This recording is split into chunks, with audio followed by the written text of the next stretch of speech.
tójú kò fi rí ńkọ́ gbogbo wọn náà sáré bomi kó sí mu wọ́n sì bomi sàn ìyàwó ẹsẹ̀ ọmọ abẹ́rẹ́ mẹ́ta òde ayé ọ̀kan ṣẹ́ ọ̀kan tẹ̀ ọ̀kan tó kù ní gbogbo ayé tí ń ránṣọ kiri gbogbo ọmọ Yorùbá Sunday Igboho onírèlẹ̀ láéláé torí àbá lásán nìkan ń dá òkúta ò ṣe gbé fún wọn o ìmọ̀ràn lásán ni ti balùwẹ̀ kò pọ́sibú kó dòdò láyé ń bí ó kún díẹ̀ kí tọ́ domi láéláé ìtọ́ nílé domi Sunday Igboho arógun má ti dí tó ń jà fẹ́tọ̀ Yorùbá ní tilé tó kó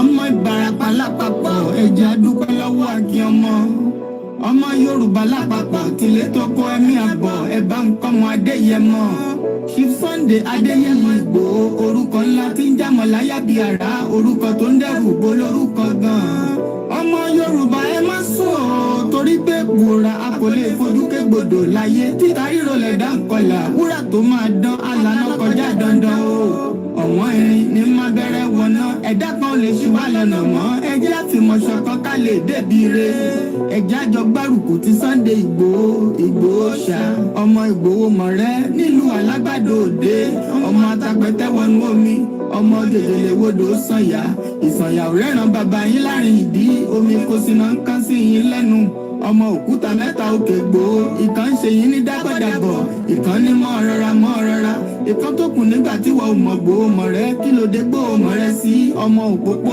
sanran ìgbàgede Igboho sùn wọn láláìsí bẹ̀rẹ̀ wọn ní kó ní bẹ̀rẹ̀ ó máa kó bẹ̀rẹ̀ lọ ẹ̀sìn òní bímọ méjì ní Igboho mọ̀rẹ́ bẹ́sìn bá bímọ méjì ní Igboho á fi kan pọkó sí amúkan yòókù bọ sànyà àtúmúyà rẹ̀ tí olóró gbọ́ á fi ṣẹrù wálé wàràmùjẹ ọmọ onílé ọ̀la àwọn àjòjì tó ń ṣe ségesège tọ́láwọn ò ní bomi kó sí mu wọ́n láwọn ò ní bomi sàn ìyàwó ẹsẹ̀ ìgbà tójú kò fi rí ńkọ́ gbogbo wọn náà sáré bomi kó sí mu wọ́n sì bomi sàn ìyàwó ẹsẹ̀ ọmọ abẹ́rẹ́ mẹ́ta òde ayé ọ̀kan ṣẹ́ ọ̀kan tẹ̀ ọ̀kan tó kù ní gbogbo ayé tí ń ránṣọ kiri gbogbo ọmọ Yorùbá Sunday Igboho onírèlẹ̀ láéláé torí àbá lásán nìkan ń dá òkúta ò ṣe gbé fún wọn o ìmọ̀ràn lásán ni ti balùwẹ̀ kò pọ́sibú kó dòdò láyé ń bí ó kún díẹ̀ kí tọ́ domi láéláé ìtọ́ nílé domi Sunday Igboho arógun má ti dí tó ń jà fẹ́tọ̀ Yorùbá ní tilé tó kó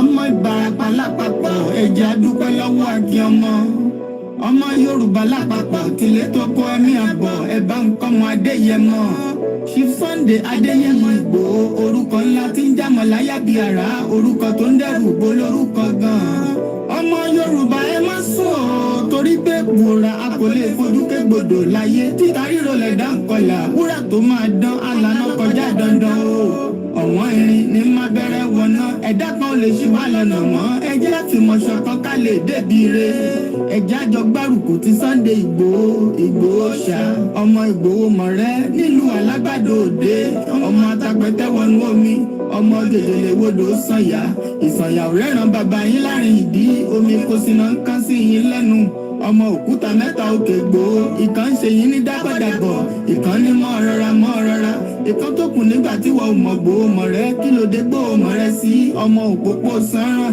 ìgbàgede Igboho sùn wọn láláìsí bẹ̀rẹ̀ wọn ní kó ní bẹ̀rẹ̀ ó máa kó bẹ̀rẹ̀ lọ ẹ̀sìn òní bímọ méjì ní Igboho mọ̀rẹ́ bẹ́sìn bá bímọ méjì ní Igboho á fi kan pọkó sí amúkan yòókù bọ sànyà àtúmúyà rẹ̀ tí olóró gbọ́ á fi ṣẹrù wálé wàràmùjẹ ọmọ onílé ọ̀la àwọn àjòjì tó ń ṣe ségesège tọ́láwọn ò ní bomi kó sí mu wọ́n láwọn ò ní bomi sàn ìyàwó ẹsẹ̀ ìgbà tójú kò fi rí ńkọ́ gbogbo wọn náà sáré bomi kó sí mu wọ́n sì bomi sàn ìyàwó ẹsẹ̀ ọmọ abẹ́rẹ́ mẹ́ta òde ayé ọ̀kan ṣẹ́ ọ̀kan tẹ̀ ọ̀kan tó kù ní gbogbo ayé tí ń ránṣọ kiri gbogbo ọmọ Yorùbá Sunday Igboho onírèlẹ̀ láéláé torí àbá lásán nìkan ń dá òkúta ò ṣe gbé fún wọn o ìmọ̀ràn lásán ni ti balùwẹ̀ kò pọ́sibú kó dòdò láyé ń bí ó kún díẹ̀ kí tọ́ domi láéláé ìtọ́ nílé domi Sunday Igboho arógun má ti dí tó ń jà fẹ́tọ̀ Yorùbá ní tilé tó kó. Happy first Sunday and welcome once again to the live broadcast. Ilẹ̀ Yorùbá a gbé nǹkan fún gbogbo àgbáyé tí wọ́n ti lè rí ṣe tí wọ́n ti lè rí ṣe àti ìbò àti gbogbo ẹ̀ pàápàá mo ti káàkiri mo ti kàwé káàkiri nípa ìlú tí ń lù nílẹ̀ gbogbo adúláwọ̀ wa náà kò tíì sí ìlú tí ń sọ̀rọ̀ kò tíì sí ètí à ń pè ní sling trucking drum ti sọ̀rọ̀ nílé ọba nílé àwọn ẹni pàtàkì mo gbé ààfin Aláké nígbà tí mo wà lọ́dọ̀ lọ́mọdé mo súnmọ́ wọn dáadáa gbogbo ìlú àwọn ọba ńláńlá ni nínú ààfin wọn ni ìlú máa ń wà tí ó jí ọba láàárọ̀ tí ẹ bá fẹ́ búra fún gómìnà nílẹ̀ Nàìjíríà wọ́n á gbé bíbélì lé wọn lọ́wọ́ ẹni tó bá jẹ́ ẹlẹ́sìn kìrìsìtẹ́nì ẹni tó bá jẹ́ ẹlẹ́sìn mùsùlùmí wọ́n á gbé Quran fún pé kó búra tó bá ti búra tán Quran tó fi búra àbí bíbélì tó fi búra ó ti gbàgbé ẹ̀jú tó sọ sí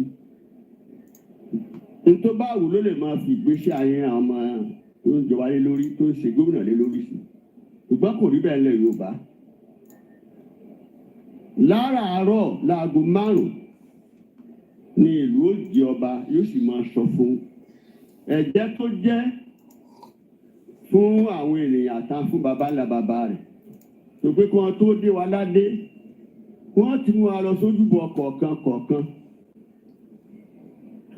wọ́n sì ní ká jẹ́jẹ́ bẹ́ẹ̀ pé tọ̀sán tòru láàmú fi sin àwọn èèyàn wa lọ́nà tó dáa a sì ní bẹ̀rù tó bá dàárọ̀ fún àpẹẹrẹ fún ìlú tó jẹ́ nílẹ̀ Yorùbá bó ti jẹ́ pàtàkì fún wa sí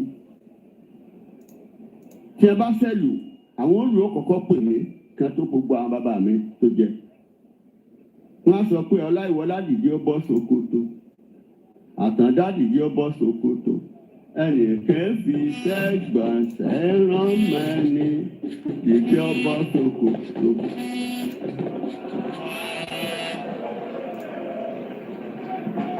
àwọn tó jẹ́ lè bó mọ̀ túmọ̀ eléyìí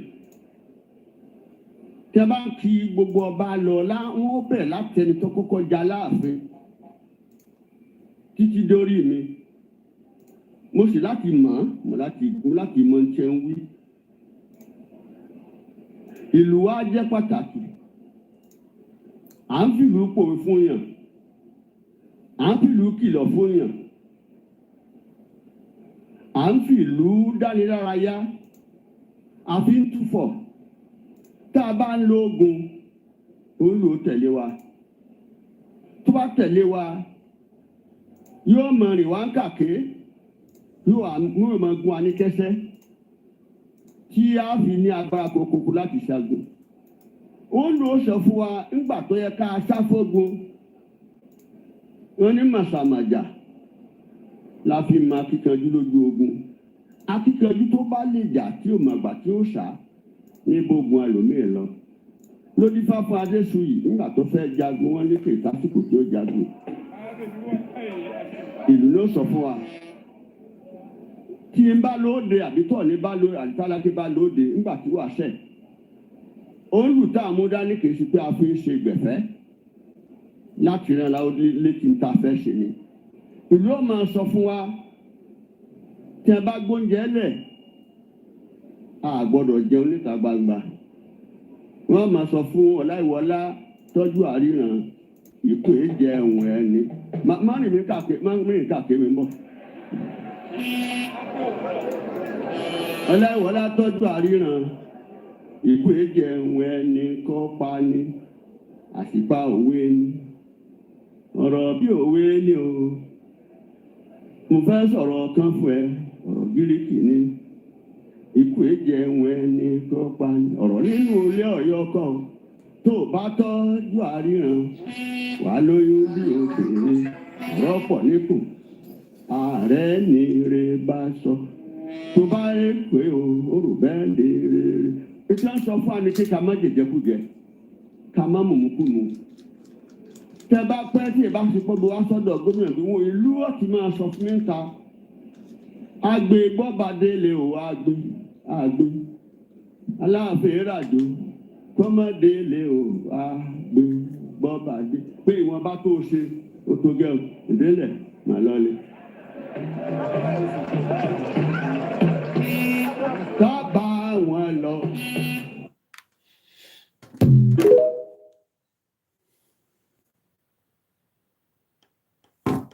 àwọn kan jẹ́ àwọn ọmọ wa tí wọ́n ní iṣẹ́ dáadáa lọ́wọ́ tó jẹ́ pé inú wa sì dùn wípé Ọlọ́run bùkún ọ̀pọ̀lọpọ̀ wọn ti bá ọkọ wọn dá májẹ̀mú wípé ní agbára Ọlọ́run by 2000 AD òmìnira máa dé fúnlẹ̀ káàrọ̀ òmìnira.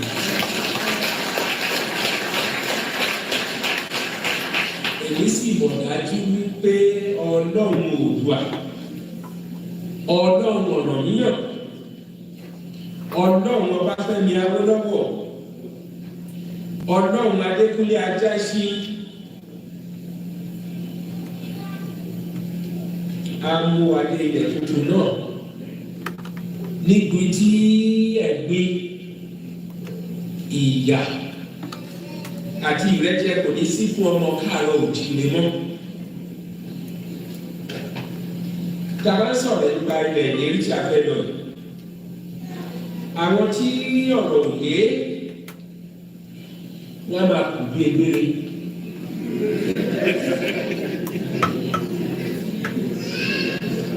Lójú àwọn egbére tí mo rí, ó dàbí ẹni pé ohun ẹ̀yẹ ni kí èèyàn máa wà nú ẹ̀gbin, nú ìyà, nú ìrẹ́jẹ. A bá sì fojú wo kì í ṣe àwa Yorùbá nìkan ni à ń jẹ ní Nàìjíríà. Bí Yorùbá ti bọ̀ wọ́n ní àrùn tó ń ṣe ogójì náà ló ń ṣọ̀ọ́dún. Ohun tó ń ṣe agbáyadé kọ́ o. Ìyà tó ń jẹ sógbẹ̀yìn lábẹ́kúta ń kọ́. Òun náà ló ń jẹ sílẹ̀ ní kòńtàgbò.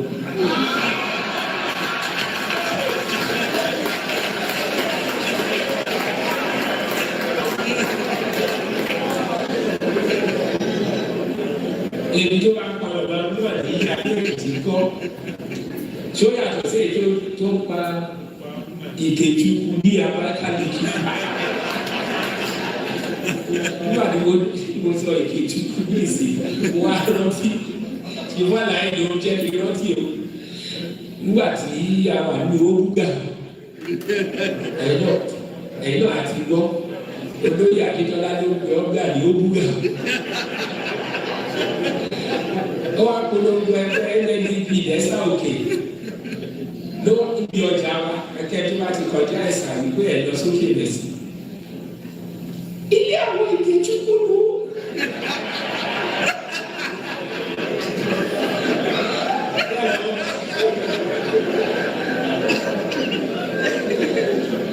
Ìjẹ́bọ̀ àwọn aláìsí àjọ group àti NCNC àwọn àjọ ọgbà àgbà yẹn ló bá kúkú mú ìgè àti túkú ló bá pa á lọ.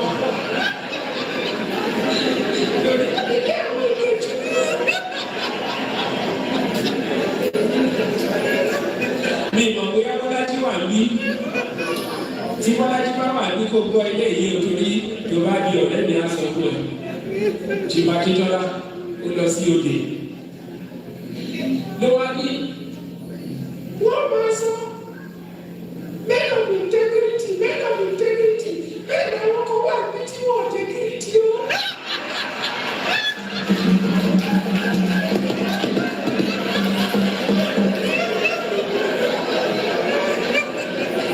Bọ́lá ti ṣe ti gbọ́. Ṣùgbọ́n yẹn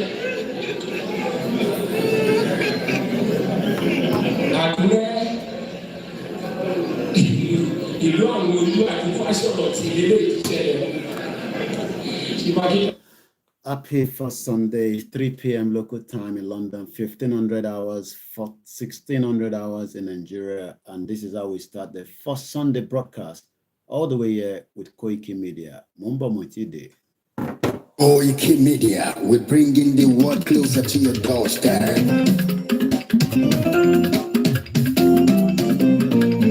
Koikimedia, Koikimedia, Koikimedia, we bringing the world closer to your doorstep. Koikimedia, Koikimedia, Koikimedia, we bringing the world more closer to your doorstep. Àwọn sálára àgbà yìí náà, àwa ló lásà àti èdè. Gbígbédè lárugẹ nílẹ̀ Oòduà o, àwa gangan ni bàbá. Koikimedia, Koikimedia, Koikimedia.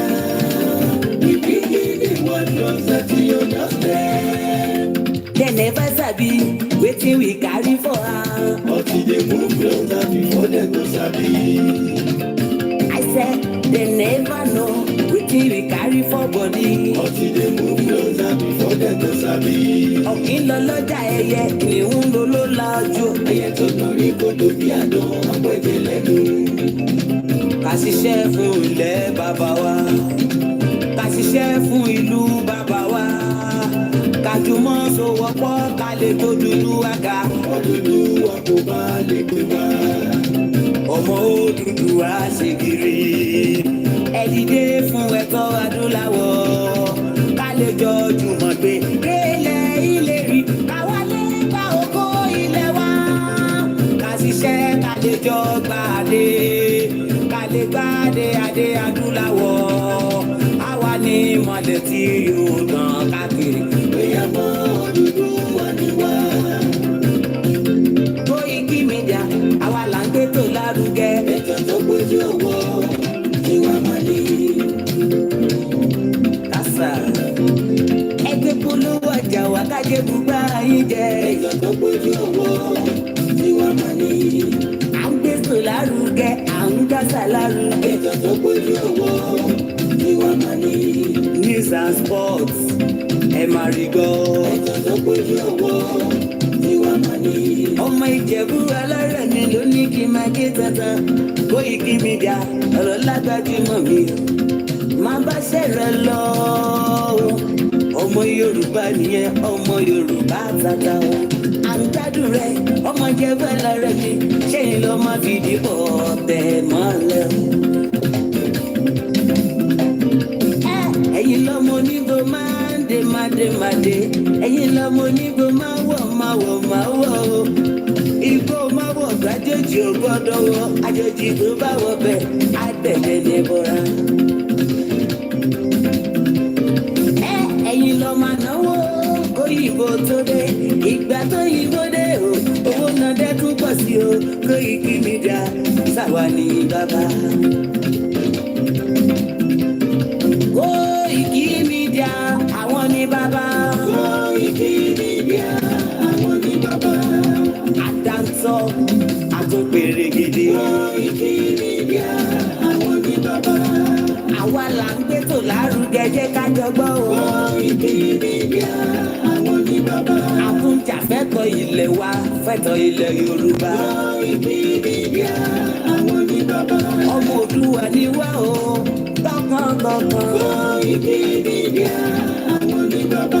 Ikú tí ó ṣe bí lébi òsì, àdìmú bàbá yìí. Koikimedia, àwọn ni bàbá. We bring you one closer to your doorstep. Koikimedia, àwọn ni bàbá. Afẹ́fẹ́ tó ń fẹ́ òòdùn kan kí o kò lára ni. Koikimedia, àwọn ni bàbá.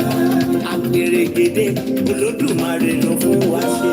Koikimedia, àwọn ni bàbá.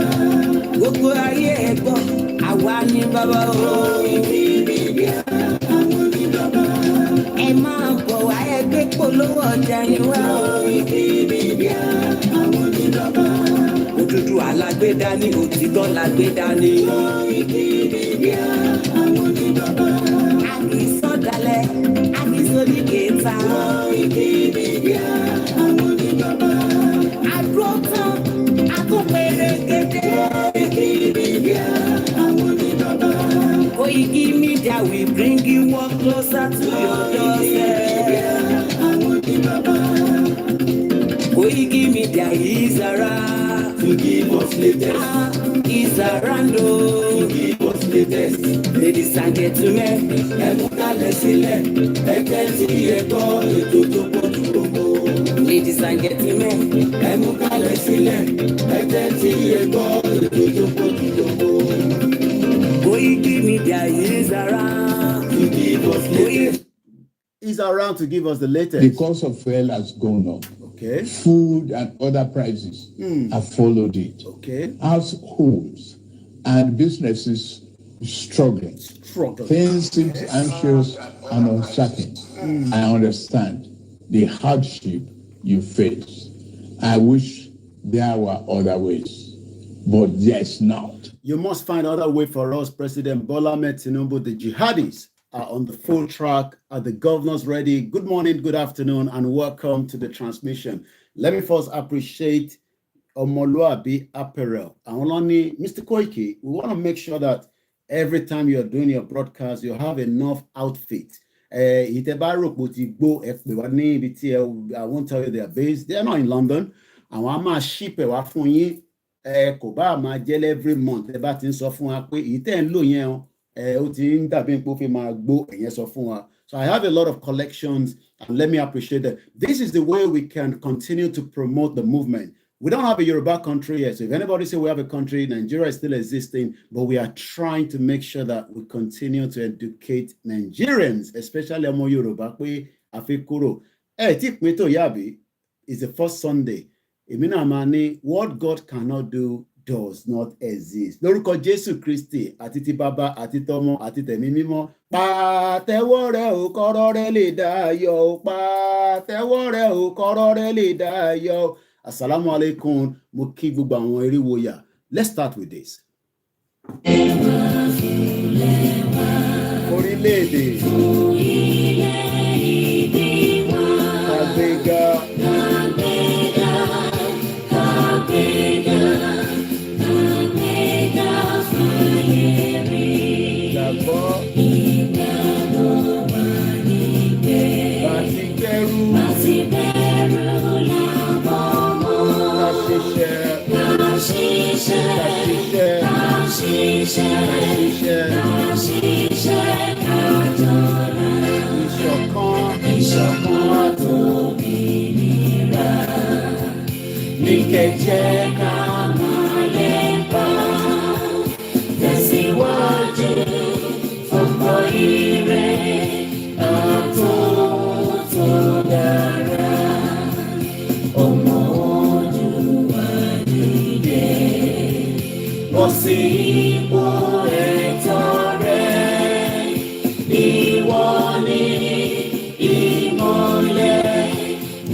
Mo ní gbogbo ẹni tó bá lè bá mi wá arákùnrin yìí, mo promise ẹ ní 1 million naira.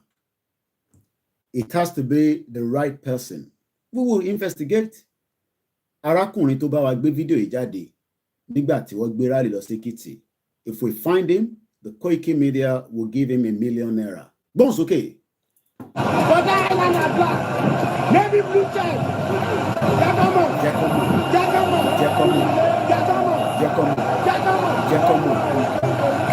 Don't see Igboho. Wọ́n ti wà confused. Your love is too much. Your love is too much. Your love is too much.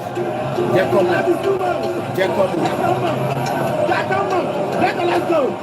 Ẹnikẹ́ni tó bá bá wa get ẹni tó record the video yìí. Ó wà lọ́wọ́ ẹ̀ mọ́ kò sí lọ́wọ́ ẹ̀ mọ́. There's always a way to know that is a person. Bá lọ mẹ́lòmíì wá. The voice, we will find out. We will know. Anyone, níbikíbi tárákùnrin bá wà, ọmọdé ni, àgbàlagbà ni, kò ń ṣobìnrin. If you can get me this person that did this recording on the Koikimedia platform, we will give him 1 million naira cash, not bank transfer, cash. He can do whatever he needs to do with it. And this is a challenge for anyone on the ground. Elobami went to record video in Jade. Happy Sunday and welcome to the transmission. Let me first appreciate everyone and say good morning, good afternoon, good evening, wherever you are around the world. I'm sure you all know me right now, but for record purpose, because of those that will be watching it in Cuba, in Jamaica, those that are watching us in different parts of the world. We have 95 countries around the world. The world is a very beautiful place, but we have many evil people around the world. See what it disturb our indigenous people, the ethnic people. We are not tribes, okay? Don't let the British tell you we are tribes. You know, there are countries that are not even up to our population. People wants to go to Canada. People wants to go to America because they think that is the best place to be.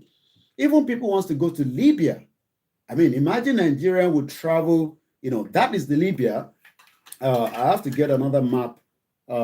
This is Libya, and that is Nigeria. So Nigeria travel from that quota, from that point to that point. Just, you can see the distance, and sometimes they die along the road. Moke Omoluka, great TV. Shout out to you. And I think I spotted Mars B. Many people all the time complain about Mars B with his headline, and I say, let's leave him like that. We need to have somebody like Mars B in the movement. Moke Omoluka, Moshimo program ti Itoshelano. Ejeka fi Mars B sile. If you're not happy, comfortable with his headline, just unmute yourself. I don't think you have to. We need to be also doing propaganda in this movement. Benny, propaganda mawa ninu e. That's what some of you don't understand. But the most important thing is, ọmọ Yorùbá ní àsìkò tó, ìbéèrè tí mo wá béèrè láàárọ̀ yìí, depending on the time zone, tẹ́ bá wà, we all live in different time zone. So time zone tèmi máa yàtọ̀ sí ti tọ̀dọ̀ ti yín. But ìbéèrè kan tí mo ti wá bi àwọn gómìnà wa láàárọ̀ yìí, láti Ondo lọ sí Kogi, Yaya Bello náà ti try best òun, ó náà ti ṣe the best. Ó náà ti ṣe the best fún àwọn ọmọ Kogi state. Bó ṣe máa sọ náà nìyẹn. Àkẹ́tì ti ṣe tiẹ̀. Ìní a máa ní kọ́lọ̀ foríjì, kọ́lọ̀ kẹtẹ sáfẹ́fẹ́ rẹ̀ ó kù, òun àti wẹ̀ ló kù nísìn. But ilé ayé ò ní parẹ́ sẹ̀. Bí èèyàn kan bá sọ fún yín pé ilé ayé máa parẹ́, ẹ tutù ẹ̀ dànù. Àwọn èèyàn tó ń bẹ nínú ẹ̀ ni wá máa lọ, àwọn kan á máa dé, àwọn kan ń bẹ nígbà kan rí ní 1500. Àwọn kan ti wá ní 1600. Ṣé ẹ mọ̀ pé àwọn kan wà nílé ayé nígbà yẹn ni? We have Yoruba people as at 1500. So tó bá rò pé àwọn kan ò gbé nígbà kan rí, àwa náà máa lọ maximum 200 years. Gbogbo wa pátápátá, we are dead. Another set of people àti ọmọ àwọn á máa dúpẹ́ lọ́wọ́ gbogbo wa báyìí pé yes, agbára wa kúrò lọ́wọ́ jihadist. Mo kí wa pé happy Sunday. Mo kí Bishop Adesina. Mo kí ìyá tó bí mi lọ́mọ. And thanks so much for the love and the support. Mo wá kí gbogbo èèyàn alálùbáríkà káàkiri gbogbo ibi tẹ́ bá wà. Kò sí tó kàn mí. Èmi tí yàn kan dé nísìn at 40 plus kí yàn kan ṣe máa sọ fún yín pé Kristẹni nìkan lọ́nà. Tẹ́ tutù ẹ̀dànù. Tutù ẹ̀dànù níbo? Yàn kan máa sọ fún yín pé tó bá kí wákàtí 5 tó lọ sí Mẹ́kà. Ọmọ gbẹgbẹgbẹgbẹgbẹgbẹgbẹgbẹgbẹgbẹ. Ìtó bá wọn ẹ̀ ló máa ṣe. Ọmọ èṣù la wá, ọmọ Jésù dẹ̀ ni wá, ọmọ Ànábì Muhammad sallallahu alaihi wasallam. Kódà ọmọ Hindu ni mí, ọmọ Buddhism ni mí, kódà mo tún believe in astrology òde. Ó ń ṣẹ̀sìn ìyà ń jẹ nínú Nàìjíríà. Ó rí pé mo wo ikùn mi báyìí. Ẹ ṣáà rí breakfast mo ra kódà orange juice àtẹnkan yẹn òun ló ṣe wà níbàyìí. Ọ̀rọ̀ ibi kọ́ ló ń pa wá. We are now concerned Yoruba people. Àwọn Yoruba kan wà concerned kò sí tó kàn wọ́n. Ṣé wá rí àwọn tó wà labroad, mo máa ń sọ fún yín. Ṣé àwọn tó wà labroad tó ń dìbò APC, dìbò PDP, they are not coming to Nigeria. Wọ́n ò ní wá Nigeria apart from kó wá ṣe party, kó ṣọlidé, kó dẹ̀ padà. Wọ́n ò ní relocate wá sí Nigeria. So forget about the lies táwọn yẹn máa fún ẹ. Àwa máa debunk àjọ ń gbé labroad ni. I have lived here for 25 good years. Èmi gan ti ready láti padà. Kí mo fẹ́ wá ṣe? Màá kúrò níbi tí society tó fún mi ní the enabling environment, tó fún mi ní right mi gẹ́gẹ́ bí ẹ̀tọ́ tí wọ́n bí mi sí ìlú yìí. Màá wá padà sí ìlú tó bí mi sí tí kò ní làákàyè, tí ó ń ba ayé jẹ́, tó ba ọ̀run jẹ́. Tàdé ń pariwo síta lójoojúmọ́, ẹ wá ń point finger sí gbogbo wa pé àmọ́ tá à ń sọ. Ṣé rí pé nǹkan kan lẹ ní medulla oblongata yín ó ti ní problem if you're still in that direction. Ẹ mọ̀ pé màá wà blunt, very very blunt. We are not here to bring anybody down. Mo ní tèmi náà bá wà Nàìjíríà, ó possible kò yẹ pé Koko Zaria ni màá tẹ̀lé, tèmi náà máa fẹ̀gẹ̀ kiri, but likely yẹn pé chances yẹn because inú ilé ọlá lọ bí àwa kan sí. Àwọn ò gbé ní face my face you látijọ́ tó ti bí mi rí mo gbé nínú face my face you. Kò ṣe pé mo fi ń dẹnu.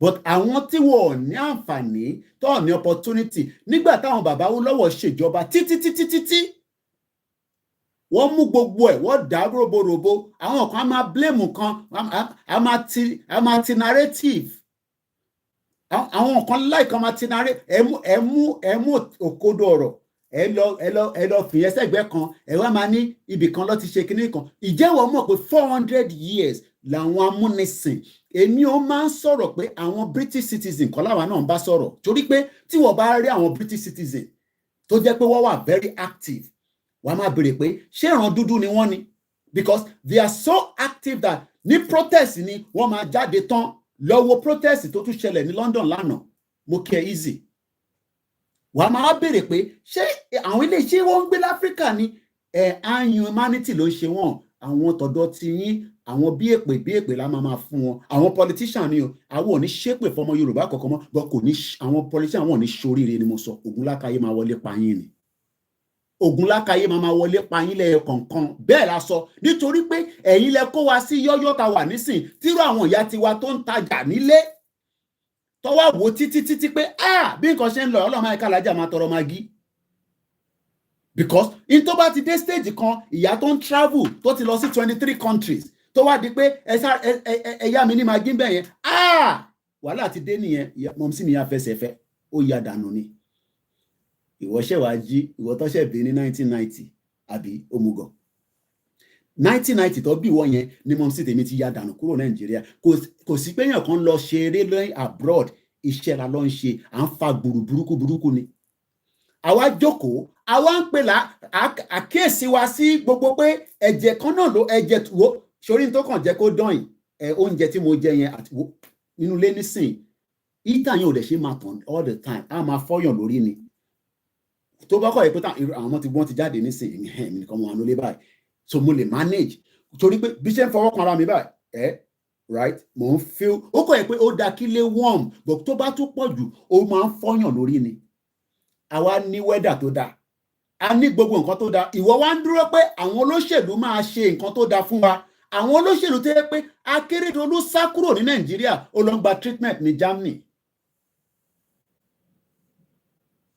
Ike Ekéremàdò ní padà sí Nàìjíríà ọ̀ǹtí tá máa fi ṣèjọba Tinubu tán but tí Tinubu bá ṣèjọba ẹ̀ tán then what next ìbéèrè tá a ṣe ń béèrè àìtí rẹ anybody kó wá bá wa pé ẹ̀yin tẹ́ ń ṣe mídíà a fẹ́ wá ṣètò lọ́dọ̀ yín ẹgbẹ́ wa wá ká wá sọ fún yín pé by the time tí Tinubu máa fi ṣe tán ilẹ̀ Yorùbá tẹ́ ń sọ yẹn everything máa wà in order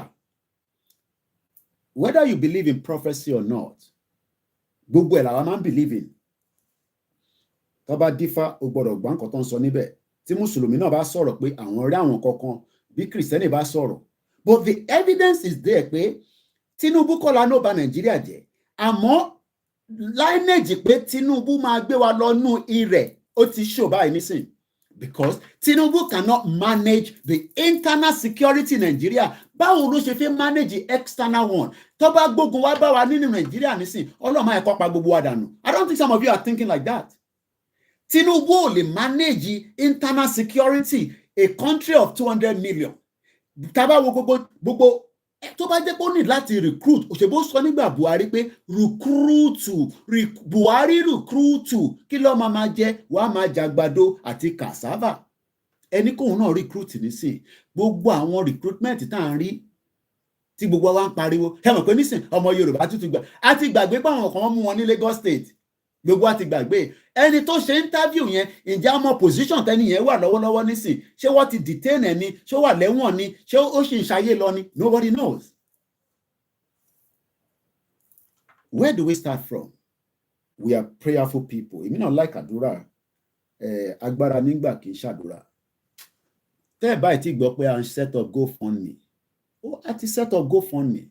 Èmi á máa sọ pé Ọlọ́run ní jẹ́ kẹ́ dáwó ó ti ṣẹlẹ̀ lọ́lẹ́ àwọn Kóìkì o ẹ bá fún lówó ẹ ní dáwó orú ẹ̀ fún mi èmi náà ní dárú ẹ̀ fún yín. Because the reason why we are saying this is because sometimes maybe conscious mind wa because tí nǹkan bá ṣẹlẹ̀ nísìn sọ́ta olúwẹ̀ wàláì tó bá set up GoFundMe nísìn within 1 hour owó yẹn máa pé síbẹ̀. But why do we have to wait for that? Àwọn kan lọ kó 90 million wọ́n kó fún terrorist. Àwọn ọmọ Yorùbá, we are very very good people. Mo wá ń gbọ́ ìyàwó mi sọ lánàá pé wọ́n ní bọ̀bọ̀ akọrin ẹni ibikíbi táwọn bá ti fẹ́ lọ play tí kò bá ti sí airport àwọn ò ní lọ. Mo ní a ṣẹ̀ṣẹ̀ ń jẹ breakfast ni. Àwọn ọlọ́mọbi tó kù sára wọn. Because nígbà táwa ń jágbe bọ̀bọ̀ yẹn olórin ni ó yẹ ó dà mo rò pé ó kí Ìgbòho rí látijọ́ tó ti ń kọrin tiẹ̀ pé kò tẹ̀ sọ pé olóyè Ìgbòho òòṣà tó máa ní tiẹ̀ di ṣé mo pity wọn mo sorry gan mo pity wọn rárá. I don't pity them. Ìbá wọn kú náà. Mr. Gbenga Owólabí tó wá láti Amẹ́ríkà láti Maryland ó kú sí Nàìjíríà náà ẹ̀gbọ́n wa yẹn kú sí Nàìjíríà because mo ti di part of their family. So àwọn kú náà ìbá wọn kọ́ sanwó ni àwọn negotiate wọ́n ní wọ́n máa gba 30 million lọ́wọ́ wọn ẹ wá ń ṣe Yorùbá mi kẹ̀rẹ́ ìgẹ́ta síbi àwọn ń ṣe trade by barter láàrin àwa àtàwọn Fúlàní terrorist àwọn jihadist ẹ má bínú ẹ ṣe gba 7 million. Àwa ti dé stage nílẹ̀ Yorùbá tá à negotiate ẹ̀mí wa pẹ̀lú àwọn terrorist. Mo wá ń béèrè láàárọ̀ ìbéèrè kan tẹ́ bá ń bí gbogbo àwọn gómìnà. Mo ti ránṣẹ́ sí Tinubu sí Sanwó-Olú lánàá. I'm not going to go there again. Tó bá òun kó gbọ́ tó bá òun kó má gbọ́ tó bá ti bọ́ǹbù Lagos State gbogbo yín lẹ máa pa í.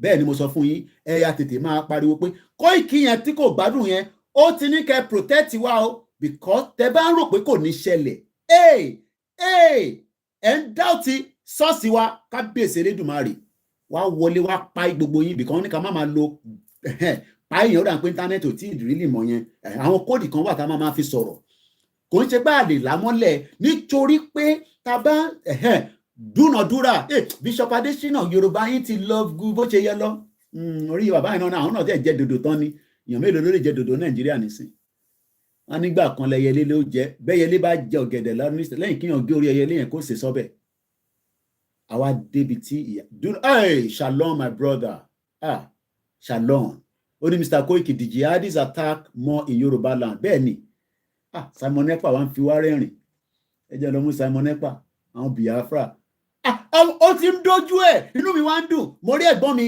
Gbàdàmọ́sí òun náà ní a nídìí láti ra ìbọn a nídìí láti ra ìrèké ìbọn ń ṣe nothing ojoojúmọ́ ló ń sọ̀rọ̀ weapon ní orí àwọn other media èmi ò ń ṣe blogger but ẹ mọ̀ torí pé a kàn ń try láti wà very very sensitive ìbọn ojoojúmọ́ ló ń pààyàn l'Amẹ́ríkà ìbọn ló fi ń pa wọ́n. Simon Ekpa aláwàdà ṣé inú òtútù ló ti ń ṣe inú òtútù yìí Simon àlélẹ́ yìí ẹni máa kó pàdé ẹni máa pa àbí who is this in this video sisu ritual Simon ni ẹ lọ sórí page ẹ kúkú follow wa lórí Twitter ọkùnrin mẹ́ta ó ní òun fún ara òun ó ní 50 men lòun Simon Musa ó ń yàgbẹ́ báyìí Tinubu ń yàgbẹ́ lọ́wọ́ báyìí tẹ́yìn ò bá ní àyà àwọn ọmọ Ìgbò yẹn rẹ́dì ní tó bá máa gbà ló máa gbà ni ẹ jẹ́ ká kọ́kọ́ bẹ̀rẹ̀ látọ̀dọ̀ Simon Ekpa ó post àwọn kankan lẹ́nu jọ ẹ̀yìn òkùnkùn fọ́ àwọn ọmọ Yorùbá wọn ṣé kì yé máa link àwa ti Biafra papọ̀ wèrè ó jẹ́ kí n link wa papọ̀ ká lè tètè bọ́ nínú wàhálà nítorí pé ọ̀lẹ làwa mo ti sọ àtèmi àtiwọ ọ̀lẹ ni wá olóyè nìkan ló ní àyà àwa tó kù à ní àyà ọ̀lẹ ni wá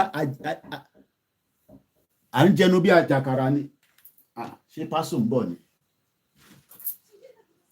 pápá balẹ̀ ṣe ni. How are you? I just started my program now. How are you? Love you. Yeah, I just started. Yeah. All right. You okay? Please help us tell Tinubu to speak to Nigeria by self, not speak, because if Tinubu die, I always say that.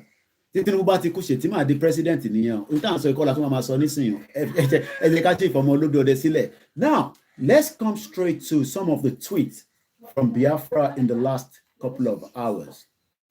Simon Ekpa posted 2 hours ago. On response, see, Amotekun has been overrun.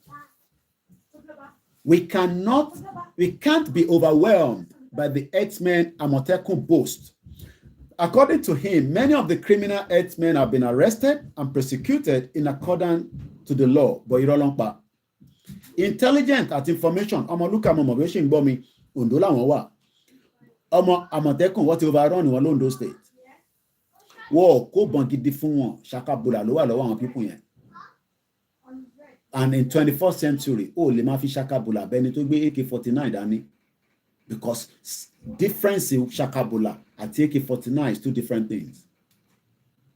Simon Ekpa once the Biafra Prime Minister mocks them, this is the result to cap it all. They are now telling you that they arrested them and persecute them. Akalamago TV, my brother, shout out to you. Mokiwo Benten Darapo Moa, Lotun Lose. Our entire like ni pé àwa mú Fulani terrorist. Mr. Koiki ti mú wọn, ṣebí ẹni ká mú wọn náà na tin video wọn báyìí, ṣé rí wọn, àwọn ní, ṣé rojú wọn. Mo rí àwọn kan náà l'Ékìtì.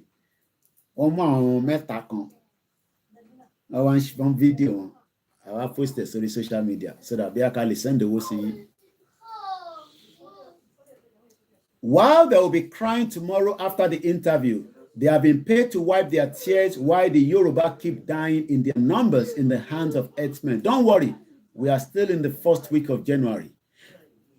This week, in January, it's been bloodbath in Nigeria. Easy. Ó ti dáwó tẹ́lẹ̀ àbó gbàgbé ni. Ó tún send owó sí GoFundMe pé òun bínú láàárọ̀ yìí. Thank you so much. Ó ti dáwó tẹ́lẹ̀. Ó ní òun kíá. Ẹni tó bá ti dà.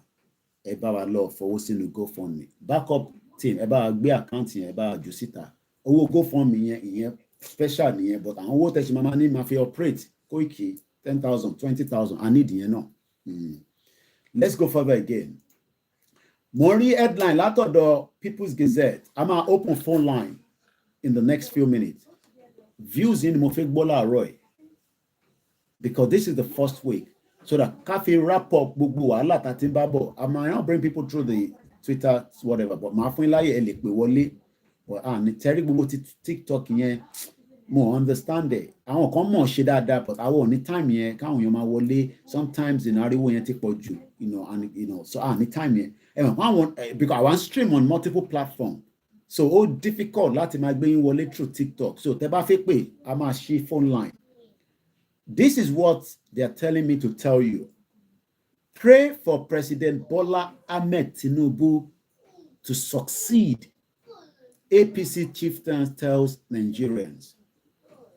Wọ́n ní ká gbàdúrà fún President Bola Ahmed Tinubu pé kó lè rí àṣeyọrí ṣe.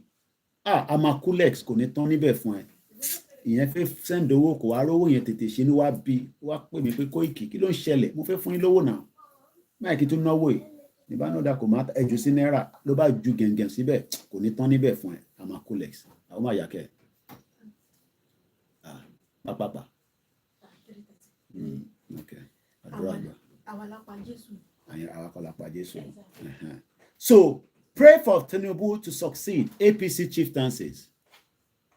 Ìyá mi Sherifat Agbabiaka mama kí gbogbo yín dáadáa lẹ́ni Sunday so that you mo fi gbowó lọ́wọ́ wa ìbá ti dáwó sí church àti dáwó sí mọ́ṣáláṣí ní Friday ẹ dáwó sí bíbá náà dáwó sílé Olúwa dáwó sílé Olúwa dáwó sílé Olúwa. Yorùbá ọmọlúàbí apárẹ̀ kò ní tán níbẹ̀ fún yín wọ́n ní Mr. Koiki tó bá ti fẹ́ máa di pé àwọn aṣọ yẹn fi máa gbó tíyàwó yín ti fọ̀ bí ẹ̀mejì tẹ́rí pé ẹ̀ láìkẹ́ ẹ̀yẹn ṣàkàn sí wa Amakulex bank kíyàwó àtọmọ ẹ̀yin náà máa pè wọlé láàárọ̀ yìí 5 minutes ni ẹni tó bá ti ń kọjá 5 minutes a sọ pé ó ti tó ẹ máa prepare ǹtẹ́ fẹ́ bá wa sọ a kò sinmi ẹ̀ ní ilẹ̀ Yorùbá ń sunkún Nàìjíríà ń sunkún ó ń bleed lọ́wọ́lọ́wọ́ kí ló ń pàlájà Sherifa Agbabiaka máa gbọ́ lọ́wọ́ yín ìyá mi o kẹ́ lọ mú wallet ń já ni ìgbà kan wọn fẹ́ àwọn ọmọ Nàìjíríà wọ́n nọ́ọ̀kì nílùú yìí wọ́n náà ti nọ́ọ̀kì wọ́n rí kí ná mọ́ báyìí nísìn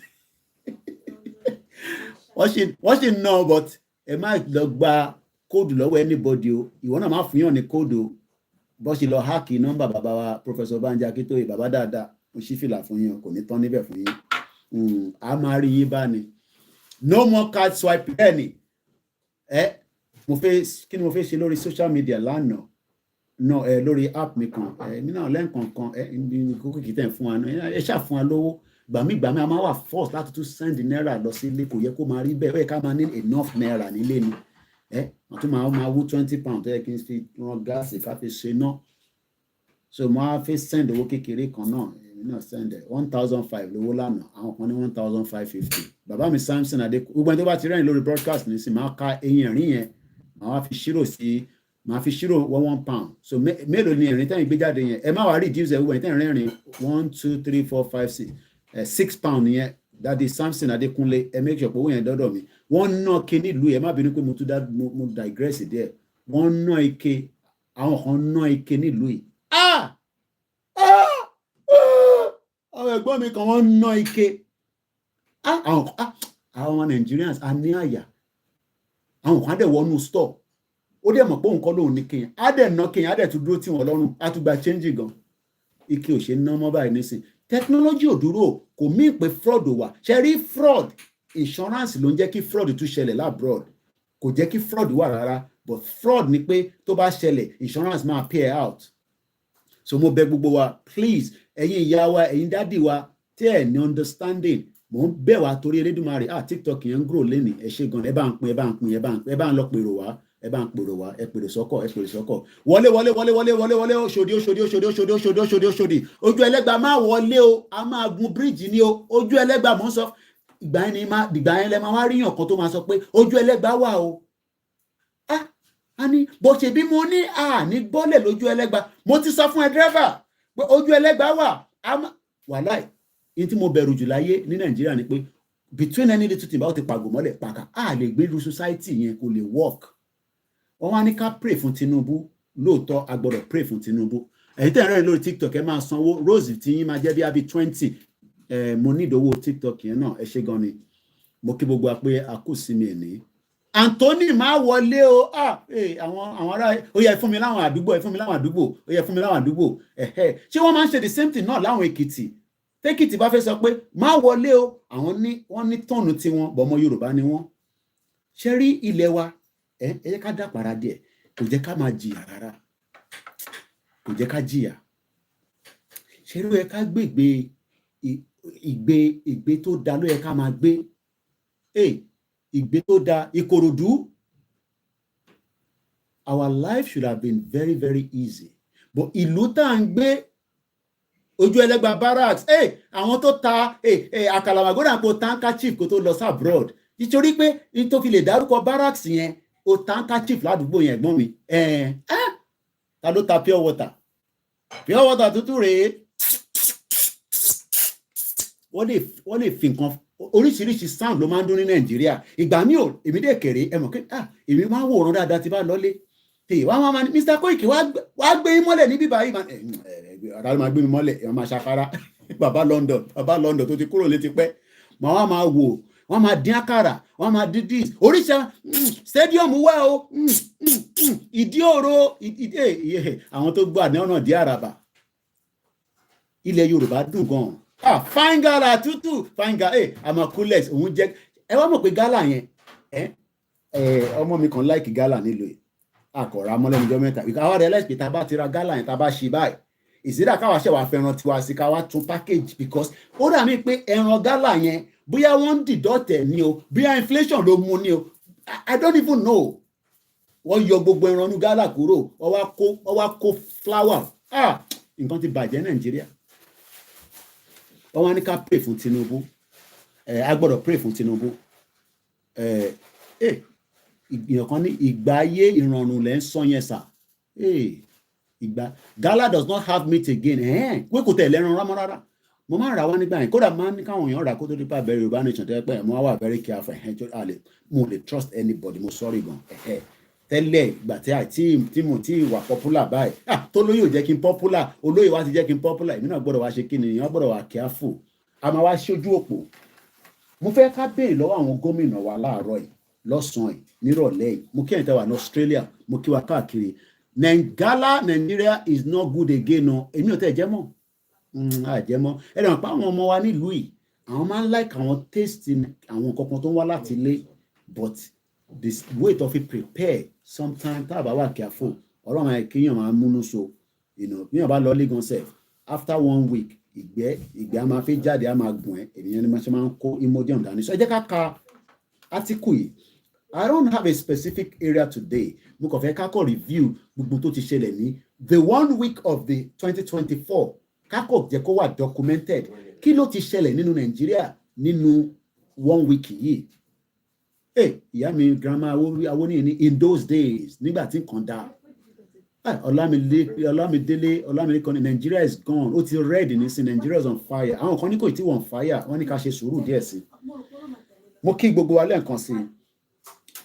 Let's go into this article briefly. A former member of the House of Representatives, Sam Onigbo,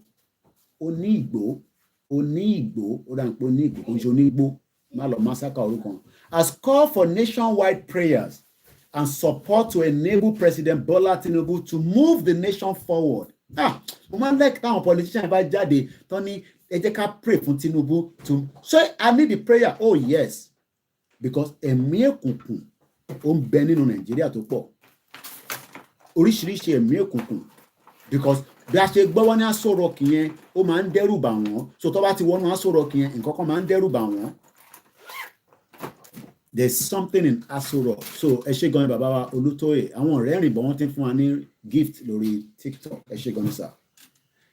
There's not bàbá wa Sunday Falojo. Mo ń ka comment o, so mo dẹ̀ fi miss anybody. Mr. Kazeem Adeniyan mo kí n Silver Badmus. Ó ní Lekki Ìsọlọ̀ Àjáwá o. Àwọn tó wà ládùúgbò nìyẹn. Bàbá wa Ìdòwú Michael mo kí wọ́n. I dey feel you my brother. Mo wá lọ bẹ́ẹ̀ mo kí Ògúnmọ́lá. Mo ní anytime tí bá ti wá Nàìjíríà àjọ máa lọ jàmàlà. Gbogbo àwọn kò fi nǹkan sínú ẹ̀. Àjọ máa jọ jẹ́ náà ni. Inú plate kan náà làjọ máa jẹ́. So tó bá fi sínú ẹ̀ á affect him. À ń bọ̀sibọ̀si. I greet everybody once again. Faith HQ say Yoruba Nation is the only way. We are live on the Mix LR. We are fully in the live transmission. I will open the phone line, but I want us to read this. He made the call yesterday in Umuahia during a thank you reception for his supporters and associates. Mr. Oni Igbo, a two-term member who represents Ikwono, Umuahia, North Umuahia South Federal Constituency, Abia, described Mr. Tinubu as a man who believes in fostering unity and progress of the nation. I want us to take note of that. Thank you so much. Comment in there. Mr. Sonny Osaye. Àṣà ti ṣe àwọn náà ti wọlé lórí TikTok. Wọ́n ní ẹ kó ètò bàbá mi. Ìyá yẹn gbọ́ Yorùbá wọn báyìí ó máa dà pé kí n lọ kọ́ èdè lẹ́nu wọn ni. Thank you so much. Mr. Felipe sọ pé they should pray for the breakup of the country. That is what Nigeria needs. Àwọn ọ̀fẹ́ yẹn. Àwọn olóṣèlú ò fẹ́ ká break in Nigeria. Wọ́n ò fẹ́ kí Nigeria kó dissolve. Wọ́n ò fẹ́ kó disintegrate. Let's go further. Mr. Onigbo is representing the Southeast on the governing board of the Northeast Development Commission, NEDC. According to him, Mr. President Bola Ahmed Tinubu is the father of the nation. We must pray for his good health. Pray for good health. Because Tinubu náà ṣe kàjọ fún wọn, ó yá ṣe bẹ́ẹ̀ tó lè sọ̀rọ̀, ó ṣe bẹ́ẹ̀ tó ní strength, but nísìn strength ẹ̀ ti padà. So kílẹ̀ ní ká pray fún, okay, and long life, as well as for all to support it can get locally àtàwátàwà ní international. Wọ́n ní gbogbo àwa diaspora ká gbọ́dọ̀ make sure pé àdúrà wa kò kúrò lẹ́nu ẹwà fún Bọ́lá Ahmed Tinubu. Ìyá mi àṣàtìṣe ní orílẹ̀-èdè Yorùbá ló máa ṣe láṣẹ Èdùmàrè. Àwọn kan ní a ṣe sùúrù. Sùúrù náà láti ń ṣe. A kì í ṣe jàgídíjàgàn. A lọ kóbọn pààyàn nínú ilé. Gbogbo tá à ń ṣe ni pé à ń béèrè ẹ̀tọ́ wa ní ọ̀nà tó jẹ́ ká béèrè. Ìdí tí a ṣe léyìí ní Èkìtì ẹ̀dá gbọ́n tó ṣẹlẹ̀ ń bí. Pé you don see kí ni kí ló tó jáde sí ní speaker yẹn ní sùúrù. Kí ló ṣe speaker tó jáde náà. Ìgbòho kí ni. It has always been a peaceful protest. But we need to go back to the grassroots.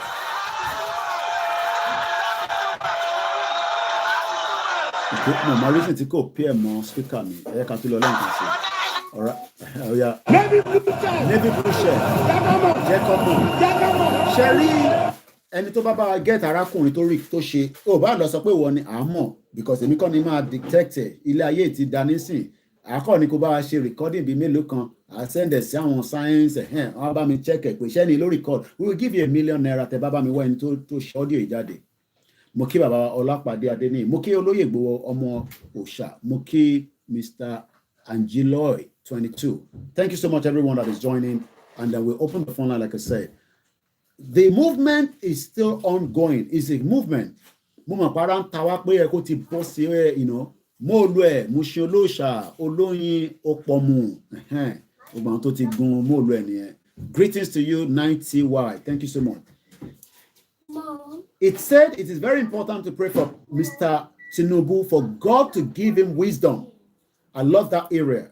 Yami Grace Olusotomani, the second day of the new year, Plateau State was under attack. Okay, this week has been a very, very tough week in Nigeria. Babami Alomuidin, best link venture. Very soon Nigeria will break.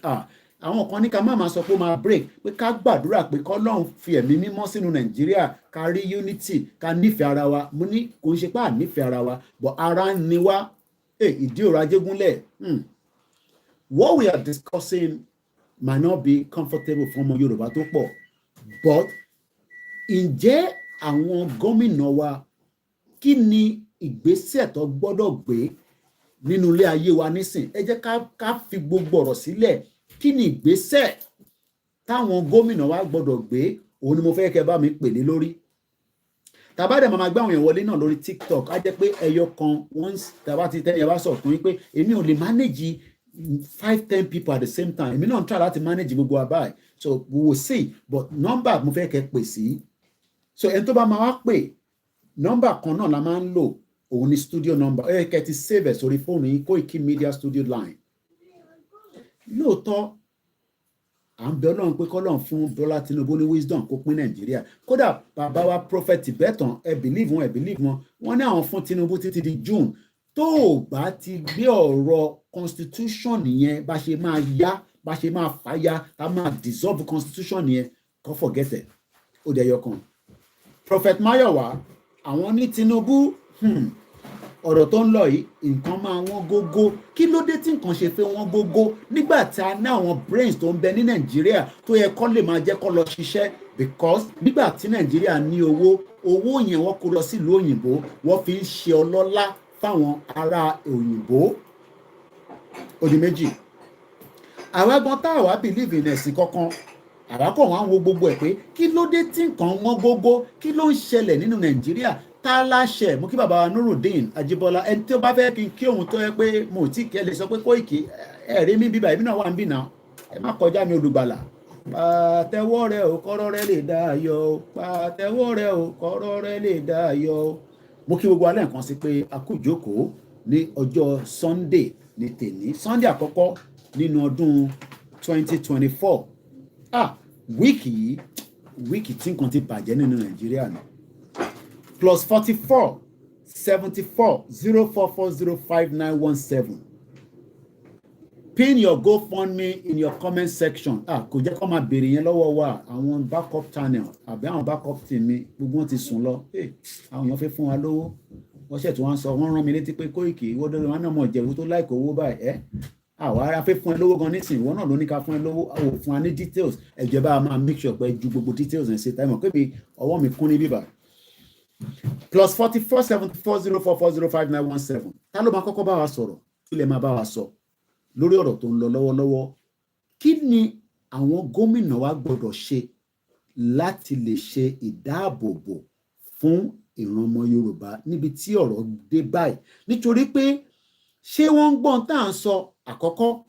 Ṣáwọn náà ní plan tiwọn? Ẹ mọ̀ pé olóṣèlú náà gbọ́dọ̀ ní plan tiwọn. Ṣé plan tiwọn náà ni pé ká ṣe exist nínú Nàìjíríà bọ̀ kọ́ fún wa ní ìdáàbòbò, kọ́ make economy, kí Lagos State ṣe infrastructure, k'Ogun State ṣe infrastructure, and so on and so on and so forth. Mr. Waris Jinoduni, how expensive is everyday news in location 9? Price never come down. Ẹ ṣe bàbá Jimmy Koya. Mo máa ń kí gbogbo alẹ́ nǹkan sí pé what is going on in Yoruba land? Kí ló dé tí Yoruba land is backward? Mo fẹ́ mú wa padà sí Declaration on the Granting of Independence to Colonial Country. Ṣé rí gbogbo àwọn nǹkan tá a fi ń ṣe àpèjúwe ọ̀rọ̀ yìí? Bẹ́ẹ̀ ni we move Àṣàbí. Sherry gbogbo ta fi ń bára wa sọ̀rọ̀ yìí.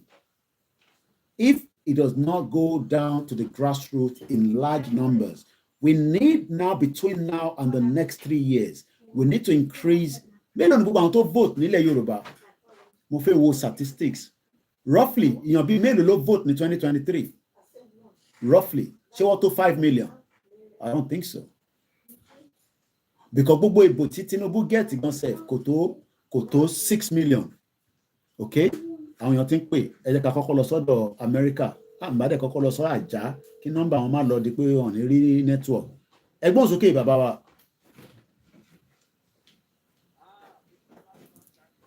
Ẹ káàbọ̀ sórí ètò, ẹ bá gbóhùn sókè díẹ̀ torí pé látọ̀dọ̀ wa ohùn yẹn lọ sókè bọ̀, ó dà pé látọ̀dọ̀ yín ó lọlẹ̀ díẹ̀. Okay, hold on. Hello, sir. Ó jáde díẹ̀ nísìn, ẹ gbóhùn sókè sà. Okay, sir. Nǹkan tí mo fẹ́ sọ fún àwọn èèyàn wa nílé ni pé a ti mọ̀ wípé ogun ti dé sìn. Báwo lẹ́yìn ṣe mọ̀? Ẹni sọ̀rọ̀ ẹ̀mọ̀ kí n máa challenge everybody láàárọ̀ yìí. Ẹni ogun ti dé, ẹ̀yin ò gbé Nàìjíríà, mo mọ̀ bẹ́ẹ̀, ẹ ní láti sọ ló tẹ́ wà. Báwo lẹ́yìn ṣe mọ̀ pé ogun ti dé, kẹ́ wá máa carry on? Torí ká má dẹ́rù bá àwọn èèyàn wa. Jọ́yà bá ní ogun ti dé nísìnyí, wọ́n ní ìjọ́rẹ́ ẹ̀wà lábúrọ̀dì lẹ́sìn sọ bẹ́ẹ̀, ẹgbọ́n sókè mò ń gbọ́ yín sà. Ogun ti dé, ogun ti dé. Okay. Rísì tí àwọn tó wà nílé tí wọn ò fi mọ nǹkan tó ń lọ ni pé kò síná. Okay. Kò sí network táwọn èèyàn fi máa gbọ́ nǹkan tó ń lọ. Okay. Àti pé gbogbo àwọn oníròyìn tó wà ní ìlú Nàìjíríà. Àgbọ̀yé sà. Wọn ò fún wọn ní agbára láti máa sọ gbogbo nǹkan tó ń lọ. Okay. Fún àwọn ènìyàn. Okay. Tí wọ́n gbọ́ pé wọ́n pààyàn níbì kan. Okay. Wọn ò ní gbé jáde. Okay. So gbogbo àwọn ọ̀nà tó jẹ́ pé àwọn èèyàn fi ní máa gbọ́ gbogbo ohun tó ń lọ lóòrèkóòrè. Ó làwọn gọ́ọ̀mẹ̀ntì ìlú Nàìjíríà tí wọ́n ti ṣe. Okay. So that tí àwọn èèyàn tó wà á ta tí wọ́n bá àwọn èèyàn tó wà á ta tí wọ́n mọ nǹkan tó ń lọ tó bá sọ fún un pé nǹkan báyìí ló lọ. Okay. Wọ́n á ní ọlọ́pàá torí pé wọn ò jẹ́ kí information kó hàn sí àwọn ènìyàn.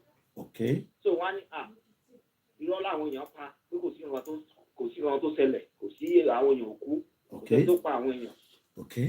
Nǹkan tí mo fẹ́ sọ fún àwọn èèyàn wa jẹ́ pé wọ́n jẹ́ tí wọ́n sojú àwọn ọmọ Yorùbá nípa ètò ààbò ni pé a gbọ́dọ̀ sáàyìn ojú wa dáadáa torí pé anytime tí wọ́n bá mú àwọn ọmọ èèyàn láàbí tó bá ti mú wọn kí wọ́n máa gbé wọn sí afẹ́fẹ́ mọ́. Okay.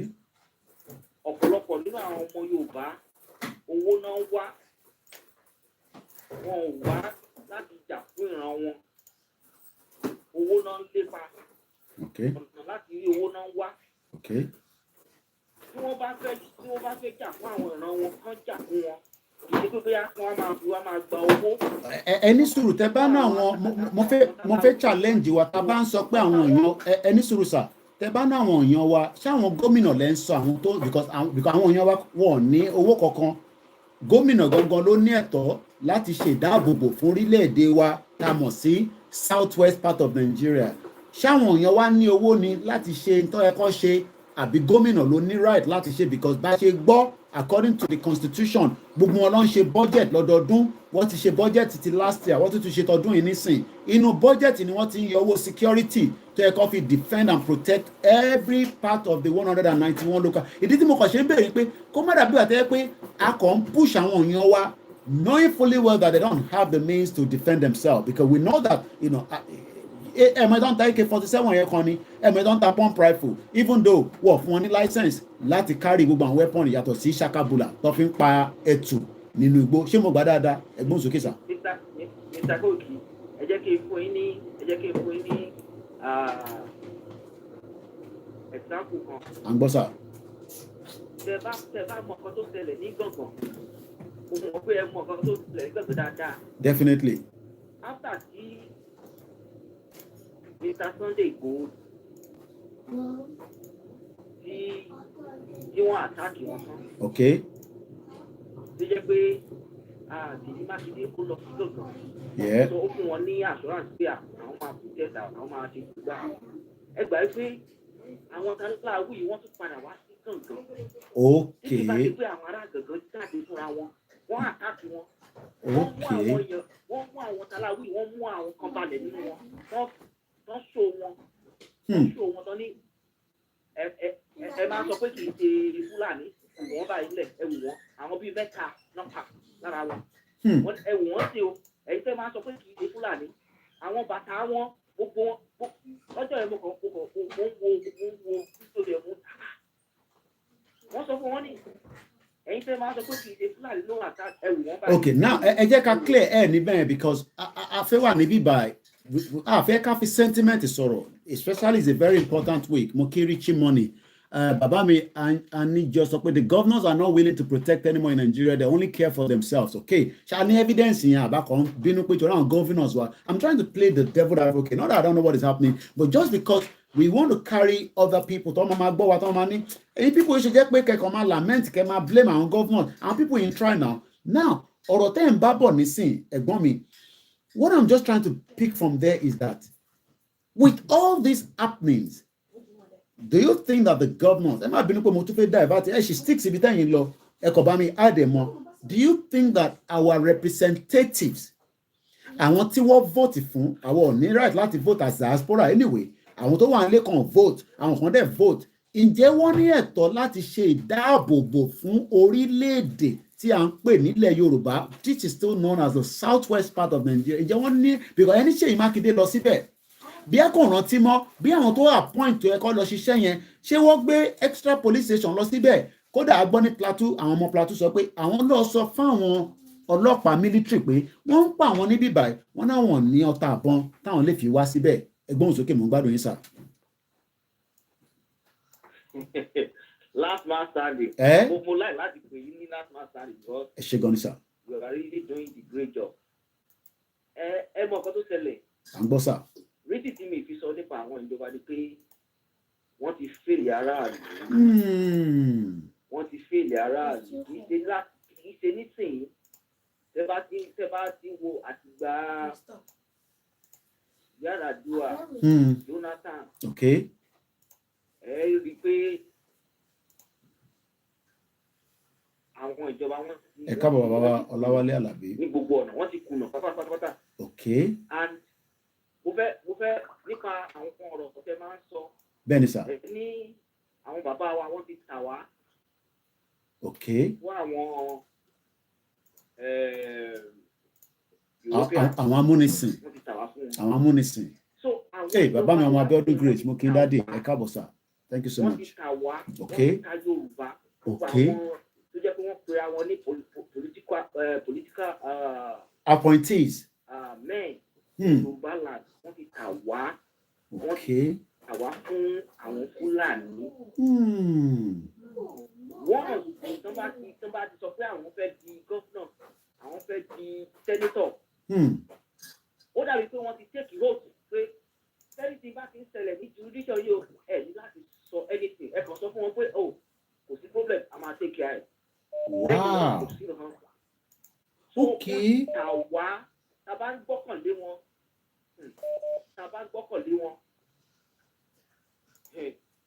Ikú ti pa gbogbo everybody yẹn o. Ikú pa everybody.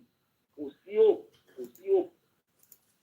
Nígbà tí wọ́n bá pààyàn ní Oǹdó. Ẹ tún mú mi rántí Ọ̀wọ̀ nìyẹn o. Tí gómìnà ń lọ bẹ̀ tó ní kò sí wàhálà àwọn wà ní ọ̀tọ̀. Bó ṣe bí Tinubu fún wọn ní 50 million àdẹ̀gbọ́ bó ṣe pínwó yẹn mọ́ kó tó di president. Ìbò ti fún wọn lówó kí la tó máa ń wọ́rì fún kọ́dẹ̀ tó pa àwọn ẹlòmíràn kó tó fún wọn lówó nísìn. Ẹ dákẹ́ ni bàbá yìí. Owó kọ́ ni ẹ̀mí. Owó kọ́ ni ẹ̀mí.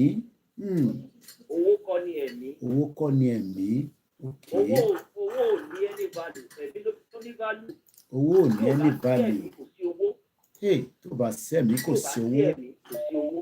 Okay. So gbogbo nǹkan tá à ń sọ yìí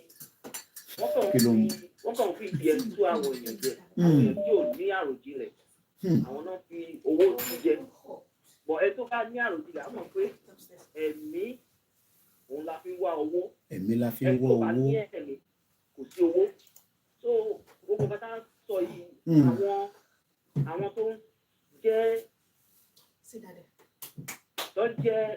political political men ilẹ̀ Yorùbá wọ́n ti ta àwọn ọmọ Yorùbá ní gbogbo nǹkan ìṣe ń ṣẹlẹ̀ ẹgbọ́n kan tí Mìláfíà sọ nǹkan tí Mìláfíà sọ olóńbẹ̀rẹ̀ sí ó ti bẹ̀rẹ̀ o. Ṣé pé wọ́n ti kúrò nínú oko nísìn wọ́n ti ń wá sí urban kẹrẹ city Lagos city intelligent mo gbọ́ lánàá ni pé wọ́n fẹ́ àtàkì Lagos state wọ́n dẹ̀ fẹ́ páyà àwọn èèyàn. ìbẹ̀rẹ̀ ogun la rí ìbẹ̀rẹ̀ ogun.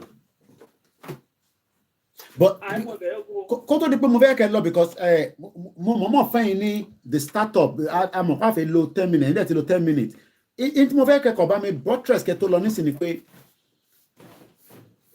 we should give Tinubu the opportunity to stabilize the insecurity. Though it's 7 months, a lot of security analysts are saying Tinubu should try láti fit her in as the first tenure Muki Alex Mamu.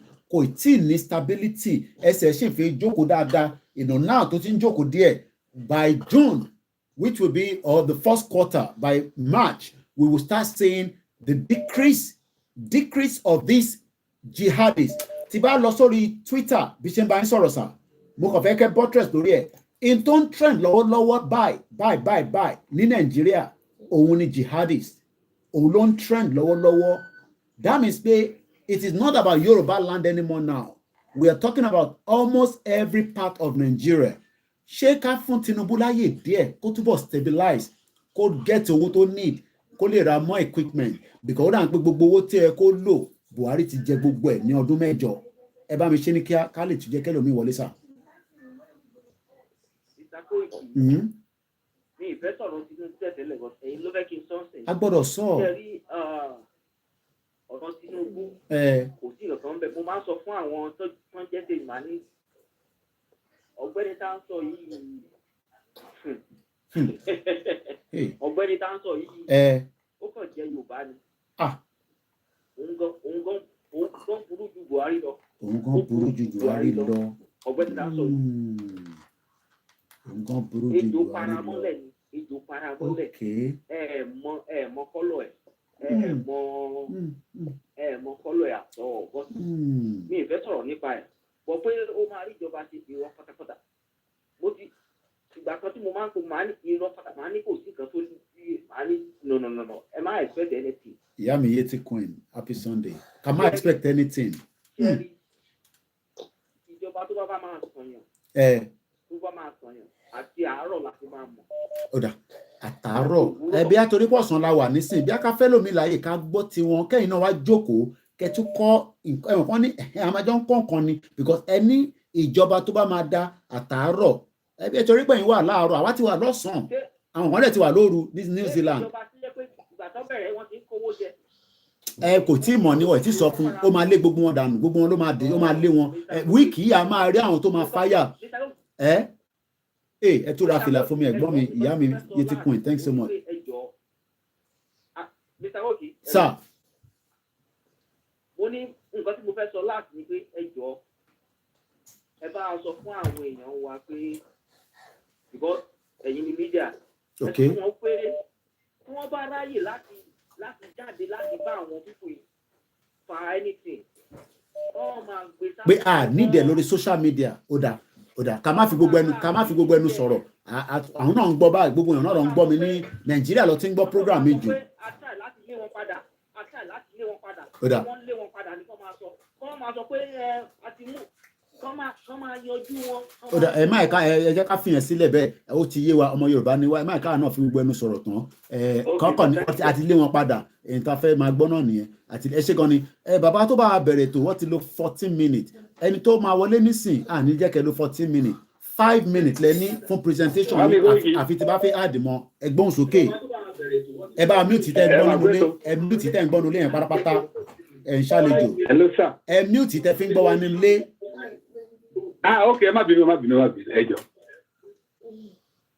Ẹ kú ètò sà. Ètò nìyẹn sà. Yes sir, ẹ kú àtàrọ̀. Àjọ ń ṣe náà ni. Nípa ọ̀rọ̀ ìlú yẹn, gbogbo wa mọ̀ pé kò sí ẹ tó lè ṣèjọba Nàìjíríà. Nípa ẹ̀kún yín. Kò sí ẹ tó máa ṣèjọba Nàìjíríà. Àwọn afọwọ́ agbọ́n mọ̀ pé Nàìjíríà ò ṣe ìlú. Ẹ tó Jonathan ti sọ pé Nàìjíríà ò ṣe ìlú. So àwọn kan dẹ̀ mọ̀ á ní láti máa parọ́ fún wa. Inú kò lè ṣe nǹkan kan. Wọ́n kàn ń pẹ́ẹ̀gì wa ẹ̀dọ́ di June, ẹ̀dọ́ di 3 years. Gbà ló máa tó ṣe kinní kan. Ìwé tán sọ fún wa yẹn kò ń ṣe solution ni pé N1 yẹn náà ni solution. A ní láti máa tanra. Mo ṣẹ̀dé láti Nàìjíríà ni. Mo fẹ́ sọ fún pé Ethiopia Airlines mo bá lọ. Mo wọ Èkó ní on the 13th àti ìyá. 10 minutes tá máa queue síbi láti máa stamp wọn mú náà lọ. Àwọn ọmọ kéèké tán tẹ̀lé ìyá wọn bàbá wọn wá wọn parọ́ mi. Mọ́mí. Ṣẹ́gẹ̀t. Wọ́n tún mú dé after 5 minutes. Wọ́n tún mú lọ again. Ṣé mo kò ń ṣe ìlú àníkàtà wọn fún sí wọ́n sì ń béèrè owó ní airport. Ṣẹ́gẹ̀t yóò ń ṣe ìlú náà. Ethiopia mi ìlú bẹ́ẹ̀ gbàgbà bẹ̀rẹ̀ tẹ́ bá gba Ethiopia níbi Ethiopia ẹni bí Africa ni. So kí wàá nìkan tẹ́ fẹ́ máa sọ̀nà ìlú tí wọ́n ní iṣẹ́ ẹ wá sọ pé àwọn èèyàn ń jalè wọ́n ń pààyàn ó sì kọ́ máa jalè kọ́ máa pààyàn náà. Ọwọ́ tó bá ti gbélẹ̀ náà kílẹ̀ fì ó máa ṣe nǹkan tó wù ní náà ọwọ́ tí ò wá occupy. Owó tí ò wá occupy bàbá mi ó máa ṣe nǹkan tó bá rí ni. Dípò èmi náà lọ́mọ sí Nàìjíríà àríbo wọ́n ṣe wùwà. Ẹ mọ̀ mélòó lẹ fẹ́ náà ọmọ mélòó lẹ fẹ́ bá wí mélòó lẹ fẹ́ tì mọ́ ọ́lé mélòó lẹ fẹ́ wọ́n. Àwọn fúnra gan ti cross mind wọn pé anything. Ó ti gbà kámú. Ẹ jẹ́ kí Tinubu tẹ̀ try kó sọ pé kọ́mọ náà wọ̀ gbòòrò kó má tẹ̀ ṣe kankan kó wọ̀ gbòòrò kó gbàgbé owó ní federal government. Àwọn á sọ fún lè nà nǹkan tó jù ẹ̀ rí. So intense sọ nísìnyí pé ẹ mọ̀ pé ìṣe ìdè nísìnyí tẹ́ bá dẹ̀ ṣe dé yẹn a máa ń fẹ́ gbọ́ fact because àwa tá àìtí lọ́lé tó jọ́ mẹ́ta tèmi ti lọ́lé ní. So intense sọ mò ń gbọ́ sà. Mo sẹ́ni kíní kan tí ẹ bá rí kíní ìbò tí wọ́n fi dìbò 1959 èmi ni mo sẹ́ni sí dáàdì mi ni bọ́ ẹ rí lórí WhatsApp mi èmi mo sẹ́ni ẹ̀. Election tó dáàdì mi vote card wọn tó ń lò ń gbà yẹn mo ṣẹ̀ṣẹ̀ rí nígbà tí mo lọ sí Nàìjíríà mo lọ tún dáàdì mi ti lé mo rí nínú box wọn. So ìtọ́ fi dìbò ní 1959 nígbà tá a máa sọ pé 1969 okay. Màá tẹ̀lé àtòrúkọ dáàdì mi màá tẹ̀lé sí yín again. Ṣé nígbà tí dáàdì yín yẹn tó vote yẹn mind wọn náà ni pé Nàìjíríà máa dà bí ṣé wọ́n sì wà láyé àbí àbọ̀ ti lọ sà. Wọ́n ti lé ẹni sùúrù ṣé Nàìjíríà wá da tó fi lọ àbí ó sì máa da ni a sì ń sọ yìí náà. Ó sì máa dá náà lọ sọ gbà yẹn election 79 nígbà tí wọ́n fún bàbá Awólọ́wọ̀ gbẹmú wa níbi kan tó pè ní Kebbi state lẹ́nu ìgbà wọ́n pè ní Birni Kebbi under school state nígbà tí Awólọ́wọ̀ win election yẹn dad mi bínú kó Nàìjíríà tá a padà sí Niger gbà yẹn. Niger tí wọ́n kú tó yẹ nígbà yẹn ní 79 mo lọ lájọ lọ nígbà yẹn ìgbà yẹn parí primary 7 ní Birni Kebbi náà pé ibẹ̀ nígbà yẹn kó tó kó Kebbi state nísẹ̀. Mo wá bá ọkọ̀ fún yín Nàìjíríà tó tuntun láìpẹ́ yìí èmi àti ìyàwó mi lọ sí wọn tó ń ṣe ẹwọ́ àwọn mọ́lá láti máa sọ fún mi pé ọmọ Kebbi làwọn mo ní ìwọ tó ń sọ dábàlúmọ̀ èdè nìjẹ́ o tún sọ fún mi pé ọmọ Kebbi wọn ojú ara wọn ní pé bíkọ́sẹ̀ mọ̀ nígbà tó ń rí tí mo wọ trọ́sà tí ìyàwó mi náà wọ jeans wọn wò pé wọn ò lẹ̀ sẹ́gbẹ̀ẹ́ ní kí máa gbé níta wọn sọ. Gbogbo wọn pápátá ọmọ Nìjẹ́ ni wọn ṣẹ́gẹ́ tó ẹ̀yin náà wọ́n ń kọ́ báyìí náà ìlú tí ò ní identity clear expect. Now kẹ́tọ́ lọ kí ni ẹ wá rò pé àwọn gómìnà wa because wẹ́rẹ́ tá a bá lọ tá a bá bọ̀ kí làwọn gómìnà wa gbọ́dọ̀ ṣe nípa ìdáàbòbò ẹ̀rẹ́rìn ẹ̀ náà tún rẹ́rìn ẹ̀rín náà ló di that scholar náà ṣe. Nígbà ẹ sọ̀rọ̀ gómìnà ẹ kọ́ sọ̀rọ̀ nípa president fúnra rẹ̀ pé fake certificate ló mú wa. Ẹ máa ká máa tó àṣírí ara wa sórí social media Tinubu bá lo fake certificate ẹ máa ká àwọn ọmọ Ìgbò gbọ́ yẹn lẹ́nu wa ẹ ká bò mọ́lẹ̀ ká tọ́jú ẹ̀. Ìlú tí mo wà yìí lo ìbò yìí àwọn ìbò sọ fún mi pé wọ́n ní president ìlú mi pé ó ṣe nǹkan báyìí mo ní wí òótọ́ ni òyìnbó bá mi sọ bó lóòótọ́ ni. èyí náà ṣe wá àṣẹ ẹ ṣe kí ló dé defend Tinubu ìbọn ọmọ Yorùbá ni. Tinubu gọ́fà yóò defend Nàìjíríà. Kílẹ̀ tún mú jáde wọ́n ní Tinubu náà defend Nàìjíríà. M1 ní solution pípa fún mo ṣẹ̀dé láti kò ní M1. Ẹ gbọ́ bàbá yẹn M1 inú bí bàbá ìdè ni o.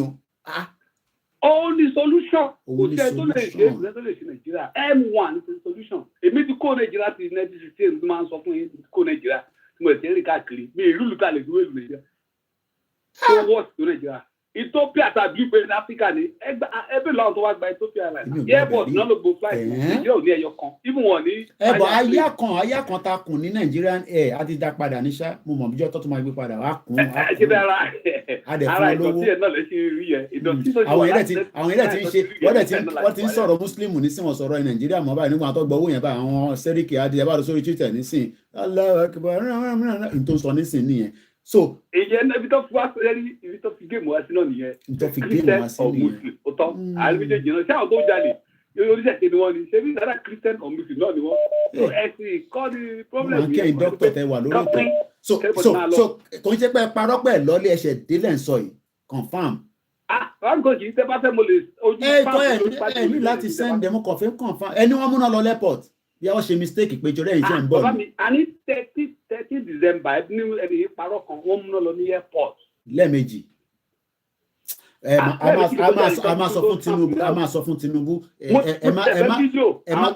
ẹ má máa wá disgrace Nàìjíríà ẹ jẹ́ ká kẹ́lò mi pé torí ẹ lọ Nàìjíríà fi máa wá disgrace Nàìjíríà. àbọ̀ ìkan mo fẹ́ fídíò àbọ̀ ìkan wọn náà ẹ̀gbọ́n wọn ni má ta ẹ̀wọ̀n náà máa gba fóònù yìí. àmọ́ ẹ̀kọ́ gba fóònù yìí tó yẹ bá ti gba fóònù ẹ̀ tún máa rà mí ni ẹ ṣe gan ni ẹ ká lè mi ti wọlé bàbá yẹn ti bínú tán ká ló tún máa bá wa sọ̀rọ̀ +44 tẹ bá ti ń pè after 5 minutes àfi tí bá fi pé mò ń gbádùn yín bí bó ṣe ń gbádùn sìgá ni ẹgbọ́n ẹ mute background àbá Ọlọ́run iwájú ẹ̀ ń ṣàlejò wa àwọn tó ti wọlé àwọn tó ṣẹ̀fẹ̀ wọlé ẹ kábọ̀ sórí ètò ẹ má gbàgbé GoFundMe wa à ń gbọ́ yín bàbá wa gbóhùn sókè. Koikimedia compliment of the same to you sir happy new year mo kí bàbá wa rí jìnnà dùn. same to you àwọn tó pẹ́pẹ́pẹ́. láṣẹ dùn máa. kò sí nǹkan kan tí bàbá yẹn lè ṣe. ẹ ń woṣẹ́ ni. ká ní sùúrù yẹn Jésù ń bọ̀ ni is coming. kọ́ tó bí bàbá wọn ti sọ fún wa pé Jésù ń bọ̀. ẹ má ẹ̀ka tún sàn yẹn ẹ kí ni Jésù ní ṣe pẹ̀lú ẹ jẹ́ reality ni Tinubu là ń bá sọ̀rọ̀ bàbá tẹ sọ pé ká ní sùúrù. bàbá tẹ ní ká ní sùúrù. bàbá àwárí jìnnà dé máa sanwó £1 ẹ̀rín yẹn o mo ń gbọ́ yín ya mi rúkà àtọmọ́ ohun mi ẹgbọ́n sókè mo ń gbádùn ẹ̀gbọ́n mi mo ń gbádùn yín. náà lórí pé ká ní sùúrù fún bàbá tí ò rí ordinary èkó control o lè ní ká ní sùúrù fún lẹ́yìn ká máa fi náà sí. ẹni sùúrù kí ló ṣẹlẹ̀ lẹ́kọ̀ọ́ ẹ̀ràn kí mi ti kúrò ní tipẹ́. God bless you èmi náà ti kó lé tipẹ́ ọmọ bẹ̀ náà ni gbogbo wa ẹ wo nǹkan tó tẹ̀ last month ending.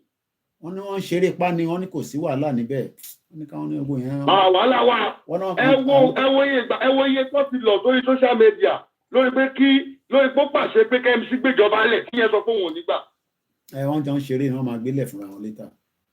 àwọn ọjọ́ ṣeré òun lè máa fi mọ̀ wípé ẹni tí ẹnu ẹ̀ the president of the federation tí ẹnu ẹ̀ ò ká èkó tó ti wá lásán lórí security báwo lẹ́nu ẹ̀ ṣe fẹ́ báwo lè lápá ẹ̀ ṣe fẹ́ ká Nàìjíríà.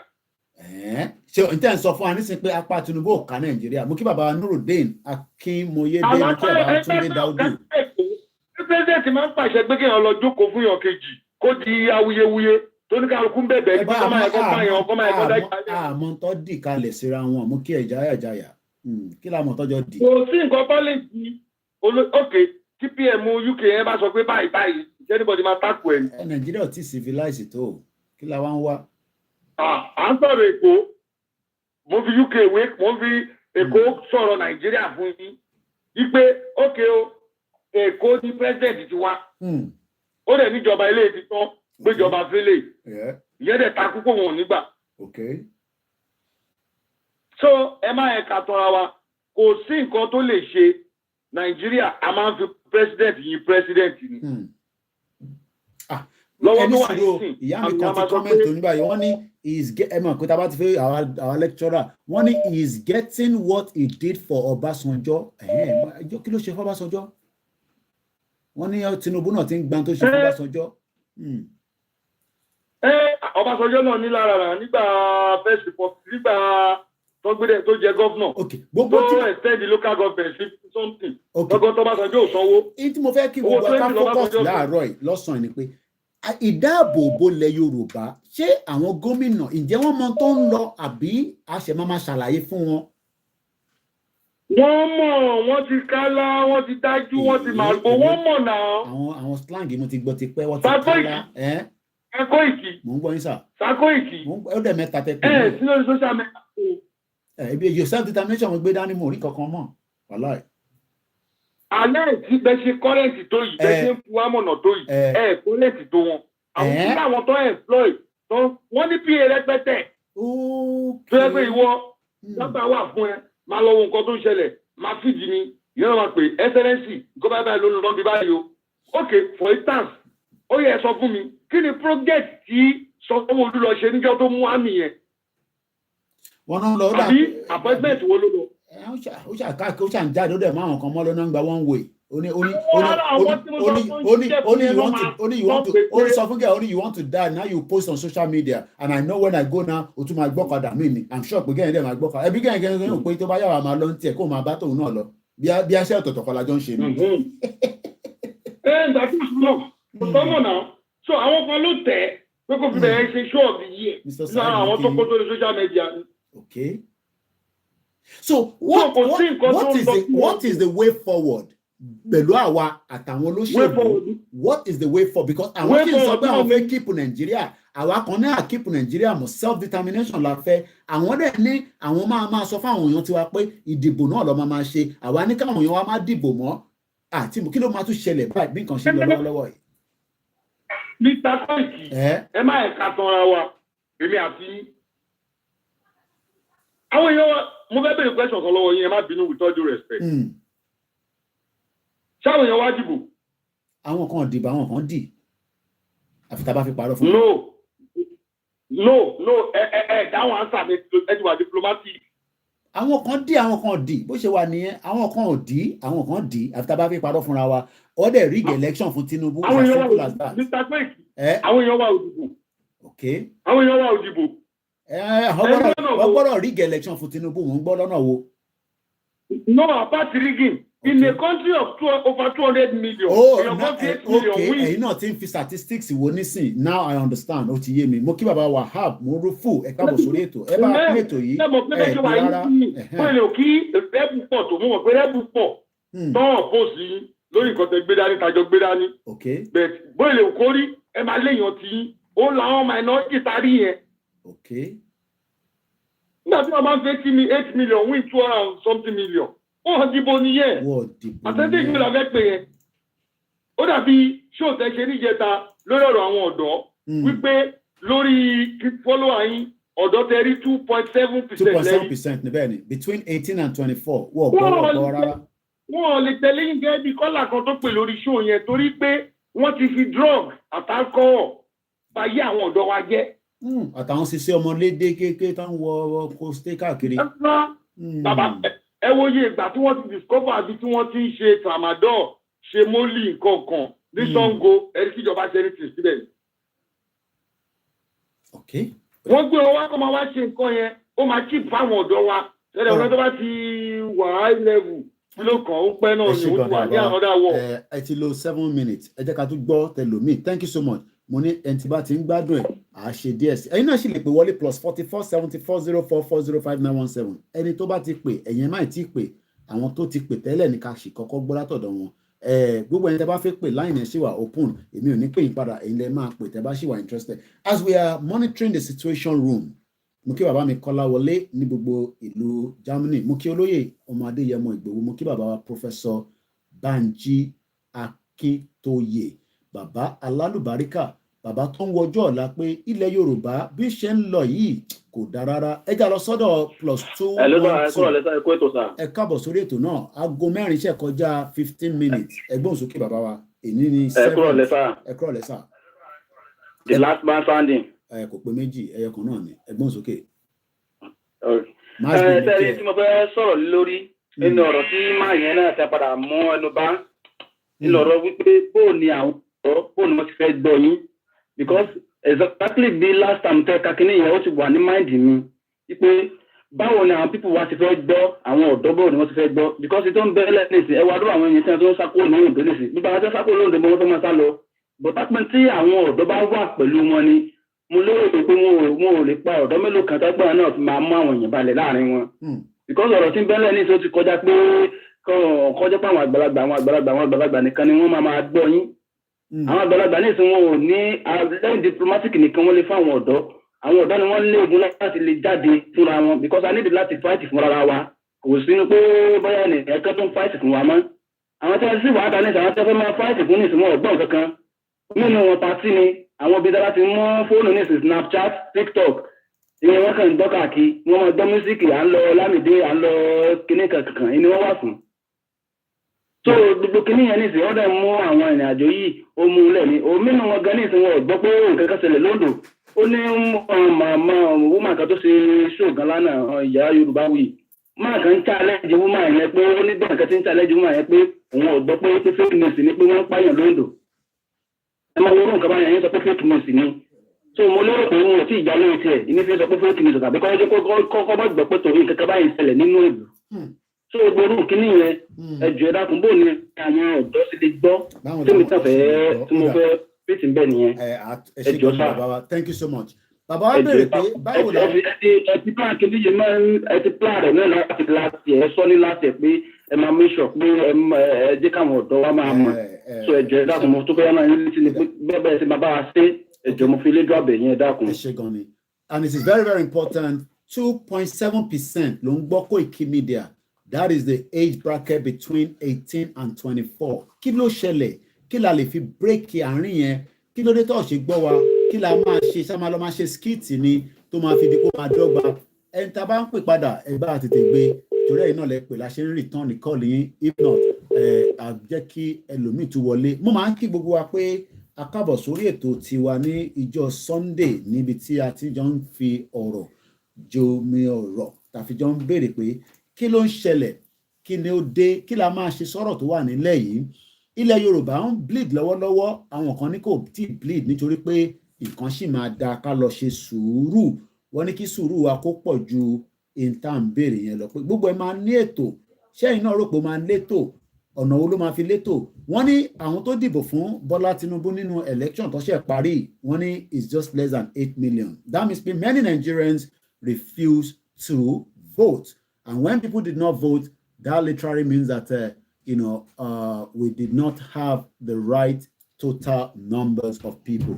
Ẹja lọ sọ́dọ̀ àwọn tó ṣì ń pè wá +44 74 04405917. Òun ni nọ́mbà tó máa gbé wá sórí ètò wa níbí ká tún jọ bèèrè lọ́wọ́ àwọn olóṣèlú wa pé kí la ṣe fún wọn àti pé ṣé a kàn máa rojọ́ nìkan ni àbá máa tún wá ọ̀nà míì ẹja lọ sọ́dọ̀ ẹ̀lú bàbá wa ṣé mo wà lórí ètò ni o. Okay, sorry. ṣé n pè yín padà màá pè tí bá ṣe tán sà. All right sir daddy. All right. Okay, we ṣe gan. All right. Gbogbo ẹni tó bá fẹ́ dá sórí ètò náà ẹ pè wọlé 5 minutes náà lẹ máa ní Anjorin àwọn ti can no mo náà àwọn ti young can nìyẹn gbóhùn sókè kásán sórí ètò happy new year. Hello. À ń gbádùn ẹ gbóhùn sókè happy new year. Ẹ ṣe gan ni sir happy new year sir. Àṣọpọ̀lọpọ̀. Ẹ̀mí àṣẹ púpọ̀ ẹ̀ sà ẹ̀kọ́ ó ṣe àpọ̀lú. Ní àfikún lórí ètò nǹkan tí ẹ̀ ń sọ sà. Ọ̀rọ̀ ìlú yìí ó ti kọjá apá gọ́vnọ̀. Tàbá ṣì ń gbára lọ́wọ́n ìjọba Nàìjíríà ó túmọ̀ sí pé à níbi lọ ni. Because àwọn pípù yìí náà àwọn nǹkan tó ti jọ agree tó ti jọ plan ni. Wọ́n ti tà wá already. And now ṣé àwa tó ti tà bẹ́ẹ̀ sọ pé tí wọ́n tún máa jà fún kò possible. So mo lè parọ́ fún yín sà ní Ondo ibi tí incident yẹn ti ṣẹlẹ̀ area wa popsi mi ni. Ok kí ló ṣẹlẹ̀ gan-an ká lè get clarification kí ni nǹkan tẹ̀yìn gbọ́ ẹ̀yin lẹ́wà ń lé kí ló ṣẹlẹ̀ ká má kàn máa ní speculation àti pé ṣé gómìnà náà ti wà where àbí gómìnà ṣì ń settle down torí new governor ló wà l'Ondo state. Ọ̀rọ̀ yẹn ìjà yẹn tí Akérédolú tó ní issue pẹ̀lú sickness tó dín pé ó ṣaláìsí ló ti ń ṣẹlẹ̀ wọ́n máa lọ sí oko lóko ìjà yẹn kọ́kọ́ bẹ̀rẹ̀ pé ó sọ pé Akérédolú ta àwọn lẹ̀kan fún ọ̀yàn kan níbẹ̀. mo gbọ́ nígbà yẹn agbọ́n yẹn náà. grandpa mi farmland grandpa mi wà ní side ibẹ̀ yẹn. Okay. So gbogbo nǹkan yẹn ní information lọ́wọ́ update wọn pé ìgbà kan tiẹ̀ ni wọ́n jẹ́ kó lọ sóko mọ́ wọ́n stop wọn pé tó má dé oko yẹn mọ́. láì mọ̀ pé àwọn Fúlàní lọ gbé owó tó occupy space ibẹ̀ yẹn so that ti gain ground ń bẹ̀ yẹn.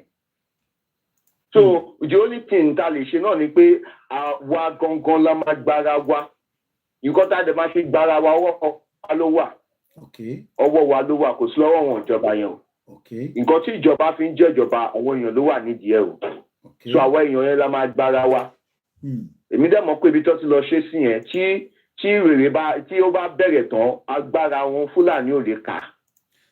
ṣé àwọn ọmọ Yorùbá tó ń ṣe sùúrù tó pọ̀ yìí wọ́n fi ohùn ránṣẹ́ láti àtìsbò pé ṣé bó ṣe máa pa wá lélẹ́yìí tí gómìnà dákẹ́ tó sọ̀rọ̀ ǹjẹ́ lọ́kàn yín bí nǹkan ṣe ń lọ lẹ́yìn ọdún mẹ́ta ǹjẹ́ àwọn ọmọ Yorùbá ẹnu la níbi àjàkàrà àbí wọ́n kàn ń dúró pé tó bá dodi pé nǹkan bá lọ bẹ́lẹ̀ kó má dé pé wọ́n tún máa ń mú kí ló ń ṣẹlẹ̀ gangan what is the reaction àwọn kan nítorí pé gbogbo iná ti dákẹ́ especially àwa tá à ń campaign pé àgbétò Yorùbá nation padà wá sísàlẹ̀ mọ́ bó ti ṣe ń lọ tẹ́lẹ̀ orí social media nìkan ló wà nísìnyí à ń bẹ̀rù Tinubu àti darapọ̀ mọ́ Tinubu àti gbowó lọ́wọ́ Tinubu kódà ẹlòmíì fẹ́ lè sọ pé kò sí Yorùbá nation mọ́ ilé lẹ́yìn wà kí lẹ́yìn rò pé ó ṣẹlẹ̀.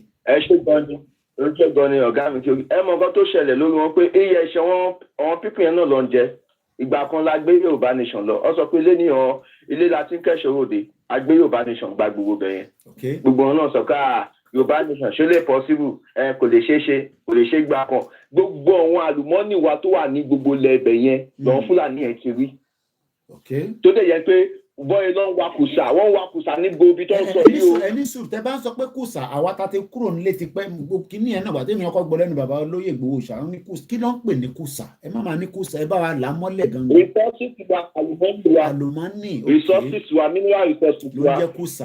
ẹlòmíì ti pẹ́ níta gbogbo ẹ bá ní kùsà ẹlòmíì ọmọ tó ń jẹ́ bẹ́ẹ̀ ó kọ̀ lè rò pé bí ayé ẹ̀pẹ̀lẹ̀ ń sọ ká lè máa là á mọ́lẹ̀ dáadáa ẹ má bínú sà. gold ni gold àwọn nǹkan bíi mineral resources wa tó jẹ́ nǹkan àlùmọ́nì wa àwọn Fúlàní lọ wà ń bẹ̀. tẹ bá rí ibi tó wà ọ ti gba gbogbo odidi ìlú gbogbo igbó tó wà ní gbogbo tẹ́lifíṣàn. ṣé gómìnà ló fún wọn níbẹ̀ ni tó ẹ sọ̀rọ̀ Akérédolú lẹ́ẹ̀kan ṣàkérédolú ló tún fún wọn níbẹ̀ nígbẹ̀ kó tó ṣaláìsí ni àbí wọ́n rà ní. Akérédolú tó kú lọ́sọ̀pọ̀ ti ta àwọn ilẹ̀ yẹn kéèsì yẹn ṣì wà ń court most of those cases ṣì wà ń court tó ń jà tó wọn aráàlú sọ pé òun ò ní gbà.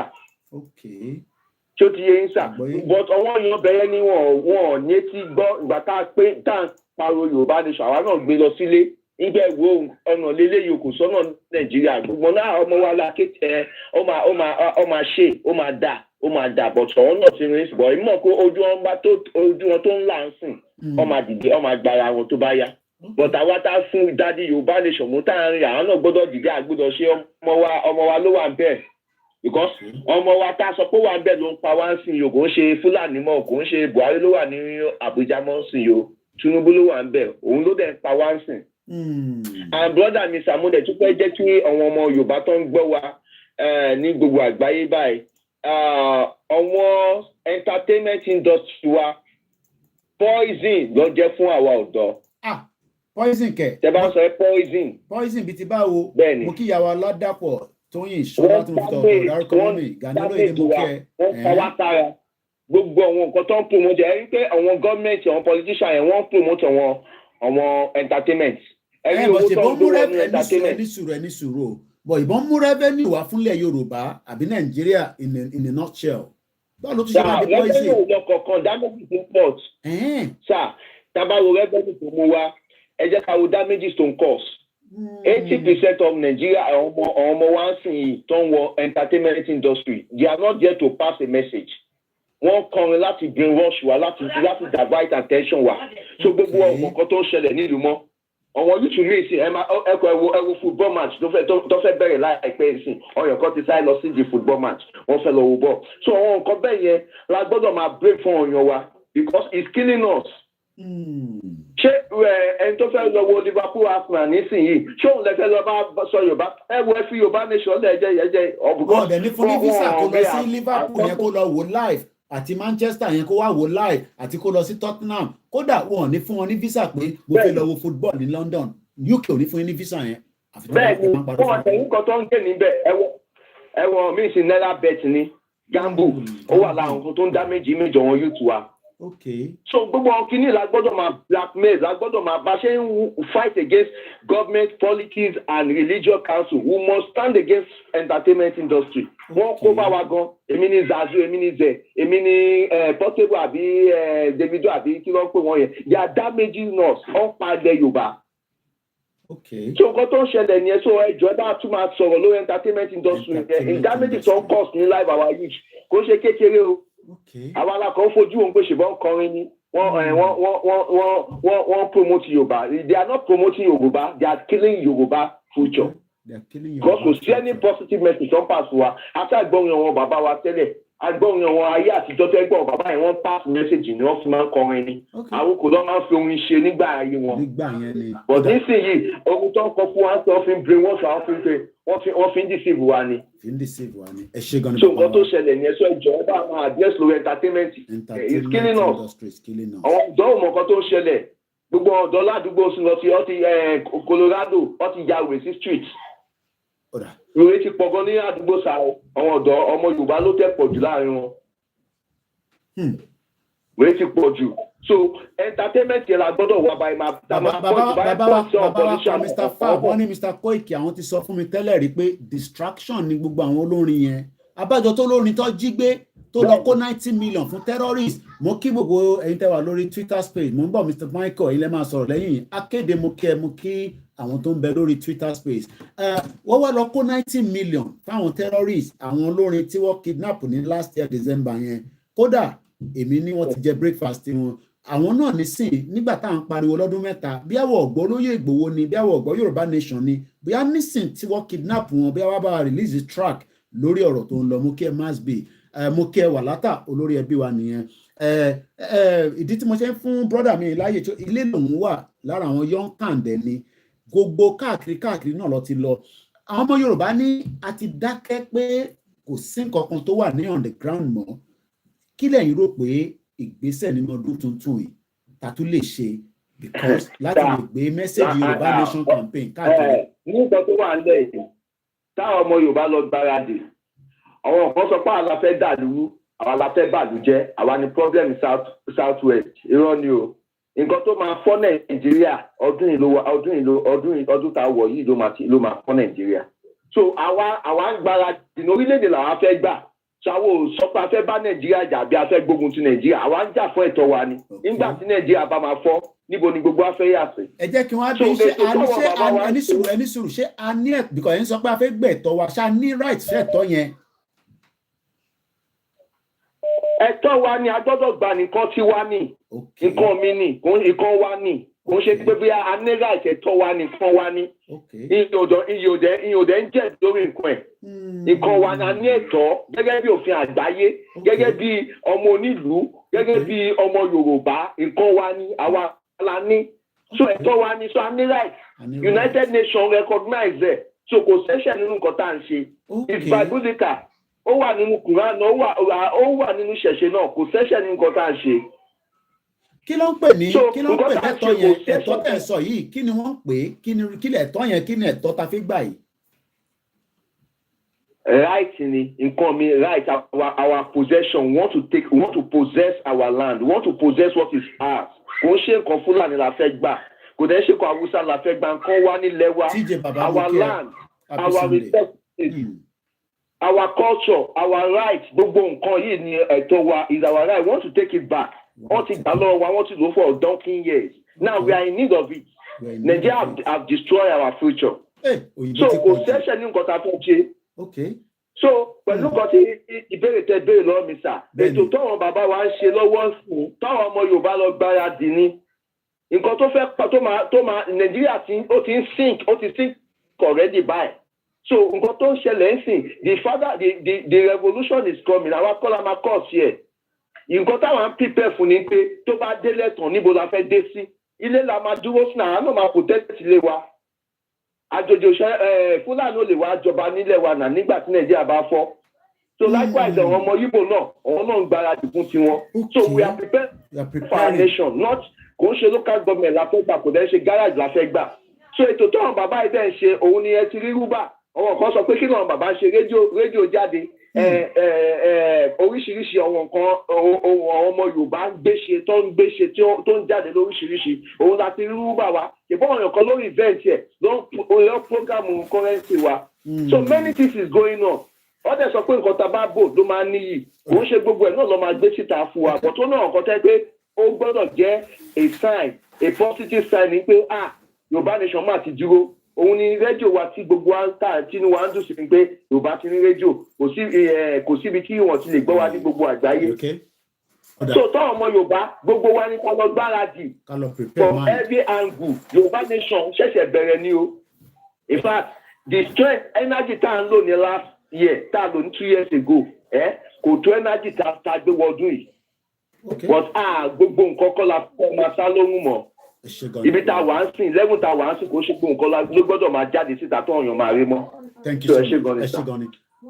Ẹ jẹ́ ká lọ sórí Twitter space ẹ má bínú ẹ̀ tẹ́ ń pè ẹ jẹ́ ká bá bàbá Michael ẹ send a request ẹ bá gbóhùn sókè ẹ̀yin náà ní 5 minutes ẹ lè má lò tán ẹ dẹ̀ lè lò ẹ bá unmute ara yín ká gbọ́ látọ̀dọ̀ yín màá wá gbé àwọn méjì tó kù náà àtúgbẹ̀yìn wọlé akéde odò àmórí ẹ brother mi bàbá mi dáadáa ọmọ Yorùbá ni mí mo rí ẹ̀yin náà níbẹ̀ a máa gbẹ̀yìn náà méjèèjì wọlé bọ̀ ká kọ́kọ́ jẹ́ kí Mr. Michael tẹ́ bá wà níbẹ̀ Mr. Michael please unmute and will mute myself kó má máa ní interference ẹ gbóhùn sókè à ń gbọ́ yín sà. ẹ̀ka sọ̀sà ṣe lè gbọ́ mi báyìí. loud and clear. Okay ẹ ṣé. Inú mi dùn pé mo tiẹ̀ ní àǹfààní láti sọ sí nǹkan tó wà lẹ́yìn ní ọ̀sán yìí. Ǹjẹ́ mọ̀ pé tí ò bá ń ṣe pé bàbá wa Ìgbòho wọ́n ṣe nǹkan tí wọ́n ṣe ní last time tó dá wà látìlẹ́yìn. Gbogbo nǹkan tá à ń sọ yìí àgbà tí mo jura yìí mọ́ rárá.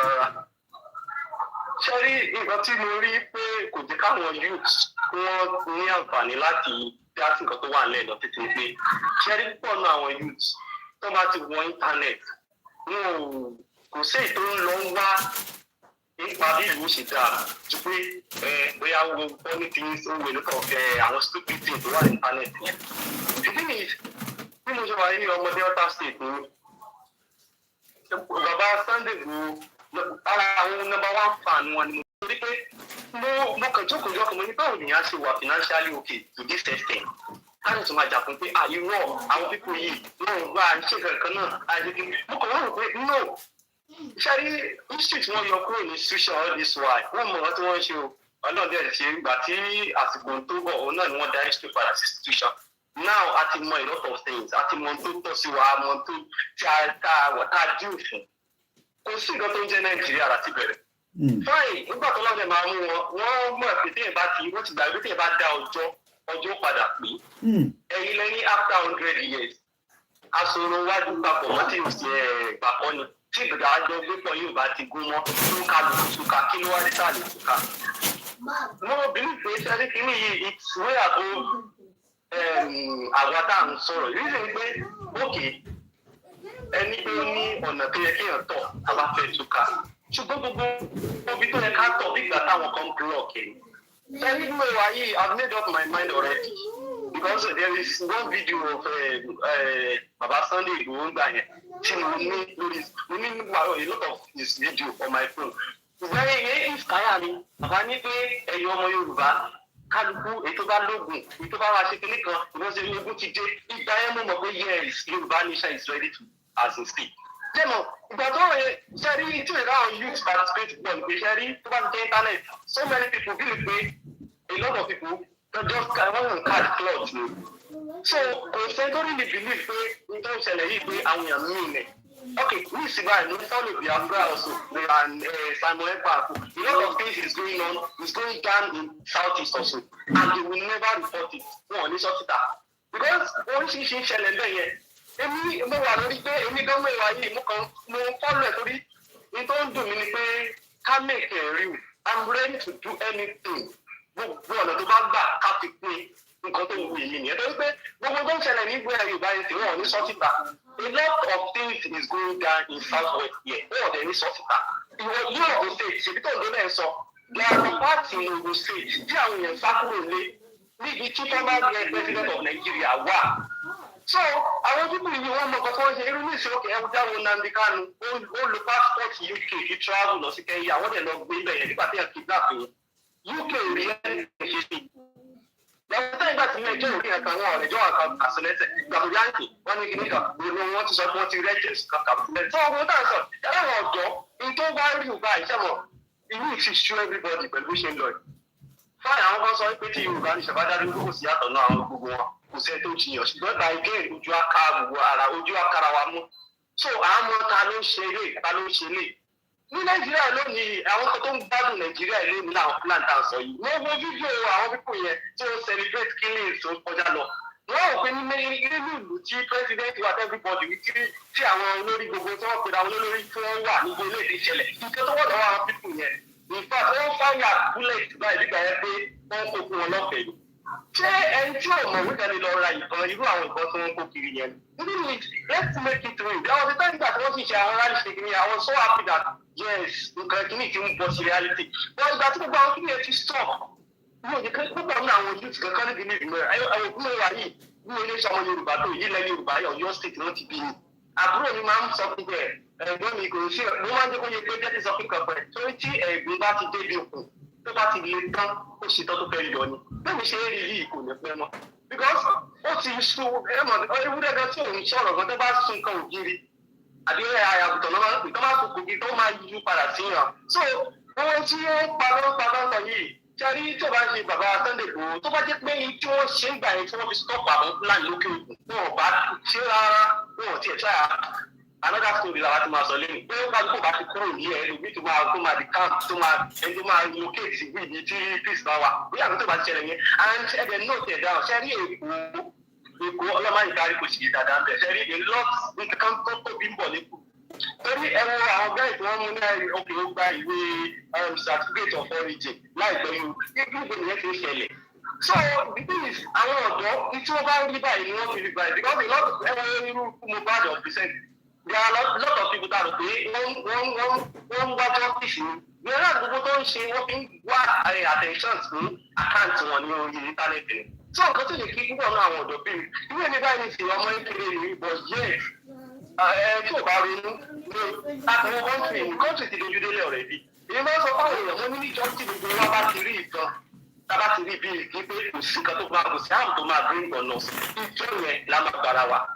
ṣùgbọ́n ẹgbẹ́ ẹgbẹ́ òun ìdílé wọn ní rules not with God ní ìjọ náà tó rú ìwà kó sì kàn mí ẹbí náà máa ń sọ̀rọ̀ láìpẹ́ lórí ìtàn gbogbo wa bá dúró nípasẹ̀ gbogbo wa ṣẹlẹ̀ lónìí àpàràdì ìgbà yẹn la tó ṣe tán because protocol ìrẹ̀ ká kọ́ lò kí a fi pé wọ́n block ẹ̀ ibi tí lẹ́tà everything yẹ kó lọ gan àwọn tí ó lọ bá ń bẹ̀ náà wọ́n fẹ́ ká nítorí èrè oúnjẹ lórí country yìí because ìwà pápọ̀ ogun wa báyìí wọ́n fi ń loot wa wọ́n lọ fi ń loot wa so àìpé wa ó pè àwọn tí ó yẹ ká fẹjọ́ sùn so kí ni yóò ṣe é ṣe ní peace kò ṣe é ṣe in peace I'm telling you kí wọ́n di mo sọ rédíò kan ń jọ wọn bẹ̀rẹ̀ mo comment lórí rédíò àwọn program máa sọ fún ẹ pé the thing is ìdí tó jẹ́ kí wọ́n pa Fẹlá ń gbà yẹn lélẹ̀ Fẹlá hate white because ó mọ ọba tí wọ́n ti ṣe sí wọ́ọ̀sì wọn ti táwọn nípò yẹn wọ́n tún fi wálẹ̀ tà àtúrà wálẹ̀ wọ́n ò fi wálẹ̀ tà so that's why wọ́n dẹ̀ pa ọ̀gbọ́n yẹn dànù now mo sọ fún wọn mo nígbà tá a bá bẹ̀rẹ̀ sí pa wọn lẹ́yọ kọ̀ọ̀kan ìgbà yẹn ni wọ́n á tó gbọ́n èmi ò dúró lórí pé àtẹ̀rí bẹ́ẹ̀ wọ́n máa ń gbẹ jíkà lọ́wọ́ àmì jíkà lọ wọ́n dìgbà tá a bá tó mú ní mò ń fi yẹn so ogun ni it has to be a war. Okay. Okay, wọ́n pa àwọn èèyàn wa ṣé àwọn kan máa wò wọ́n káyọ̀ bá ṣe kò lẹ́yìn ẹ̀ka àwọn ẹ̀ka tó ti di ẹ ṣé gan bàbá ẹ ṣé gan Mr. Michael ẹ ṣé gan ni ẹ bá mute lọ́dọ̀ yín mò ń bọ̀ lọ́dọ̀ yín akéde àti ọmọ Yorùbá ni mí ẹ jẹ́ ká tún padà sórí call tó ṣì ń wọlé ká gbọ́ látọ̀dọ̀ àwọn tí wọ́n ń pè náà ẹ jẹ́ ká lọ sí ìlú òkè lọ́hùn nílùú Nàìjíríà ní ibìkan nílùú Èkó ẹ bá gbọ́n sókè alàgbà ẹ ti wọlé ẹni wákàtí 5 péré ẹ̀yìn wákàtí 5 a máa jà yín wálẹ̀ kí ẹlòmíì lè bá a sọ̀rọ̀ mú kí bàbá wa Yẹmí 666 mú kí gbọ́n ìtẹ́wọ̀n ẹ bá wa pín ètò yìí àbí kò ṣe irú nǹkan tẹ́ fẹ́ gbọ́ níjọ Sunday nìyí àgbọ̀n bàbá wa gbọ́n sókè mú kí ẹwà látà akérò rẹ̀ bàbá wa. Happy New Year. Happy New Year mo kí yín o. Aṣọ ọ̀pọ̀lọpọ̀ ọdún láyé o. Ìṣẹ́jú 5 àmì ọlọ́bàbà. ká má fa ọ̀rọ̀ gùn bàbá mi kò sẹ́ni tó lè ṣèlú yìí. Báwo lẹ́yìn ṣe mọ̀? Kò sí. Èkó ni ṣebí kò lè mi ń gbé. Èkó ni mò ń gbé. Mo kàn ń béèrè náà ni. Mo lọ síbi kan láàárọ̀ yìí. Sùrá ni ó ń pè bẹ̀yẹn ẹni bá gbé kó dáadáa mọ̀ pé Sùrá ni ó ń pè bẹ̀yẹn. Ṣọ́ọ̀ṣì kan wà ń bẹ̀. Sẹ̀lẹ̀ ṣọ́ọ̀ṣì ni. Sunday ló máa ń fún àwọn aláìní àwọn tí ò ní jẹun tálíkà ló máa ń fún wọn lóúnjẹ. Àwọn tí mo bá bẹ̀yẹn láàárọ̀ yìí wọ́n lé ní 200 people ní Ọláyọmí Kóìkì. So kò sí àti gómìnà ni àti president ni àti chairman of local government ni wọn ò sí ń bẹ̀ nítorí anybody wọ́n kàn wá ń bẹ̀ nítorí family wọn. Yorùbá nation ni the best. Kádá dúró bá a fẹ́ bá a kọ̀ pínpín ní solution pínpín òun ní solution. Mo gbọ́ ohun tójú mi rí lẹ́kọ̀ọ́ bí mi ò lè sọ tán. Mi ò lè sọ tán àwọn èèyàn ń jẹ ìyàláyà ìyà ìpọ́njú gidi. Àwọn máṣọ̀ kan wà ní Lẹ́kí tó wà ní fíàyà everywhere tí ò sẹ́ni tó ń gbé bẹ̀ for past 10 years wọ́n lọ ṣe sùtà. Ìhun tẹ́mi ń fojú rí ni kì í ṣe pé ó ń sọ fún mi. So kò sí ẹni tó lè ṣèlú yìí yàtọ̀ sí pé kí Yorùbá dá dúró everybody bá tiẹ̀ lọ that is solution. That is solution bàbá mi. Mi ò ní sọ̀rọ̀ púpọ̀ torí mo wà lẹ́nu iṣẹ́. Ẹ ṣé gan ni bàbá. Ẹ ṣé ẹ kú ètò. Ẹ ṣé gan ni. Ẹ jẹ́ ká ṣèdè mọ́ bẹ́ẹ̀. Ẹ jẹ́ kí n padà sórí Twitter space. Mo ń bọ̀ yín tẹ́ ń pè. Ẹ bàbá wa akéde. Ẹ bá wa unmute. Ẹ̀yin náà ní 5 minutes. After 5 minutes, máa interject yín. Ìyàwó mi ní kò ń ṣe wákàtí márùn-ún ìṣẹ́jú márùn-ún ni mo yẹ kí n sọ. Ẹgbọ́n sókè akéde. Ẹ bá wa kí gbogbo ọmọ Yorùbá ká gbọ́ ọ̀nà áńgù tẹ́yìn náà tó fi bá wa sọ. Mú kí ẹ̀yin tẹ́wà lórí Twitter space. Go ahead. Kò ní gbé ọ̀dàlẹ̀. Ẹ kú ọ̀lẹ́. Ṣé rí ṣé ń gbọ́ mi sà? Loud and clear. À ń gbọ́ yín dáadáa. Okay. Ẹni tó nara ẹ̀ tó ń sunkún òun lọ àwọn Yorùbá wa tó wà Nàìjíríà. Wọ́n dẹ̀ ní ẹni tó bá ń tàn yàn.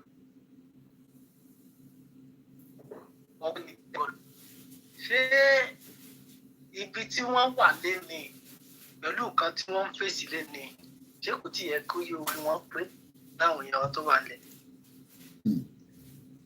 Àmọ́ kékeré lèmi kàn fẹ́ gbà àwọn YouTube tó já bí ọ̀dọ́. Ṣé rí táwọn Fúlàní wà táwọn tó jẹ́ ọ̀dọ́ tibẹ̀ ẹ dìde o. Ẹ dìde kẹ́ defend ara yín o. Ẹ bá dúró de gọ́ọ̀mẹ̀ntì kan ẹ kú gbé. Ṣé rí tá a ti ń sọ yìí ní ìsìn máa gbé àwa gan èmi gan máa bá yín post ẹ̀. Kò sí nǹkan tó máa tẹ̀yìn jáde tẹ̀ bá dìde. Torí tá máa ń tàn kẹ̀kẹ́ tán ẹ̀. Ó ń bọ̀ àwọn láńdẹ́ẹ̀dì. Ìgbà tí Plateau ṣẹlẹ̀ ọjọ́ mélòó ni kí náà rí ṣe sílé ni kò sí kankan. Yorùbá ẹ̀rọ náà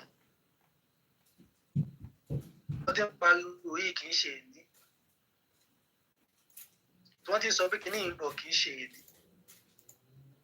ó kálukú lọ dira kẹ́ ẹ̀ dira gidigidi ó ń bọ̀ òdìdé tán ni a sì máa bá dé pé gbogbo bí tí wọ́n ti ń gba gbogbo tí wọ́n ti ń kó ìsọ́sísì wà yẹn pátá a sì máa bá débẹ̀ ká má wọlé a sì máa bá débẹ̀ ìsọ́sísì tí wọ́n fi ń fọ́ǹdì wọn yẹn a sì máa bá débẹ̀ gbogbo ọ̀dọ́ ẹ lọ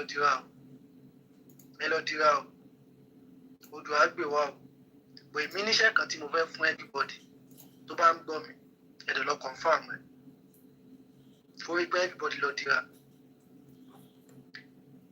ọ̀dọ́ tó bá ń gbọ́ mi Mr. Koikije má bínú ọ̀dọ́ tó bá ń gbọ́ mi abẹ́ tó bá ní tẹ̀sí nínú ẹ lọ fi dira yín ọ̀gẹ̀dẹ̀ àgbààgbà ẹ lọ atare 201 kẹlà ní kẹlà inú ọ̀gẹ̀dẹ̀ yẹn kẹkọ sílẹ̀ iṣẹ́ tó confam kẹ lọ jẹ nkálukú lọ dira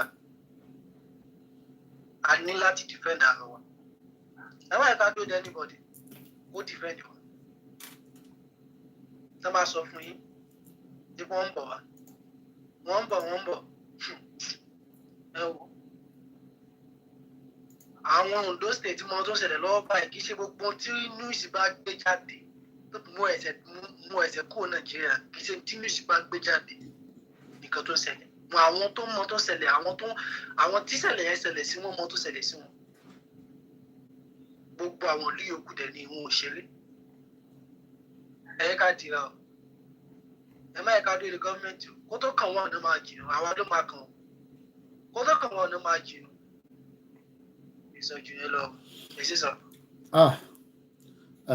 Ẹ ṣé gan bàbá wa akéde mò ń bọ̀ lọ́dọ̀ yín ọmọ Yorùbá ni mí mo kí gbogbo ẹ̀yin tí ẹ ti bá wa fi ohùn sí orí ètò ti èní wákàtí méjìlá ṣiṣẹ́ wákàtí mẹ́ta náà la máa ń ṣe so a ní 1 hour gbogbo ẹ tó bá fẹ́ pè sórí ètò +44 74 044 05 917 shalom my brother and welcome to the transmission. Ẹ bá gbóhùn sókè ẹ jẹ́ ká túbọ̀ látọ̀dọ̀ tí yín bàbá wa.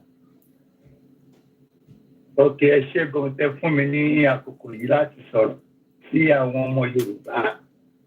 So àmì tí ń gbọ́ gbogbo àwọn nǹkan táwọn brother wọ́n ti sọ látẹ̀kùn which is the fact. But brother wa kan sọ̀rọ̀ ń pa àwọn entertainment industry. Wípé bí state government bọ́ ṣe support wọn, bọ́ ṣe fún wọn lówó. You know, but I would say that is part of the agenda because it's one of those things that, okay, yeah, because they have to do whatever the government want them to do. I return that type of music. But that one apart.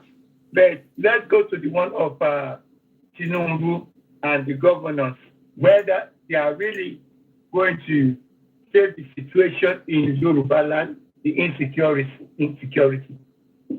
But about don't share for now, because the insurgency don't share because governor or even the president of Nigeria can do, because this is international something that they created, okay? Because we have to know where the problem is coming from. Because they will try to narrate it here. Because the problem here is solve it.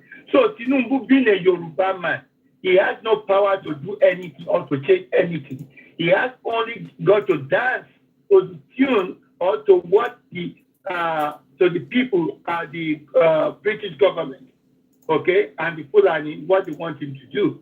You know, somebody spoke about, even when Buhari was there, you know, which is, it's so terrible, but now, even Yoruba man that is there, they kill him more Yoruba more now. So it's not because of Yoruba man that is there, it is the agenda. This is what we have to understand. And the governors in Yoruba land cannot do anything because they are working under oath. And the oath is that they have to dance to the tune of what agenda the British government and the Fulani gave them to follow. That's just it. So, but what can we do in this situation? That is the problem. As the Yoruba people, like what you said, we have to start our campaign back. You know, we don't need to wait on the governors. We don't need to wait on the politicians, okay? Because we just have to sometimes, you know, watch the template.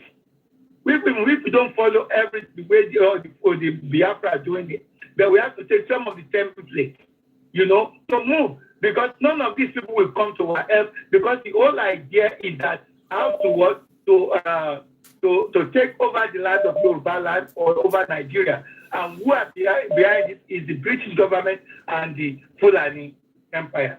And again, I want to say something. Because the Honorable Prime Minister of Biafra government in Nigeria, Martin Simon Epa, he posted a video yesterday, a TikTok video, which a white man spoke. And the white man was talking that, look, they are not the one causing the problem of Africa. I saw the video as well. Yeah. That's okay, yeah. Thank you. Now, I want to go to the point, the last statement of that man, of that white man. he said that there's going to be a war, a fight between the Europeans and the Africans. So they are planning how they will fight the Africans. Don't forget, when they say the Africans, they are not talking about Somalia, Ethiopia, or what. It is we they are talking about. Okay? And that is that fight. The fight has already started long ago. This is why from the time of amalgamation, okay, the time they came to take us into slavery, the fight has started then. And this is why they gave us the 1999 Constitution, because they were calculated after 100 years, after the amalgamation, let's see to put them into what? Into what? Into mental slavery. So that is that war. But that war now is about to go to physical. Okay? So this is why you see 4 or 5 weeks ago, when the Foreign Secretary of Britain then was saying that Nigeria is an Islamic state. That one alone is a declaration of war. Even let's say, okay, yeah, if the Fulani or the Muslims they support it, but to the Yoruba, to Igbo and the other indigenous people, that is a declaration of war. And we know wherever they say that Islamic state, that means the Europeans, the British, and the Americans, they are bringing their troops there. So now this is what that man said indirectly, that look, this is the war, because they know this war has been an ancient war, century war that they've been fighting against us. But now, can we really see it?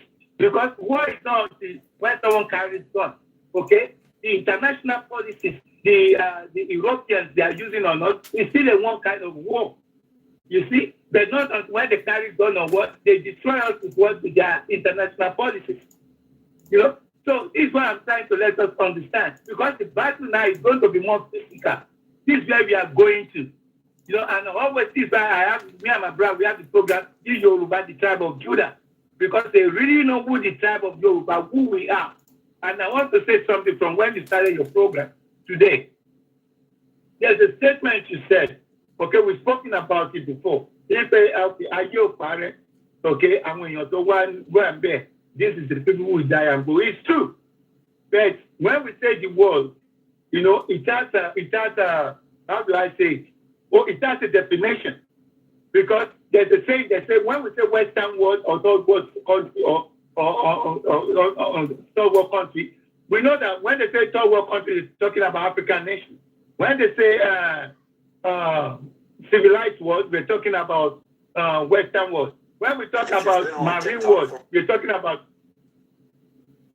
we're talking about all this something animals, marine world. So the world we are talking about is the world of the present rulers on the planet.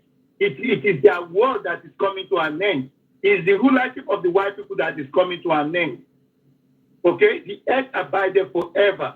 So because the white man knows that his rulership is coming to an end, and the rulership is coming over to what? The Yoruba people and the Igbo and the black race. So this is why their main target is the Yoruba. But because why they are playing this game or against the Yoruba is just like the Japa agenda. Japa agenda is the Yoruba word.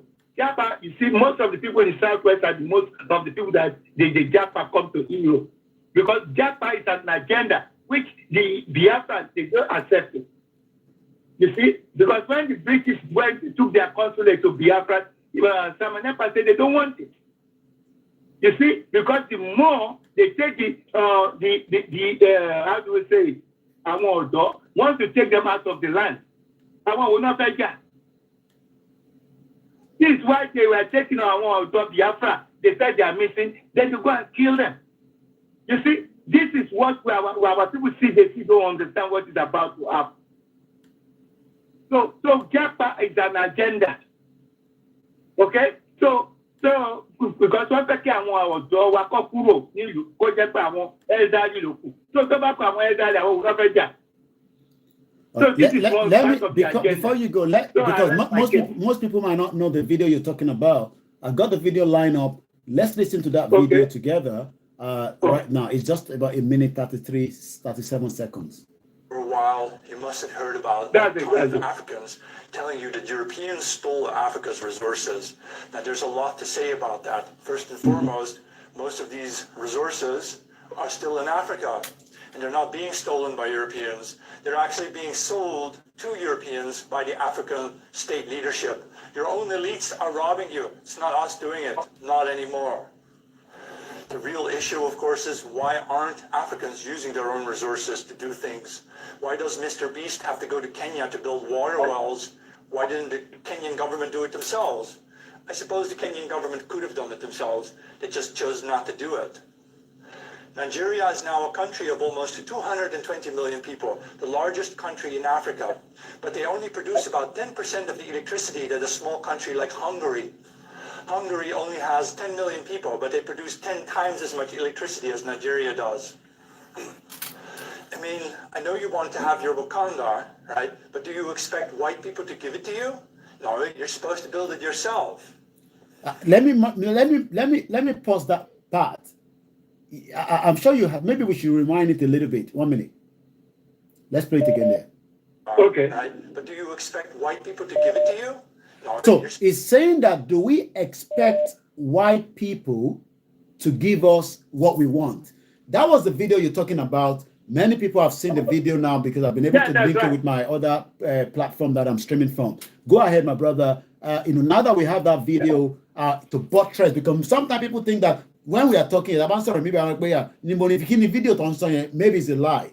We see the social media gone X space ti Twitter. Ibẹ̀ gangan nìjà wà.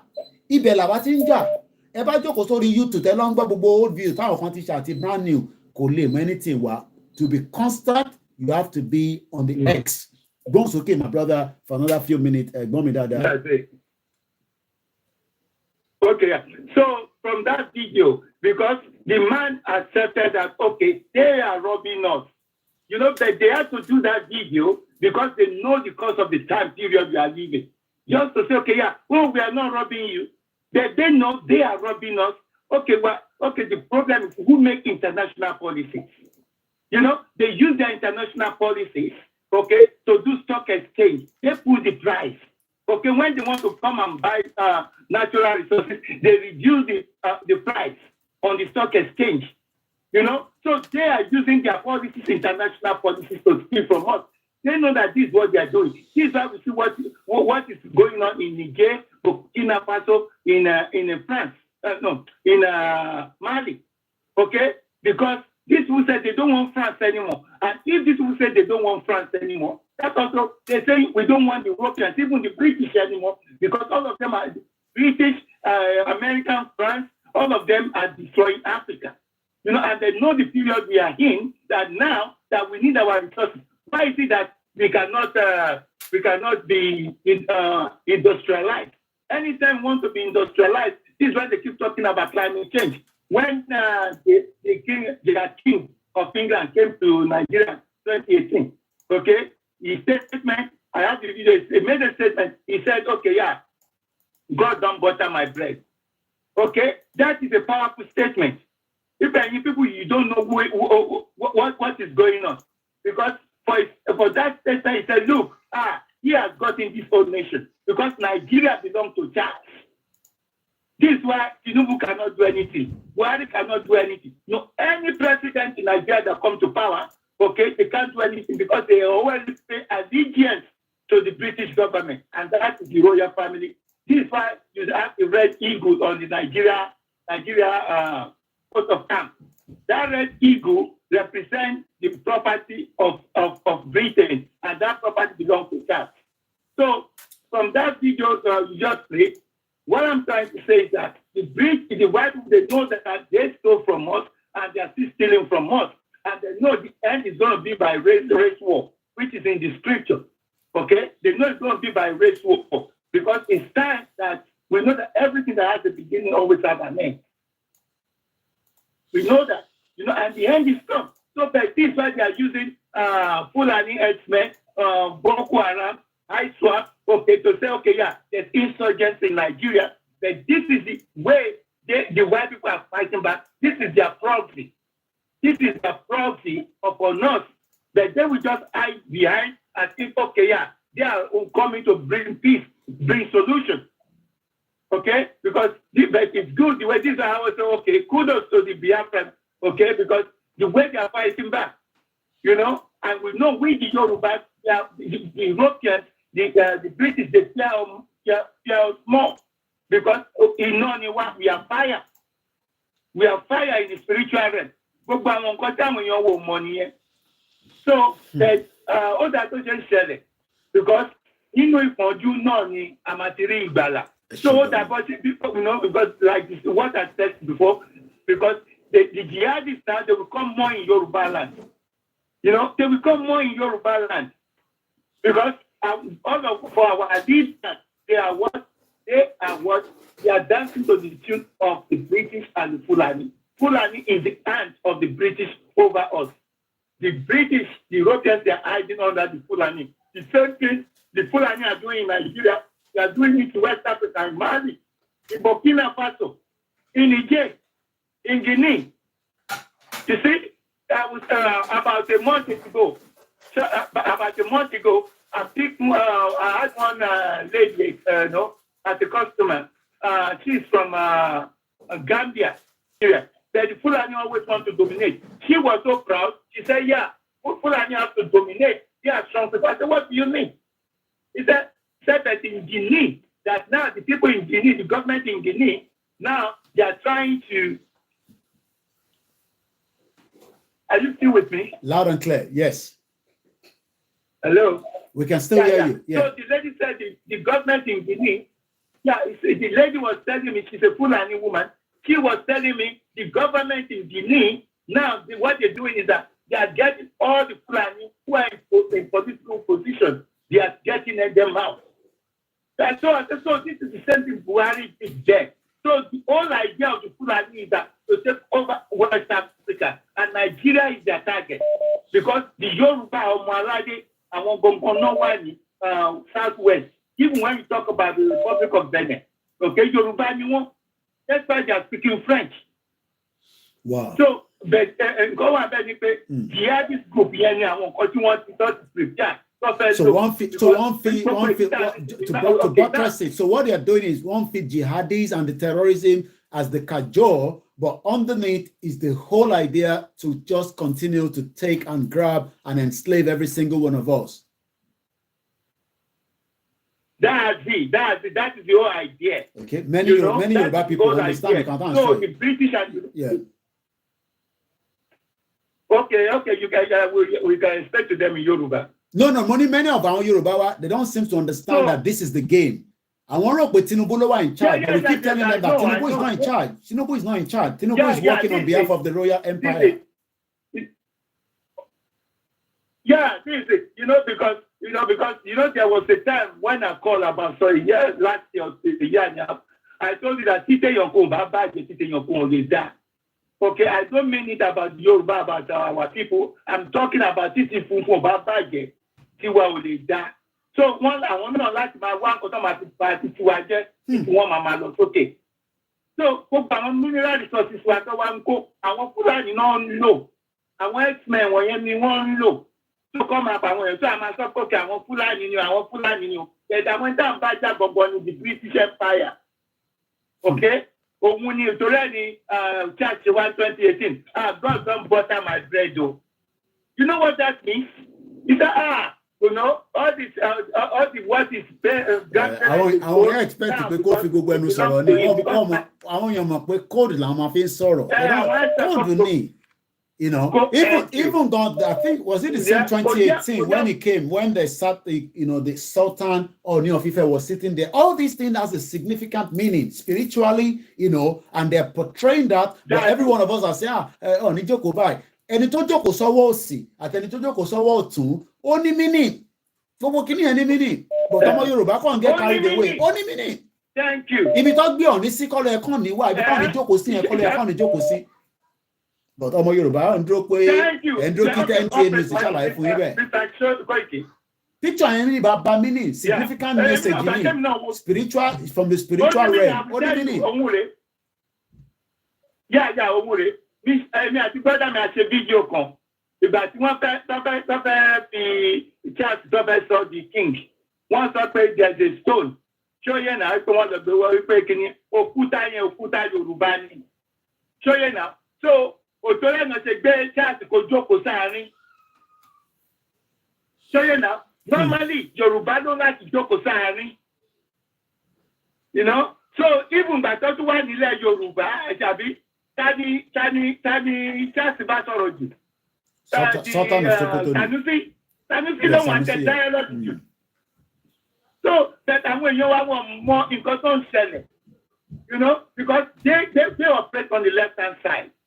So you know, then we can see it on the right-hand side through the power of the Most High God. You know, because Mr. Koiki, a lot of things I would have said. So you know, the one thing to answer so. Thank you so much. You know, thank you so much. Because there's a lot of things. Why you can by my brother? There's a lot. There's a lot. There's a lot.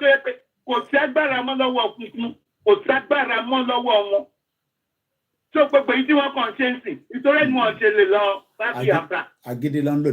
Thank you so much. Let's hear from somebody else. We need a video. Yeah, go ahead. Okay, all praises.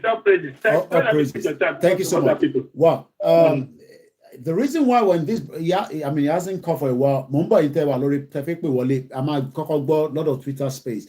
The last caller, right? I've met the brother and himself. The brother is currently being held by the British government as I speak to you right now. Emma Gbotimani, àwọn méjì kan gbé Queen lọ sí court. Ẹ̀gbọ́n ló sọ̀rọ̀ kan nísìn. Emma wonder pé Queen nìkẹ́ bẹ́ẹ̀ ni. Àwọn ń pè ní point tó bá dé court olórúkọ tó máa ń pè, but I don't want to go into that area. Àwọn méjèèjì yẹn wọ́n sue Elizabeth ìyá tó kú yẹn. Kéèsì yẹn ṣì wà ní court bá ṣe bá ń sọ̀rọ̀ báyìí. Ìtàn bá lu ìfà kò ṣe kékeré. Ẹ máa sọ pé kò ń ṣe reality lágbé dání. And we didn't know each other until when the movement started. The Taro movement ìbẹ̀rẹ̀ ni mo láǹfààní àti ra àwọn méjèèjì. Ẹja àgbọn tó lóyìnbó yẹn sọ lẹ́yìn again ká tó máa tẹ̀síwájú. Then the next person that will be calling on the Twitter space will be ọmọ Yorùbá ni mí, a máa pè yín wọlé in just about a few minutes. Ẹja ká gbọ́n tí òyìnbó ìsọ. Mo ti post video yẹn sórí Twitter. Mo dẹ̀ ti post it sórí social media mi. Even though I fi máa lo video anybody mo lórí Facebook, but for just the benefit mo ti post it. Ẹja gbọ́n tí òyìnbó ìsọ. But I think I have to make sure that àwọn tó wà lórí software ń gbọ́n kan tó sọ. Mo ń bọ̀. If you've been on TikTok for a while, you must have heard about a ton of Africans telling you that Europeans stole Africa's resources. Now, there's a lot to say about that. First and foremost, most of these resources are still in Africa, and they're not being stolen by Europeans. They're actually being sold to Europeans by the African state leadership. Your own elites are robbing you. It's not us doing it, not anymore. The real issue, of course, is why aren't Africans using their own resources to do things? Why does Mr. Beast have to go to Kenya to build water wells? Why didn't the Kenyan government do it themselves? I suppose the Kenyan government could have done it themselves. They just chose not to do it. Nigeria is now a country of almost 220 million people, the largest country in Africa, but they only produce about 10% of the electricity that is... Ẹ̀gbọ́n kan tó sọ bẹ́ẹ̀ yẹn, ó ní Nigeria is a country of 200 million. Iná tẹ̀ ń produce kò tó ìlú kan because ìlú yẹn ń produce over 10,000 megawatts. Ẹ máa ní Nàìjíríà máa ṣiṣẹ́, mo kí ìyàwó Tóyìn Tomato ẹ̀ka lẹ́mọ́ mi. Ẹ̀yin ẹ máa sọ pé Nàìjíríà máa ṣiṣẹ́, ìyàwó Mojísọ́lá Adésànyà mo kí yín mọ́ mi. Bàbá mi wà original don't know the invisible enemy and the proxy trade war exchange on Yoruba land. Ẹ̀gbọ́n kan tarakùnrin yẹn sọ. So I'm going to move swiftly because actually ní àwọn ọ̀pọ̀lọpọ̀ tó fẹ́ pè bọ̀ mo láti wá sórí Twitter space. Ọmọ Yorùbá ni mí, ẹ bá unmute ara yín ká dẹ̀ confirm pé ẹ bá ti ń sọ̀rọ̀ èmi unmute ara mi so that kí interference máa wà. Any 5 minutes for your presentation. Mr. Kede ẹ bá mute ara yín ẹ̀yin ti sọ̀rọ̀ lẹ́ǹkan. If not, I'm a move yín wá sí side. Okay, ẹ̀yin tẹ̀sí lọ sí listening. Ẹ káàbọ̀ sórí ètò ìyàbá ọmọ Yorùbá ni mí, èmi unmute nísìn, ẹ go ahead, à ń gbọ́ yín, kẹ̀ má tún bèrè pé iṣẹ́ ń gbọ́ wa. Happy New Year, sir. Same to you, sir. Ẹ kú ètò àdá fún gbogbo àṣà àníṣe lásán ilẹ̀ Yorùbá tàdé wọn wájú wa yìí a máa débẹ̀ láṣẹ Ọlọ́run sà láṣẹ Èdùmàrè. Ọ̀rọ̀ mi ò pọ̀ Mr. Koiki ní ṣókí ni nínú gbogbo nǹkan tí àwọn èèyàn mi ti ń sọ láti àárọ̀ nǹkan tó dáa ni ọtí nǹkan tí nǹkan fẹ́ fi kún bẹ̀ ni pé àwọn ọmọ ti Biafra wọ́n ṣiṣẹ́ gan and then ẹ̀yin náà sọ̀rọ̀ kan nínú broadcast tí tẹ́ ṣe ní last year ẹni pé nǹkan tó máa pín Nàìjíríà inú Nàìjíríà náà ló wà ọ̀rọ̀ yẹn dẹ̀ ti ń ṣe nísìnyí báyìí Hello, Shango, Mr. Loud and clear. Mo mute ara mi ni. À ń gbọ́ yín dáadáa kédékédé. Yes, sir. Sir, ẹ̀yin náà sọ̀rọ̀ ẹ̀yin lọ́dọ̀ pé ìwọ́n tó máa pín ní Nàìjíríà. Inú Nàìjíríà náà ló wà. Ẹ̀sọ̀ yẹn náà ní lára títí ẹ̀. Ó dẹ̀ ti ń ṣiṣẹ́ báyìí. Ó ń ṣiṣẹ́. Èmi mọ̀ pé tó bá yá oníkálukú ló máa defend rẹ̀. Ó máa defend rẹ̀. Ó kàn ṣe mí lánàá ni wípé ẹnu wa ò tí ì jọ dáadáa jù. Because tẹ́nu wa bá jọ dáadáa ni irú àwọn Fúlàní tó kàn wọ́n wọnú gbọ́ àwọn tó wá ń parayàn yìí a ti máa fẹ́ ọ̀ṣun tipẹ́tipẹ́. Ọlọ́run máa túbọ̀ wá fún àwọn bàbá wa Chief Sunday Igboho ní ọgbọ́n ìmọ̀ àti àtàwọn bàbá wa náà tó wà lókè àwọn bíi grandpa bàbá Banji Akintoye àti àtàwọn tó ń jọ ń ṣiṣẹ́ àtẹ̀yìn náà Ọlọ́run máa bá mi dúró ti ìdílé yín náà ní kókó òjijì o ilẹ̀ Yorùbá tàdé ń wò ní ọkàn yìí Ọlọ́run mú adé bẹ̀rù láṣẹ nǹkan tó ní kí n dá sí nìyẹn sá o. Ẹ ṣé gan ni bàbá mi, thank you so much for that very very straightforward contribution. Ọ̀pọ̀lọpọ̀ àwọn èèyàn ti pè gan tí mo dẹ̀ máa fẹ́ bẹ̀rẹ̀ láti ẹ bá mute padà bàbá mi nọ́mbà kan ti pè láti UK 967 ẹ jẹ́ ká return call yẹn. Mo fẹ́ nọ̀sẹ̀ ẹ mọ̀ pé tí bá ti ní mo fẹ́ nọ̀sẹ̀ ẹsẹ̀ mi ti jókòó for some while so mo ní láti stretch it so tí kọ́là ìbá ti wọlé èmi máa dìde. Hello caller. I'm going to call you back. Okay, all right. We're busy nìyẹn. Bí àwọn wà lẹ́nu iṣẹ́ ni. Ẹ já lọ sọ́dọ̀ ọ̀rọ̀ àpò ìyàwó kíkẹ́ lọ́mọ lọ́pẹ́ after that. Okay, kọ́ọ̀kan ti fẹ́ override wọn moment tó fẹ́ pè wọlé. I know Bishop is trying to call in as well. Ìyàwó Mọ̀rúfà náà fẹ́ pè. There's a few calls trying to come through. I'm trying to refresh. So again, refresh. Mo kí gbogbo alẹ́ nǹkan sí. So ẹ jẹ́ ká gbọ́ látọ̀dọ̀ Bishop náà. Bishop is our regular and fellow. Hello, Koiki. Ẹ kúrò Bishop, ẹ káàbọ̀ sórí ètò. Hello. À ń gbọ́ yín Bishop, ẹ gbóhùn sókè. You are already on. Ẹ ṣé gan. I've been trying to. Yeah, line yẹn busy there. Ọ̀rọ̀ mi náà ò ní pọ̀. Ọ̀rọ̀ mi ò pọ̀. Mo kàn fẹ́ béèrè ni wípé gbogbo nǹkan tí àwọn èèyàn wá sọ yìí kò ní òsì Yorùbá.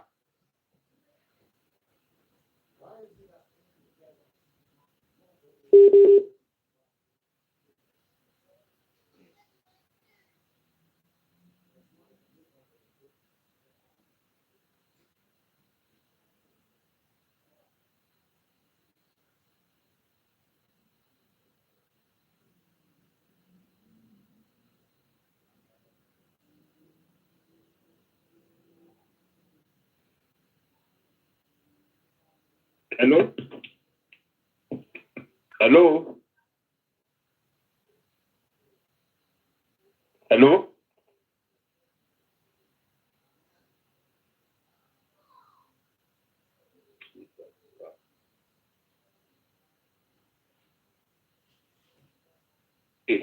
Hello?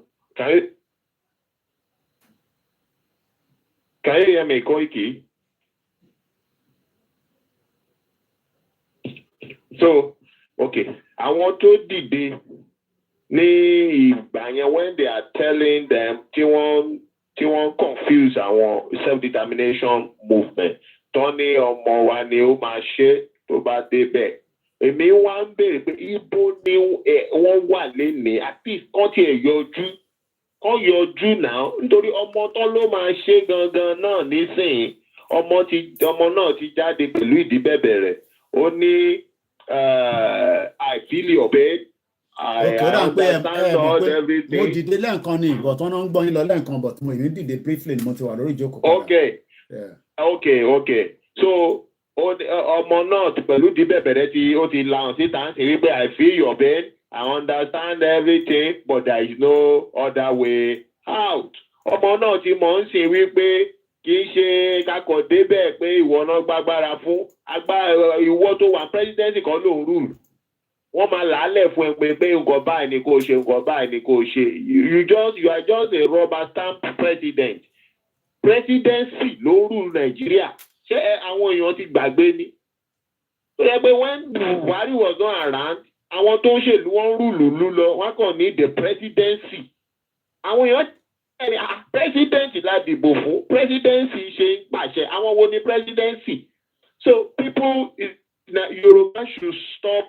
One man more one dem a dance to and fro, but ní ìtọ́wọ́ dé yìí iná ti jó dé orí kókó tí náà ẹ̀ bá dẹ̀ ti ń jó wọlé káwọn èèyàn máa pariwo kán má ṣe ẹni ethnic Fúlàní ló ń pa wọ́n Kínní ló ń pa wọ́n a fẹ́ kí iná ẹ̀ kó jó lọ sọ́dọ̀ àwọn elite yẹn gangan àwọn ọba yẹn àwọn olóṣèlú rí just small mo mọ̀ bóyá ifá sójà yẹn ò lókun lápá rí àwọn bíi méjì mẹ́ta tó dìde tó sọ̀rọ̀ sí Sanwó-Olú ṣàkàṣàkà nǹkan jẹ́ àwọn náà máa mọ̀ wípé wọ́n àṣebá ń sọ nígbà yẹn wọn ò gbọ́ ọmọ Fúlàní dẹ̀ ní gbogbo wọn tó ń sọ pé kálá àwọn ni ó arrest tó gba wọn wè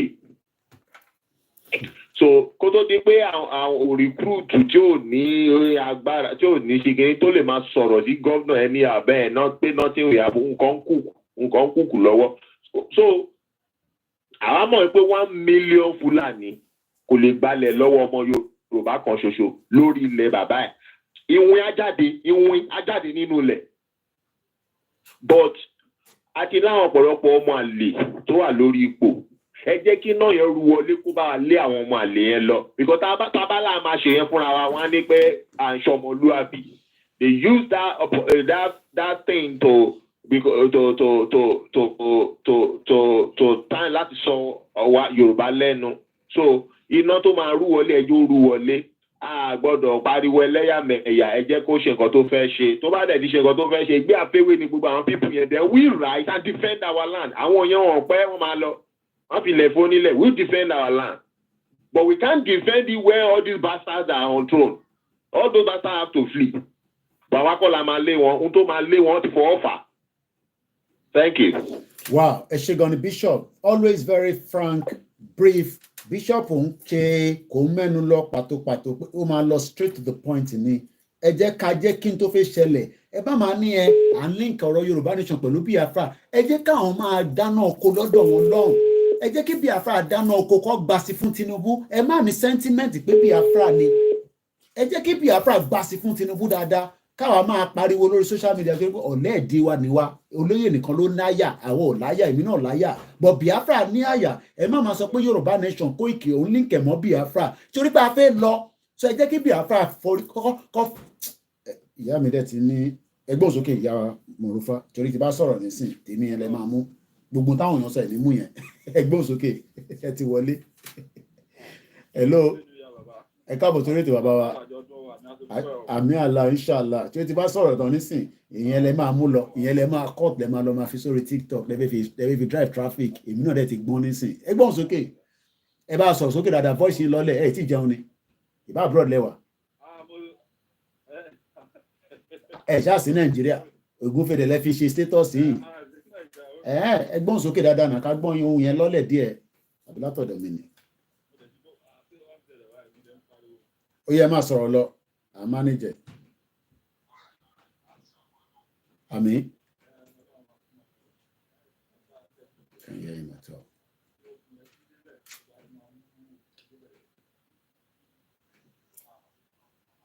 Definitely is it like a refresh phone we can add multi normal speaker phone multi dá padà sí àgbọ̀n rárá so ẹ kí n pè yín padà again so ẹ kí mi refresh àmọ́ tó ṣẹlẹ̀ ẹni tó pè bishop kan tó pè láti Nàìjíríà gan agbóhùn wọn dáadáa ẹni tó wá wà lábúrò ṣe lè máa sọ ìtẹ́yìn sọ ìbẹ́ni tó ti jẹun yìí mo lè pa lábúrò yẹn máa ń dọ oúnjẹ gan máa ń sún wa ní ẹ̀ka tó òbí ó máa lọ nísìn.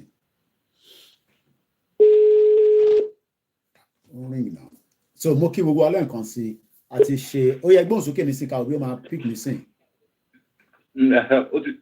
Mo fi kò bẹ́tà báyìí. Ó bẹ́tà ni ẹ̀rẹ̀ ń ṣe bẹ́ẹ̀ tó jẹun bẹ́ẹ̀ tí jẹun ẹ̀bí abroad lẹ́wà. Ẹ̀gbọ́n sókè sá. A ti sọ fún wọn tẹ́lẹ̀ wọ́n ti sọ fún àwọn ló kàn. Ṣé kò wá kàn wọ́n ni? Ẹ jẹ́ kó kàn wọ́n nà. Breakfast yẹn náà ń jẹ lọ́wọ́.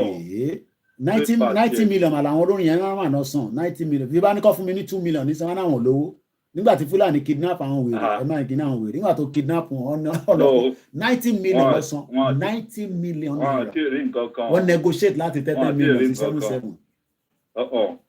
So bí nǹkan tá à ń sọ fún ọ tẹ́lẹ̀ wọ́n ti sọ wá di wọ́n ní là ń polówó social media láti ń pariwo kókó sẹ́ni tó mọ̀ wá. kò wá ń sọ̀rọ̀ social media mọ́ báyìí. ó bá járiwo social media nìkan ni kájọ máa wò ó a máa wọ ẹni tí tó máa sú tọrọ mi yé ń sìn but wọn ò tí ì gbọ́ tiwa ni bẹ́ẹ̀ wọ́n ní adìẹ ló máa dórí àgbò bí àṣà àwọn bàbá wa bọ́tà gbogbo ẹlẹ́ sí ọwọ́ ọlọ́run bẹ́tẹ̀ ọlọ́run ìní sọ̀kalẹ̀ kó wá rìn ìdàkan lọ́wọ́ àwa náà la máa jà fúnra wọn ọ̀rọ̀ wa ní gbogbo ilẹ̀ Yorùbá àwọn gangan fúnra wọn náà máa dìde síbí ìtawà lè ṣe là ń ṣe yìí ẹni tá a lè ràn lọ́wọ́ ẹni tá a lè pariwo ẹni mọ̀jà ṣe bẹ́ẹ̀ mọ̀jà ṣe pẹ̀sì wọ́n sọ pé ẹnu wa rùn bọ̀tí tí ó ń sọ fún wọn tó ń jó wọn lábẹ́ aṣọ fúnra ara wọn láti rí káàkiri síbà náà ń pariwo ń sì ẹ bá wo the last Friday nígbà tí wọ́n wá sí tí Tinubu wá sí mọ́sálásí Jímọ̀ kí ni wọ́n ṣe ebi ń pa wá o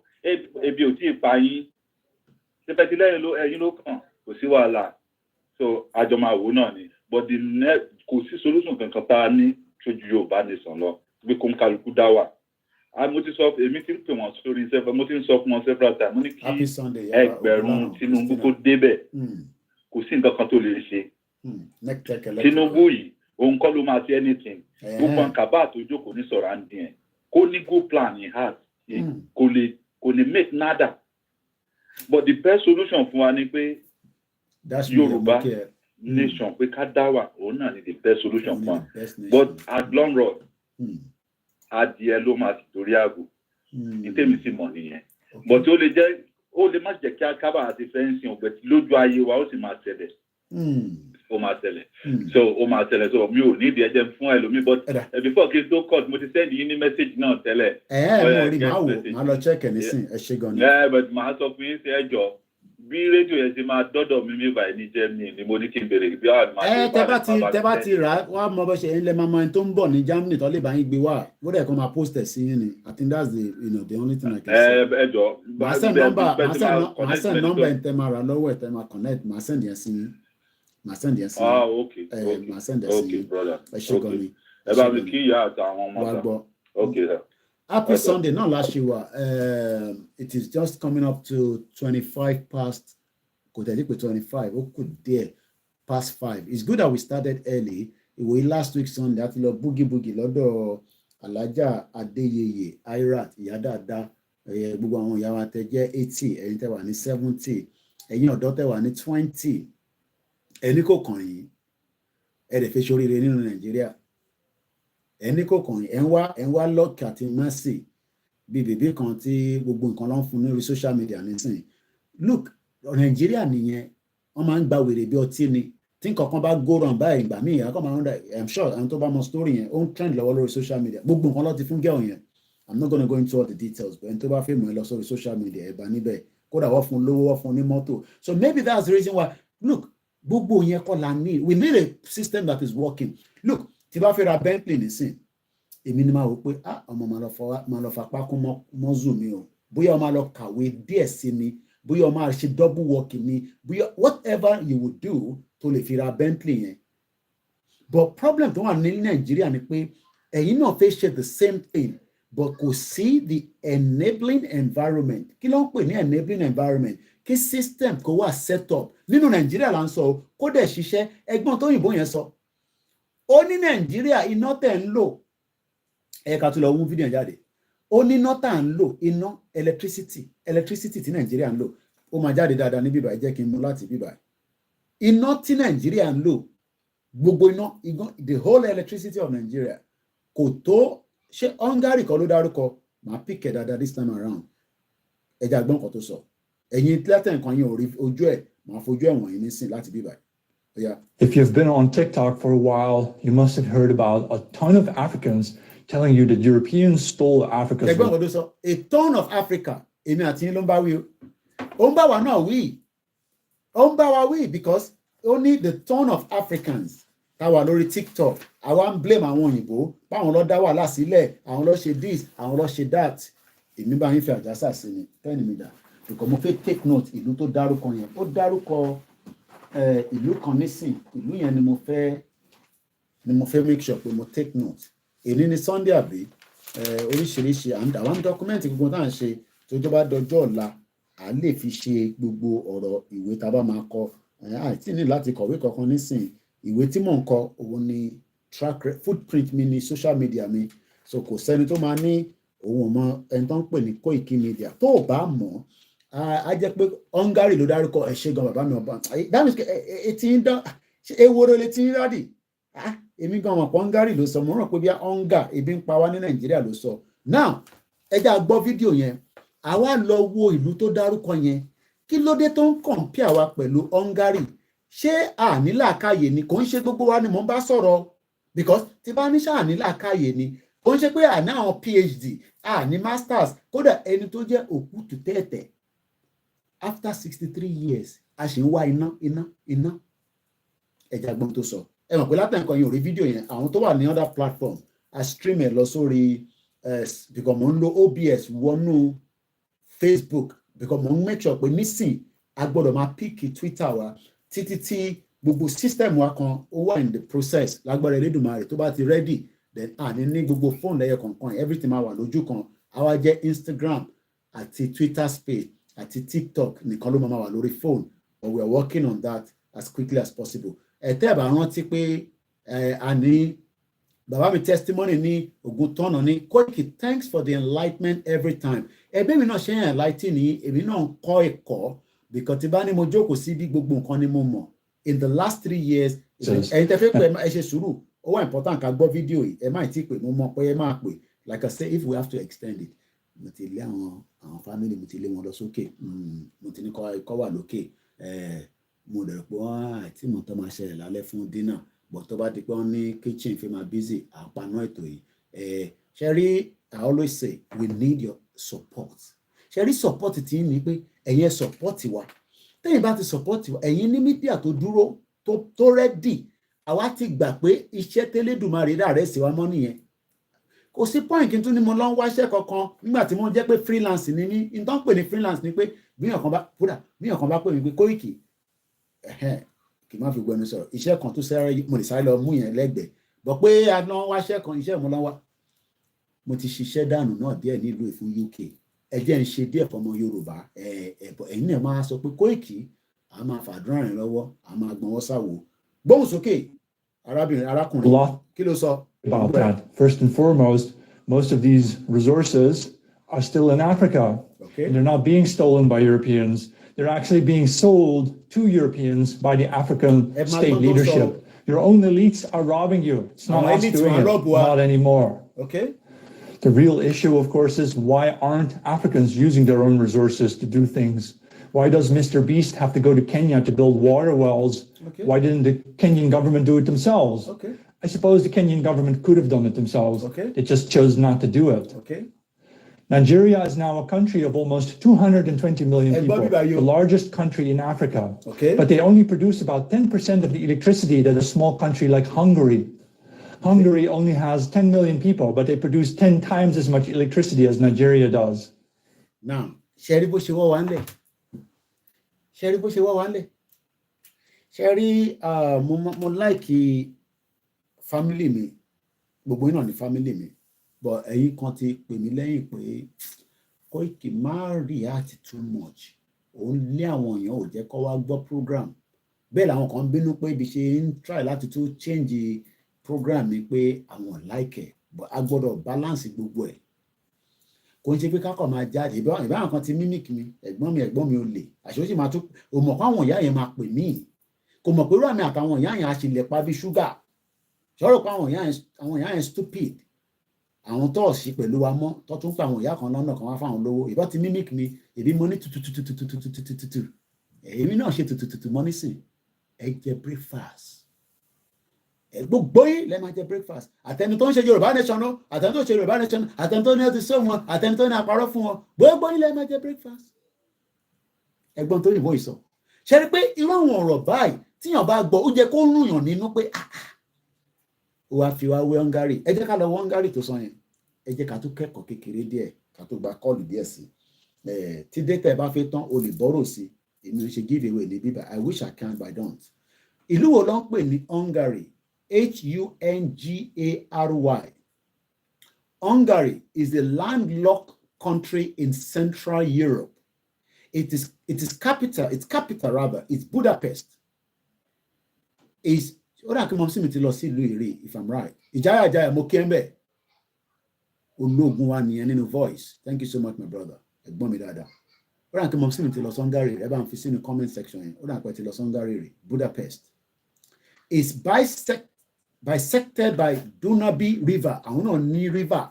But I know she river. Washiri ẹ̀gbọ́n mi kò ní bàjẹ́ fún ìyàwó mi like voice yín gan báyìí tí bá ń play ní kitchen báyìí ó máa ń ní ṣé kò ń jẹ́ ẹ̀gbọ́n yẹn náà tó ní ẹ̀mú náà ni mo kí gbogbo àwọn medias wa tó ń ṣiṣẹ́ back to back àsùn àwo tàbá máa fi ṣe díẹ̀ nísìn àwọn kan tún jáde bí n bá ti lọ àwọn kan jáde àwa pariwo àwọn kan wá rò pé àní time àníṣẹ́ ẹ̀rọ pa àníṣẹ́ ni ariwo díẹ̀ tá pa yẹn òun ló hóòdì àwọn people yẹn true olóyè Ìgbòho ẹja ká Hungary yẹn díẹ̀ sí.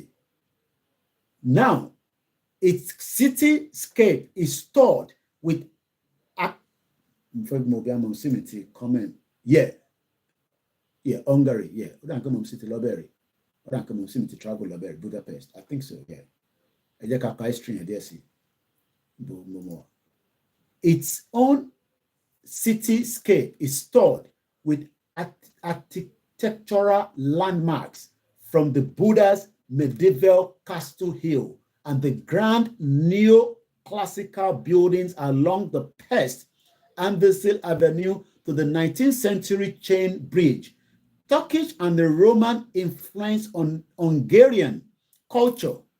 So one Turkish àti Roman were influencing wọn. Ọlọ́mọ ayẹ kí ó yẹ pé Fúlàní ló máa wá influence. Kí ni bàbá mi ọmọ Bọ́lájí sọ wọ́n ní Hungary boasts of tourism and educational tourism as well. Okay.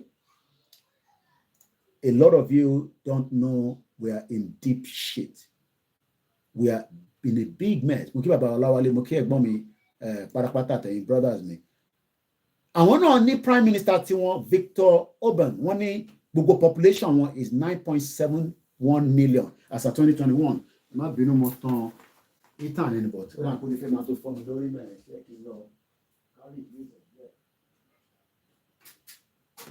Tó bá ti pọ̀ jù nígbà míì lóòrùn ó yẹ kí èèyàn kọ́ ra máa circulate kó máa lọ bọ̀ ìgbà míì ìyẹn la ṣe ní jẹ́ kí Nàìjíríà kó pín àwa need gas ẹ máa supply gas Europe kẹ́yìn máa jìyà nílé.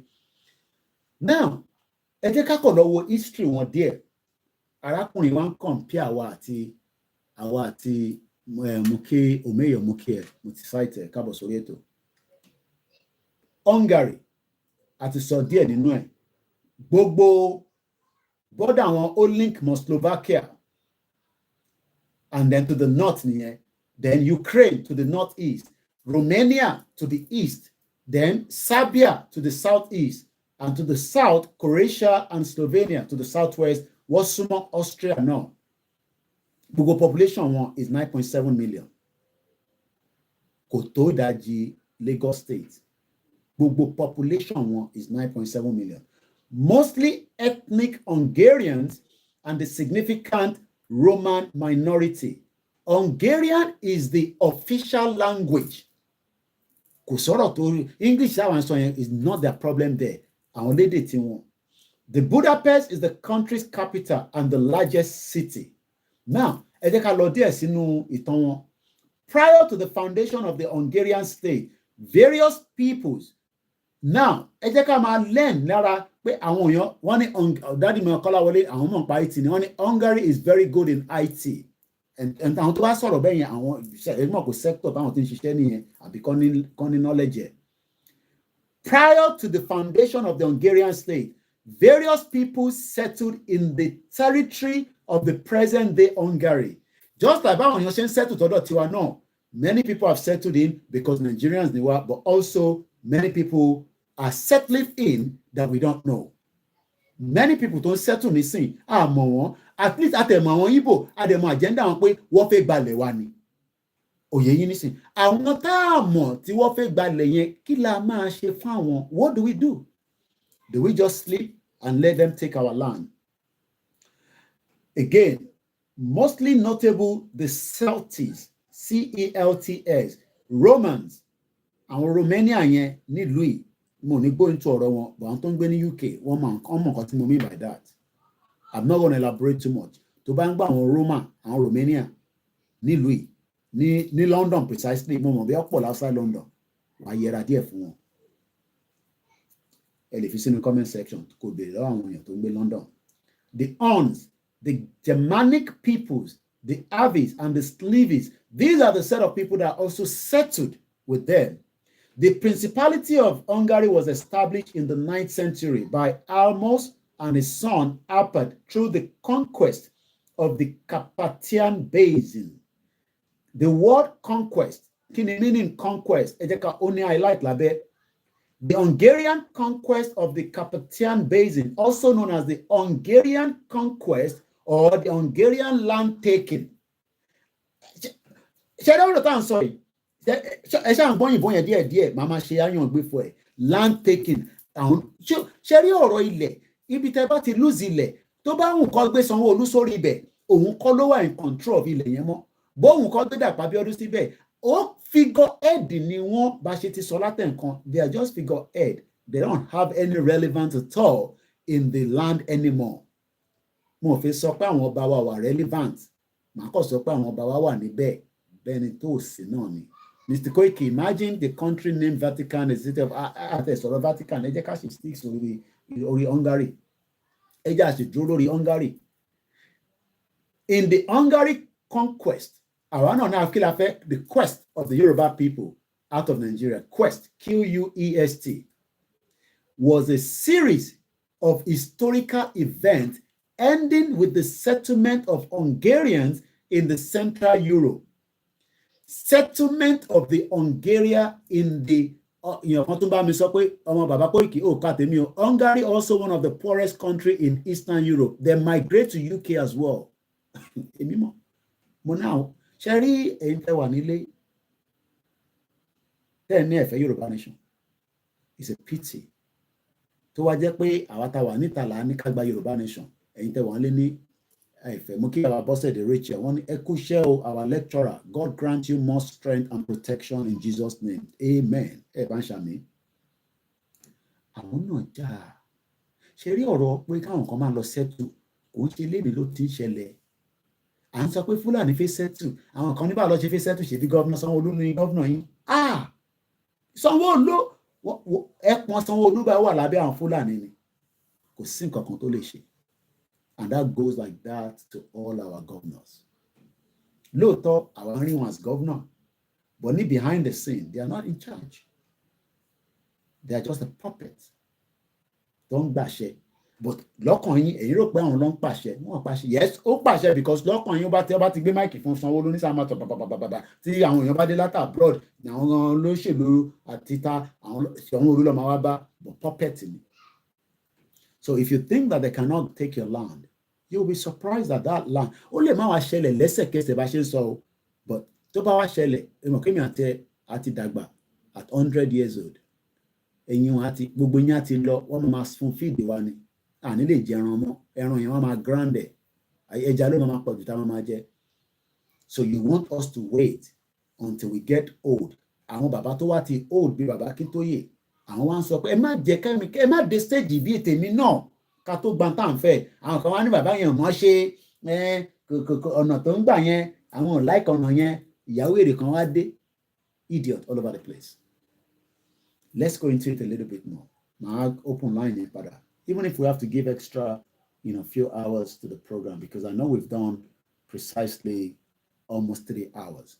So maximum an hour ló kù tí màá lè ṣe. Kákọ̀ fún yín ní the gift of the Medieval, and I'm just trying to jump now. The medieval kingdom of Hungary was a regional power, reaching its height in the 14th and the 15th century. Ẹ má máa jẹ́ kí gbogbo 14, 15 yẹn kó máa dẹ́rù bà wá bí bàtẹ́ pé ọ̀nà tó jìn ni. Ọ̀nà yẹn ò jìn rárá. Ṣé rí 15th century tó ń sọ yẹn, àwa náà wà powerful. Àwọn náà máa ń rán àwọn èèyàn wá láti ìgbà yẹn wá sí Ọ̀yọ́ empire láti wá jíṣẹ́ kan fún àwọn ọba tiwa níjọ́ náà lọ́hùn pé ibì kan náà wà tó ń pè ní Yorùbá kingdom Ọ̀yọ́ empire àwa wá gbé ọkọ̀ kò sí plane níjọ́ náà lọ́hùn wá gbé boat wá rán àwọn èèyàn wá àjọ ń ṣe trade nígbà tí mo sọ yìí àwọn èèyàn ló ń gbé níbẹ̀ kò ń ṣe àǹjọ̀nú because ilẹ̀ Yorùbá ti exist as at the same time tó ń kọ ìtàn tàwọn eléyìí náà. So the medieval kingdom of Hungary báwa náà ṣe jẹ́ kingdom ni wá kó tó di pé òyìnbó amúnisìn wọ́n yọ kingdom wọ́n gbé adé kúrò lórí wa wọ́n gbé ṣàkùlù wọ́n gbé lé wa lórí àwa ń sáré káàkiri all over the world àwa ń wá another passport ká lè fi settle down àwa tá wà labroad ìwọ tó ní Nigerian passport àǹfààní wo ló ṣe fún ẹ àwa ń travel all over the world àti ń travel tipẹ́tipẹ́. The medieval kingdom of the Hungary was a regional power reaching its height in the 14th and the 15th century. The Hungary forces were defeated at the Battle of Mohacs, M-O-H-A-C-S, and its capital was captured in 1541.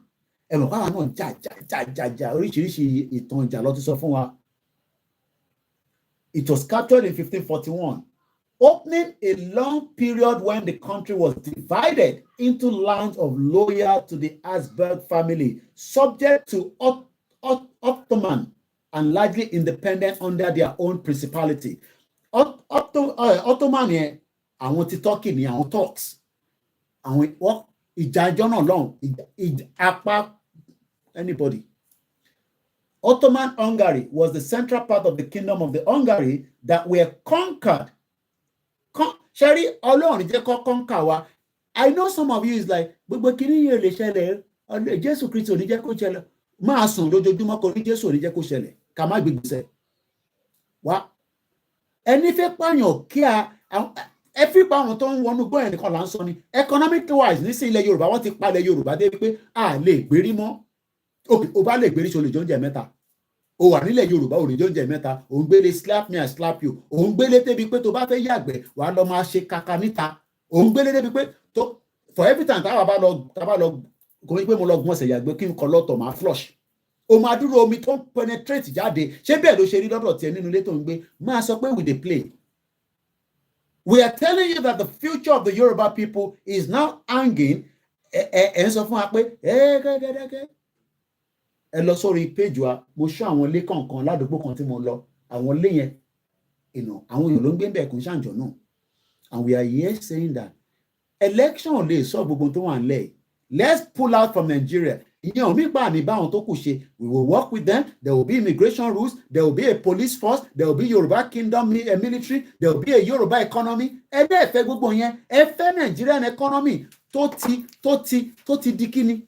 Ibo owó òfò yẹn wà. Ibo ni náírà yẹn wà. This is the naira. Èló lówó lè ní nísìn ẹ̀yin tẹ́ wà labroad. Àti wọ́n ra pounds.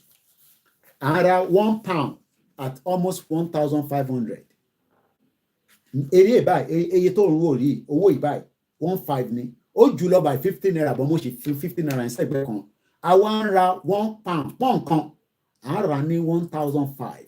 So tèmi bá ní pọ́n kan nísìn, èmi á fi gba ilé ní Nàìjíríà. Ṣé wàá mọ̀ pé bí ṣe fi gba ilé yẹn, owó yẹn ò ní value kankan Nàìjíríà, inflation ló ń pè bẹ́ẹ̀. Kò sẹ́ni tó fún ní 50,000 naira lénìí. Right? Tó bá máa fi di 4 days from now, ó tún máa padà wá. Kò ní ṣe fọ́tẹ̀ because that 50,000 is as useless as tissue paper. Kò ní value kankan mọ́. So not to bore us with the Hungary, ẹ jẹ́ ká lọ wo GDP wọn. It's just to say that àwọn ìlú ìmélòó náà ni wọ́n. GDP wọn as at GDP of this country that is less than 10 million. As of 2021, their GDP is 181.8 billion US dollars. GDP one. Àwọn ilé àwa gbé passport wọn nísìn. Wọ́n máa fi káàkiri gbogbo àgbáyé. Àwọn náà, àwọn Osla làwọn kan náà. Ẹgbẹ́ tí yàn kan ní pé ìlú yẹn poverty wà ń bẹ̀.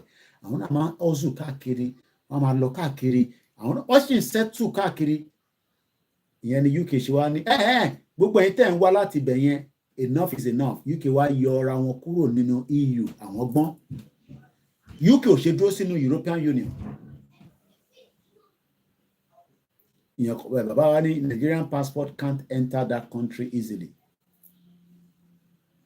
Ẹ ká lọ wo passport index Nigeria. Nigerian passport index. Nigeria.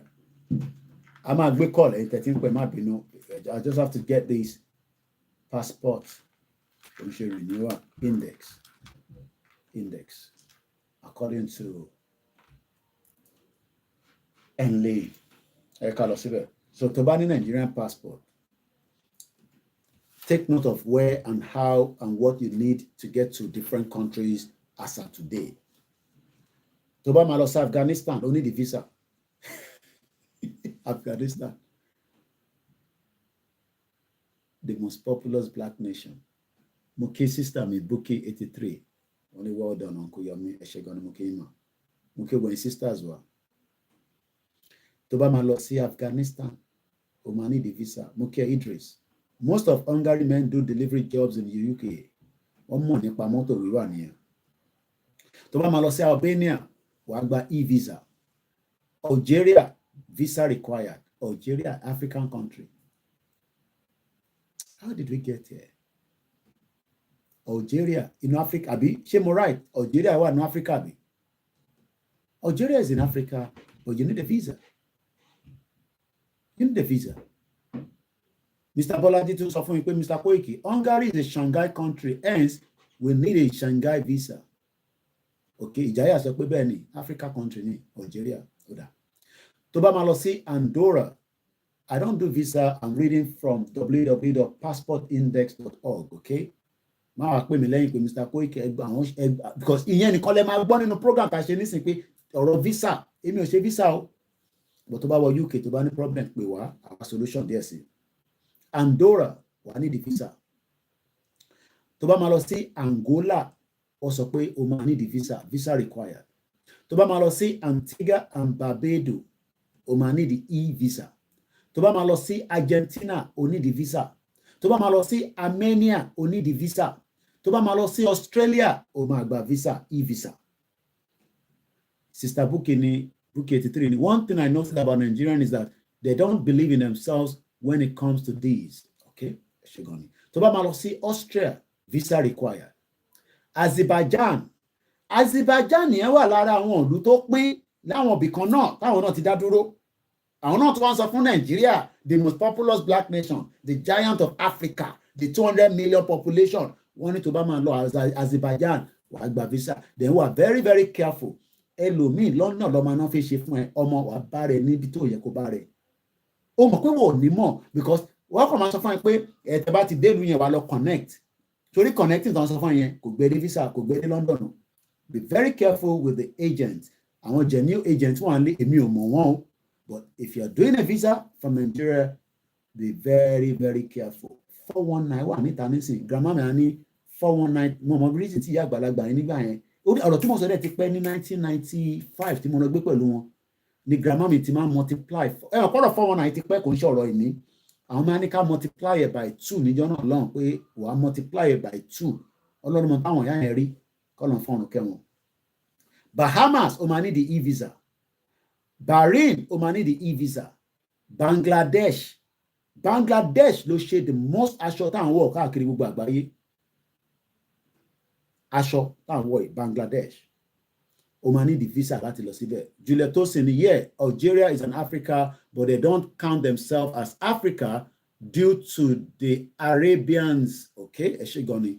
The same thing bàbá mi Adeola mo wo screen mi níwájú ni o. Algeria, Morocco, Egypt are not African countries. Thank you so much. Keep the comment coming. Pín ètò yìí dáadáa ẹ bá wa pín. Mo kàn fún yín níbi tí Nigerian passport máa lọ àti ibi tí kò ní lọ kó lè láì dí àpé ìlú yẹn ò ń ṣe country. Barbados wọ́n ní visa free for 180 days. Belgium àwọn èèyàn tẹ̀ ní fún ẹ ní visa because European country tó dúró dáadáa ní Belgium. Belize visa required. Benin a lè wọ Benin Republic àwọn ọmọ tèmi olóyè rẹ̀ sí ní Benin mọ́ nísìn wọ́n ní o lè sáré lọ Benin kó lo 90 days ó ní di visa. Tó bá wá fẹ́ lọ Benin yẹn àwọn wèrè tayín kan tó kó sójú títì mo ti fẹ́ bá kan jàrí bẹ́ẹ̀ ẹ̀ ń dájọ́ gbàbẹ̀ yẹn ó sọ fún mi pé Mr. Koiki ẹ ṣe sùúrù ẹ máa tẹ gbé dání ó ń bè mí pé ibo lè mí just like bó ṣe bí bàbá wa Professor Moyo jọ náà ibo la ti ń bọ̀ kìnnìkan nínú àgbọ̀ small boy gbé ìbọn náà dání náà pé gbé dání nígbà tẹ̀ mọ́ yín gan alámọ́ ẹ lórí àdàbí bàyẹ̀ lórí ni but wọ́n ní mọ̀jà mọ̀sálà fi máa kíkanjú. Bhutan ó máa nídìí visa. Bolivia wọ́n ní tó bá débẹ̀ wá gba visa on the arrival 90 days. Bosnia and Herzegovina visa required. Botswana nínú Africa wọ́n máa nídìí e-visa. Brazil àwa Yorùbá lápọ̀jù ní Brazil àwa Yorùbá lápọ̀jù tó bá máa lọ máa nídìí visa. Torí wọ́n mọ̀ pé tó bá ti débẹ̀ ò ní jáde ibi tó níná káyé wọn dá. Àwọn kan tájọ bẹ̀rẹ̀ Yorùbá nation wọn bí wọ́n ṣe wà pẹ̀lú wa ṣòro nígbà tí ìrìn àjò ti pín sí méjì wọ́n máa ń pè láti Brazil nígbà yẹn. Brunei yẹn wọ́n ní owó bí ṣọpọ̀nà. Ó wà níbi tí mo ti derive orúkọ mi King of Brunei àwọn máa ń pè mí jọ́nà lọ ní phase 2. Bulgaria ó máa rí di visa. Burkina Faso visa free ẹ lè ṣeré lọ Burkina Faso pẹ̀lú Nigerian passport. Burundi wọ́n náà máa fún ẹ ní visa tó bá débẹ̀ but 30 days ló lè lò. Cambodia wọ́n náà máa fún ẹ ní visa 30 days. Cameroon wọ́n náà lè máa bọ̀ lọ́dọ̀ àwọn 90 days ní visa free.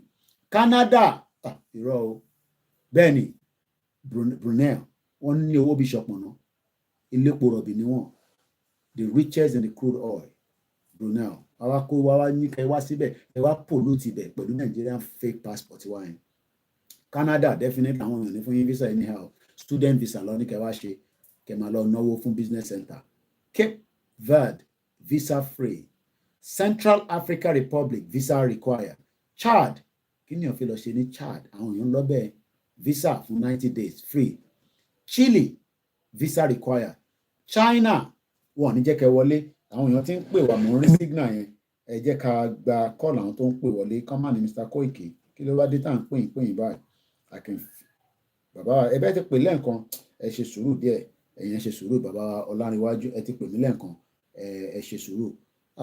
Colombia e-visa. Comoros ó máa ní the visa on arrival but ó máa fún ẹ 45 days. Congo ta ló máa lọ Congo ó ní láti wá UK náà lọ sí Congo visa required ní Congo máa rò kán ní visa free ni kí ló wà ní Congo táwọn náà ń béèrè visa lọ́wọ́ wa with the Nigerian passport. Congo the Republic àwọn yẹn visa 90 days. Costa Rica ó máa ní the visa. These are where Nigerian passport will take you to and not take you to. Côte d'Ivoire ó máa ní the visa for 90 days. Ṣé níbi tó bá tán green sí visa nìyẹn. Croatia ó ní the visa. Cuba ó ní the visa. Cyprus àwọn ọmọ boys kan tó lọ síbẹ̀ wọ́n ṣe wàhálà lọ kó wọn lọ wọ́n jàjàjà pẹ̀lú passport yẹn ọ̀dà wọn padà wálé báyìí ọ̀dà pé ọ̀tẹ̀ ni wọ́n dè kan mọ́lẹ̀ níbẹ̀ àwọn kò wọ́n ti free ẹ̀ ẹ̀rọ táwọn boys tó ń jó ní Chicken Republic yẹn Czech Republic visa. Denmark àwọn ìlú ńláńlá nìyẹn visa required. Djibouti e-visa. Dominica àwọn afọ ní visa for 180 days. Dominican Republic ó máa ní the visa. Ecuador e-visa. Egypt Egypt náà ní ká ní the visa ká tó wọ̀lú àwọn North Africa bí Egypt ó dàbẹ́.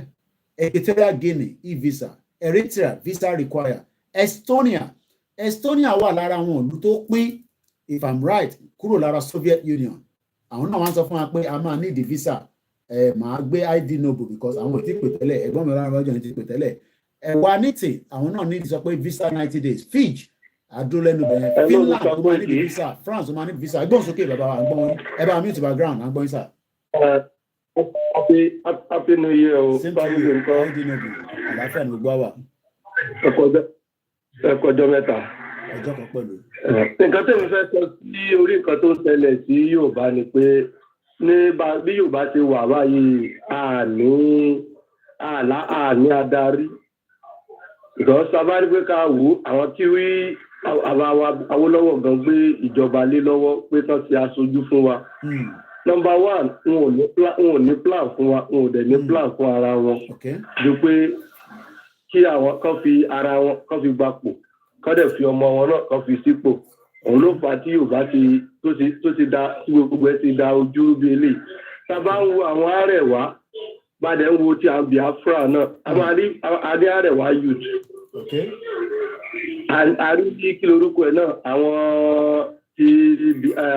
Ìgbò náà. àní youth wọn náà kí ló dé tó jẹ́ pé àwọn tí Afẹ́nifẹ́re àní youth at least bí àwọn ò bá tiẹ̀ lè sọ̀rọ̀ pé ó kó gbogbo nǹkan tó ń ṣẹlẹ̀ yìí wọ́n yàn wá jẹ́ wọ́n sẹ́nìtì náà àwọn tó jàǹbá bá wa yìí at least youth wọn máa lè wà active but gbàdó jẹ́ pé wọn ò fẹ́ future fún ara wọn wọn ò dẹ̀ wọ́n para wọn náà ṣe fẹ́ pé gbogbo wàhálà yìí náà tó bá dẹ̀ ṣẹlẹ̀ náà tó máa rò pé bóyá pé àwa nìkan ló máa kàn ó máa kàn wọ́n náà díẹ̀díẹ̀ ni ṣébí wọ́n yẹ̀sẹ̀ ń rí i pé kí lórúkọ ẹ̀ pé wọ́n sọ change wa ó ti ṣẹlẹ̀ tipẹ́ kò sẹ́ máa ṣẹlẹ̀ ṣebí gbogbo àwọn ayé náà ṣebí barracks ní gbogbo àwọn ayé ibẹ̀ la dàgbà sí àwọn bí gbogbo nǹkan báyìí tó ṣe ń lọ wọ́n mọ fojú fò ní because wọn ò ní fẹ́ sọ̀rọ̀ gbogbo nǹkan dẹ̀ ti gbogbo system ti bàjẹ́ ó ti bàjẹ́ pátápátá ó ti bàjẹ́ báyìí ó tẹ kò sí nǹkan tí bàbá Tinubu lè ṣe ju pé ká dìde ní àwa youth ká rise up solution nìyẹn gbọ̀ngàn ká máa nípa ń dúró de àwọn leaders and elders and whatever wọ́n sì máa pa gbogbo atọ́lẹ́yọ kọ̀ọ̀kan kò sí anybody wọn tó lè sọ̀rọ̀ because gbogbo wọn me and my family everybody wọn wà after tí kò bá dẹ̀ kàn wọ́n wọ́n ọmọ wọn gan ó kéde sí bàbá Fásọ̀rántì tó jẹ́ leader Afẹ́nifẹ́re gbàtí Fúlàní pọ̀ ọmọ wọn kí náà sọ fún wọn wọ́n máa gbà mọ́ra náà ni wọ́n máa mọ́ra ẹgbẹ́ lè ṣe yìí bó ṣe rí nìyẹn so that's the reason why tó jẹ́ pé àwọn agẹgẹ la máa dìde àwọn youth la máa dìde la máa kọ́ fún enough is enough o we can't continue the sabanika dóde àwọn leader and elders sí ẹ̀wù ọmọ àgbàlẹ̀ Yorùbá tó lè sí nǹkan tá a máa ṣe ọmọ àgbà tó lè sí nǹkan tá a máa ṣe gbogbo nǹkan tó ń ṣe fún wa mélòó àtẹ̀tọ́ ẹ̀ka àtẹ̀yọ̀ kan gan sí wọn tó ti máa kọ́ tó ti máa rí déètẹ̀ tó ti máa sọ̀rọ̀ síta ni wọ́n ń gbé ọmọ àṣẹlẹ̀ nílẹ̀ Yorùbá ọmọ ní ọmọlúwàbí ni wá àwọn onífẹ́ sọ àmọ́ máa expect káwọn leaders wá sọ̀rọ̀ àwọn leaders dẹ́rì wọn ò rán wa wọn ò lè sọ anything wọn ò ní sọ ọmọ ayé pé wọn ò tiẹ̀ rí nǹkan tó ti ṣẹlẹ̀ gan ni àwọn ò dẹ̀ tí rí nǹkan kan tèmi jọ sọdún láti pọpra òun ló sọ̀rọ̀ sí gọ́vnà Sanwó-Olú tó ń bú tó ń fògùn tó fi gbogbo ẹ̀ bú ṣé wọ́n fẹ́ ní wọn ò rí fídíò yẹn wọ́n yẹ pé Nàìjíríà is a very lawless country very lawless. nígbà tó ń ṣe Koikimedia tó bá yẹ pé mi mo bu nísìnyí wá ti response mi mo kí bàbá wa comrade mọ́ṣẹ́bí. àtẹ̀sà ìfúnfún tó ń ṣe respond gan àwọn Yorùbá agbẹnudùn wọn wọ́n ti máa bọ́ síta wọ́n ti máa sọ̀rọ̀ ọ̀dọ̀rọ̀dọ̀ lẹ́nu very young boy ó ṣẹ̀ṣẹ̀ bóyá last 2 years tó máa join military ẹni tí o mọ nǹkan tó ṣẹlẹ̀ nígbà tó yẹ pé Fúlàní dẹ̀ ni wọ́n. ó ṣẹjọ́ wọ̀. nígbà tó yẹ pé Fúlàní ni wọ́n. ó ṣẹjọ́ wọ̀. yes na ọmọ Fúlàní ni ọmọ sọ Yorùbá ó fi Ògún gan Ṣàngó gan. Yorùbá yẹn ìtọ́kọ́ nínú báràkì ni Yorùbá tó kọ́ nínú báràkì. ó yé mi ẹni tó gbọ́ ni but at the same time tó bá yẹ pé ọmọ Yorùbá kan ló sọ ọ̀rọ̀ báyẹn sí anybody wọn tó gbà àwọn leader wọn jákujàku yìí wọ́n máa ń sọ wọn jákujàku. àtẹni tí wọ́n rán àtẹni tí wọ́n rán ọtí wọ́n máa fẹ́ nìyẹn ṣe cracker wọn ò sí máa gbé gbogbo nǹkan tí yẹn sọ they will never do it. A whole young boy tell people tí mo bi tó lọ sọ̀rọ̀ sí governor báyẹn say because you are uniform even though you are a uniform person that uniform makes you to be disciplined makes you to be disciplined but not for them to just come out and start talking rubbish but ìgbà wo yẹ pé kò sí banana republic ni they can do anything they like and you will get away with it so they will blame wọn. Àwọn tó kura wọn ní ẹ̀dá àlíyà yẹn kan continue like that. Nǹkan tí mo ní sọ ni ẹ̀kẹ́ tẹ́kẹ́ máa bẹ́ tó lọ. Thank you so much. Ẹ jẹ́ ká sáré parí gbogbo òlu tí Nàìjíríà lọ màá wá pé bàbá mi Tajudeen Alabi ó rà ń pè ní birthday ọba Ògbóni if I'm right. Wá ṣọ̀pọ̀lọpọ̀ ọdún láyé gbogbo àwọn tó ń ṣe birthday náà ní month of January láti the beginning títí dé ní at the end of the month and kí in advance. Ibi tí Nigerian passport ṣì lọ tó bá máa lọ sí Finland àdúgbò àwọn Simon Ekpa ní ọmọ ní visa tó bá máa lọ sí Fiji o lè free visa ní fún 120 days. Ethiopia ni brother wa kan náà wọn travel táwọn fi dé Nàìjíríà Ethiopia o máa need visa e-visa 90 days. Eswatini the mo rí message mọ̀mísí mi 1977 ni mọ̀mísí mi lọ sí Budapest 23 countries ni mọ̀mísí mi ti travel lọ. I first traveled to Hungary tó ń pè ní Budapest was 1977. Kò lè rí pé àwọn ìyá tí ń rìn ti pẹ́ 1977. Mo kí bàbá Gani Olóyèdè, mo kí bàbá Comrade Ọmọṣèlú, wọ́n ní the elders have sold and exchanged our tomorrow for Tinubu presidency. Ìyẹn làwọn bá yàn sí sọ̀rọ̀ gbogbo bá ṣe ń pariwo ní 3 years ago wọ́n pariwo lẹ́ ń pa.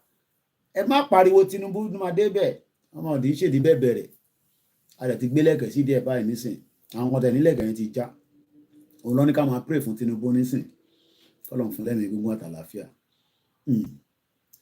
Gambia ó máa ní ìdìmọ̀ bàbá Gbàgede mọ̀ lánàá brother mi kan láàrín kí mo dá voice wọn mo sọ fún mọ̀mísí mi àti mọ̀mísí mi sọ̀rọ̀ lánàá.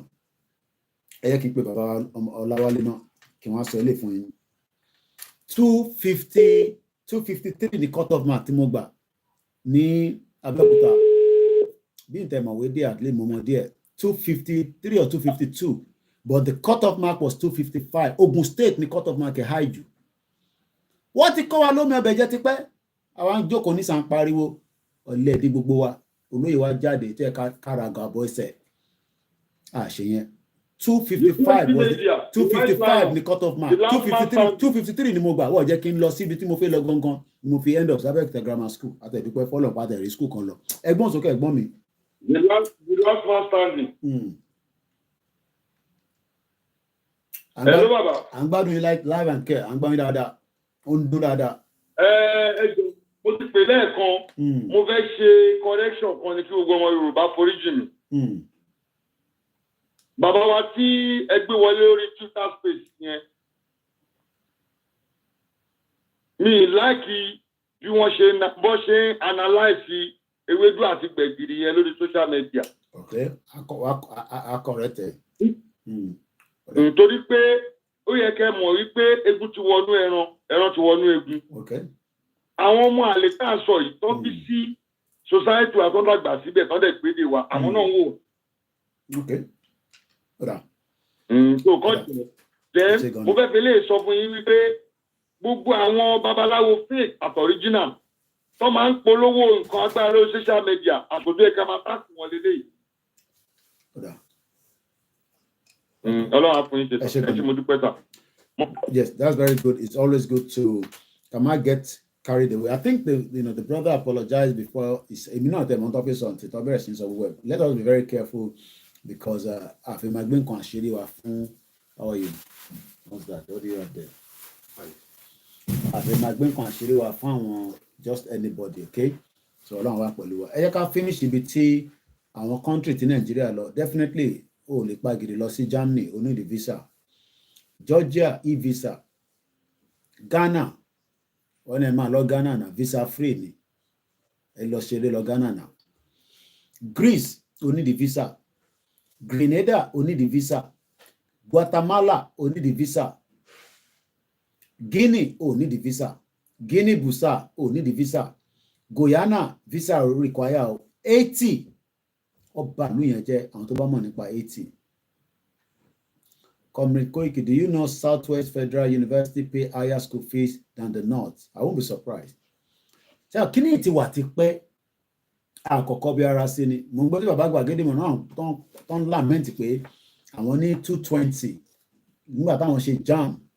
Mo wá ṣe realize reason tí mo sì mi ṣe sọ pé nígbà tí mo ní mo fi lọ sí Unilag kọ́ Lagi Uni ni. Èmi ẹ̀wọ̀n kí mi gbà tá a ti ṣe tán secondary school mo ní kí n lọ ṣe JAMB. Pé kémi náà lè ṣe JAMB ká lè wọ yunifásitì ni mo ń sèmi ní Unilag kọ́ Unilogi ni. Bó tẹ̀ kàwé gan tó bá wá London experience tó bá ní after 10 years experience dẹ̀ ló ń jẹun nílùú yìí. Gbogbo àwọn tó dé nísìn ọ̀rẹ́ tó bá ṣẹ̀ dé àwọn èèyàn dé at least lẹ́nu pé mo kí ẹ̀gbọ́n mi Gbẹ̀du lẹ́nu pé láti mọ́ǹtì nìkan nísìn títí dé December n tún mo padà sẹ́yìn díẹ̀ sí at least mo lè sọ pé mo mọ èèyàn 10 tó dé pẹ̀lú family wọn mo mọ̀ èèyàn láàrin ẹ̀ tó yẹ pé èèyàn dé pẹ̀lú visa ó dẹ̀ náà wò lọ́mọ ó ti pè mí mo mẹ́ni tó dé ní 2 years ago tó ń ṣe kéèsì kan mo ní àti ń bá kéèsì yẹn lọ síbì kan it's not for social media àdèdúpẹ́ fọlọ́n pé dẹ̀má ìkíyàn kan dẹ́rù bẹ̀ lórí ọ̀rọ̀ immigration tó bá wọ UK èmi ò sọ ìlú mi o tó bá wọ UK tó wà ní UK ò bá má ní anything tó bá ti take the right step wà jókòó sí lóyè mo lè fọwọ́ ẹ̀ gbàrí then gbogbo ẹni tó bá ń dé àbẹ̀ tó ń ṣe case lọ́wọ́ ẹ gbọ́dọ̀ mọ MP yín nílùú yìí o lè máa ṣe case pẹ̀lú ọmọ ọ́fíìsì kó náà mọ MP ẹ̀ MP dàbí senator lọ́dọ̀ tiwa ó gbọ́dọ̀ ní MP ẹ̀ ó gbọ́dọ̀ ti lè by now ó yẹ kó ti ní surgery tàbí nǹkan ṣe wọ́n ń gbàyàn surgery la máa ń pè ní bíbá wà lọ rí MP ẹ̀ ní ọ́fíìsì tó o bá ti ṣe yẹn níbi tílẹ̀ ṣúdé ní next week àfi mú ì o gbọ́dọ̀ pé MP ọ́fíìsì ẹ̀ kò mọ time wọ́n lọ ń ṣe surgery appointment kẹ book kẹ̀kẹ́ lọ rí wọn àwa là ń dìbò fún wọn kò ń ṣe Nàìjíríà mo lè nísìn constituency wo ni ọmọṣẹ́bí ní Yayi wà lógùn state ṣé ọ̀nà sáde kìnní kọ́lọ́nà wà whatever tó wà ṣé ẹ lè pe Yayi nísìn kẹ́ni ẹ fẹ́ rí Yayi kó dá yín lò ṣé ẹ lè pe Gbénga Daniel nísìn kẹ́ni ẹ fẹ́ rí kó dá yín lò ṣé ẹ lè pe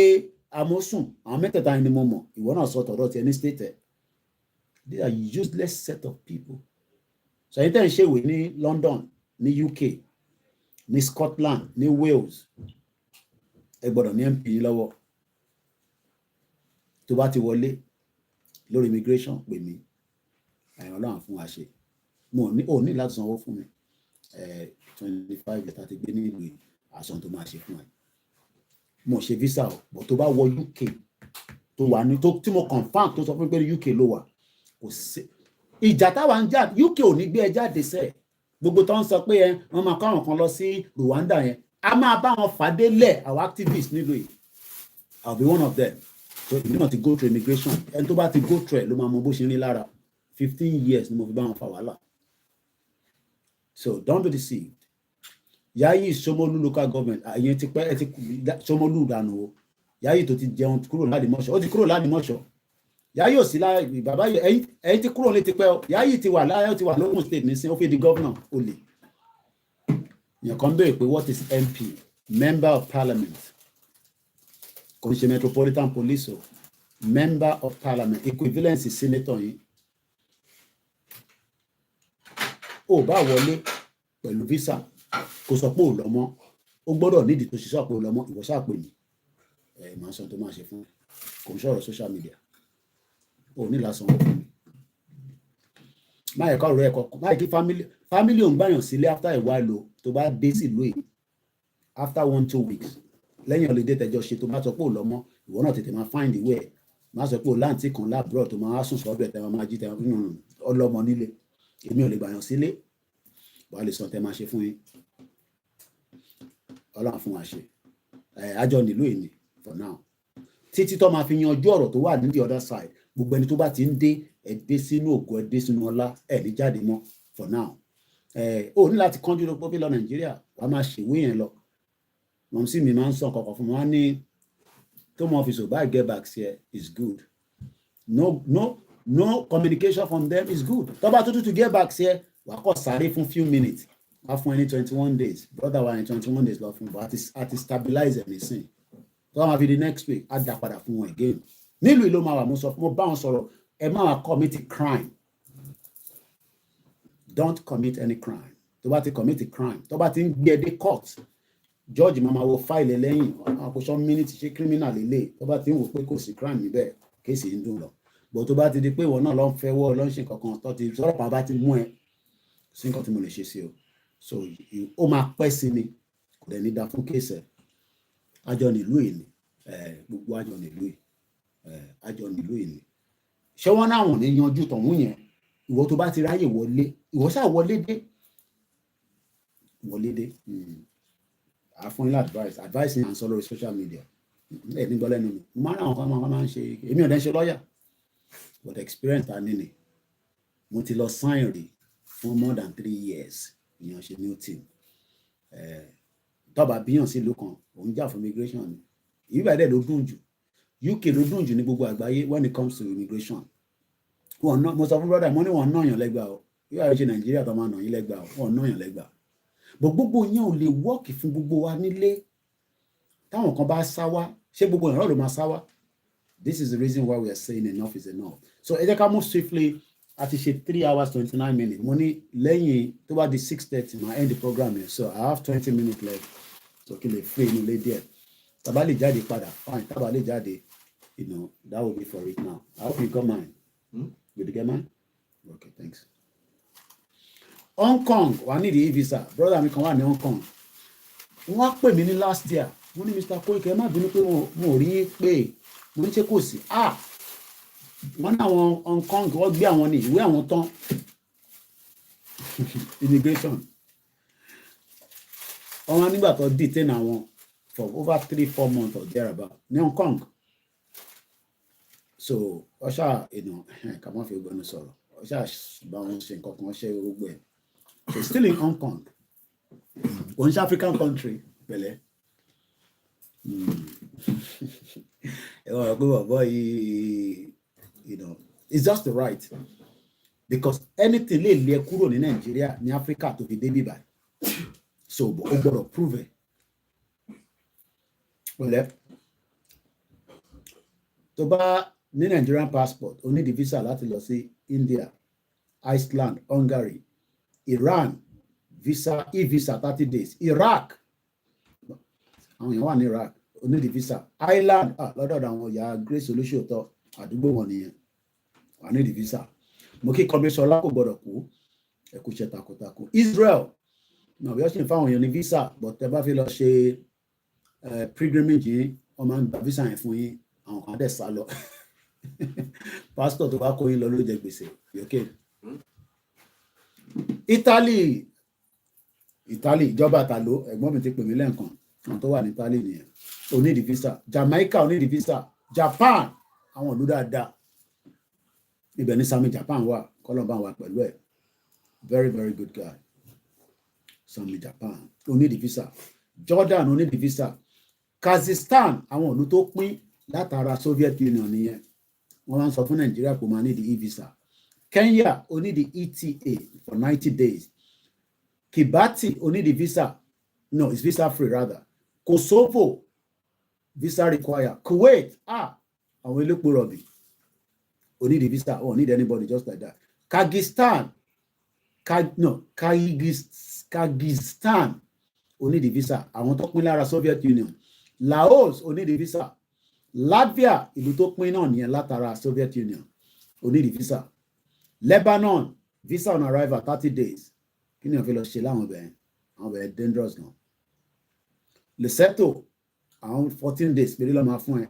Liberia visa free. Libya àwọn tèmi lọ́tẹ̀ náà ní di visa ẹ̀yìn ló ń gbà wọlé kọ́lọ́ máa wà pẹ̀lú yín. China fẹ́ claim Hong Kong ní bọ̀wọ̀ tí ìgbà ìjà yẹn ṣì ń lọ lọ́wọ́lọ́wọ́ wọ́n fẹ́ claim ẹ̀ ní. Britain náà ló dá gbogbo wàhálà yẹn sílẹ̀ mo ti ka story yẹn rí. Liechtenstein ó ní di visa. Lithuania ó ní di visa. Luxembourg ó ní di visa àwọn ìlú dáadáa. Masio ìlú wo tún nìyẹn Masilo visa. Madagascar visa for 90 days. Malawi e-visa. Malaysia àwọn Nigerians kún níbẹ̀ drug ló ń ṣe níbẹ̀ yàtọ̀ sáwọn tó ń kàwé díẹ̀díẹ̀ àwọn Haúsá nìkan lẹ̀ ló ń kàwé jù ẹni mọ̀ parọ́ mọ́ wọn drug ló ń ṣe ní Malaysia wọ́n budán níbẹ̀ yẹn ni àwa dàlá fún wọn lépo ó lè pàtó Malaysia fún wọn kọ́lọ̀ wọn pẹ̀lú gbọ́n tó wà níbẹ̀ ẹ ṣáà wà very careful drug ló ń ṣe níbẹ̀ yẹn àwọn Nigerians tó wà níbẹ̀ tó ń kàwé ní àwọn northerners Thank you for helping Nigerians in UK. God will bless you. Yeah, normal thing here, big thing. Kadupe for long. To bá ṣàtètè communicate, má yẹ kó pẹ́. Master form office. Ìgbà táwọn ọmọ sí ti wá dé, làwọn àwọn kan máa ń sá form office. Àwọn ọmọ sí ti wá náà yan sá form office. Ọ̀rẹ́ níwà tó mọ office. Àwọn èèyàn bí tiwa ló wà níbẹ̀. Gbàdémi démi má gba home office kọjá kí ló ń jiyàn gbé bẹ́ẹ̀ ni. Nísìnyí a máa ń gbàgbẹ́ kọjá ṣeré ni. After 25 years, I realized it's just a building. But a building yẹn ló máa ń bẹ̀rù bá àwọn èèyàn. Then because I need solid information bá ṣe ni nísìnyí, so many people have lied. Má jẹ́ kí family ẹ̀kọ́ kan sọ fún ẹ pé nígbà tó wá dé nísìnyí kí la máa ṣe sọ̀rọ̀ yẹn. Ọmọ kúrò nílé wọn kò wá bó ṣe máa wá bò míì kò dẹ̀ máa ṣe kéèsì ẹ lọ. Àǹtí ẹ̀yẹn náà báwo ló ṣe gbàwé ẹ̀ báwo ló ṣe di British citizen ṣọ́ bí síbí ẹni tó bá ti bí síbí bá ó go through immigration.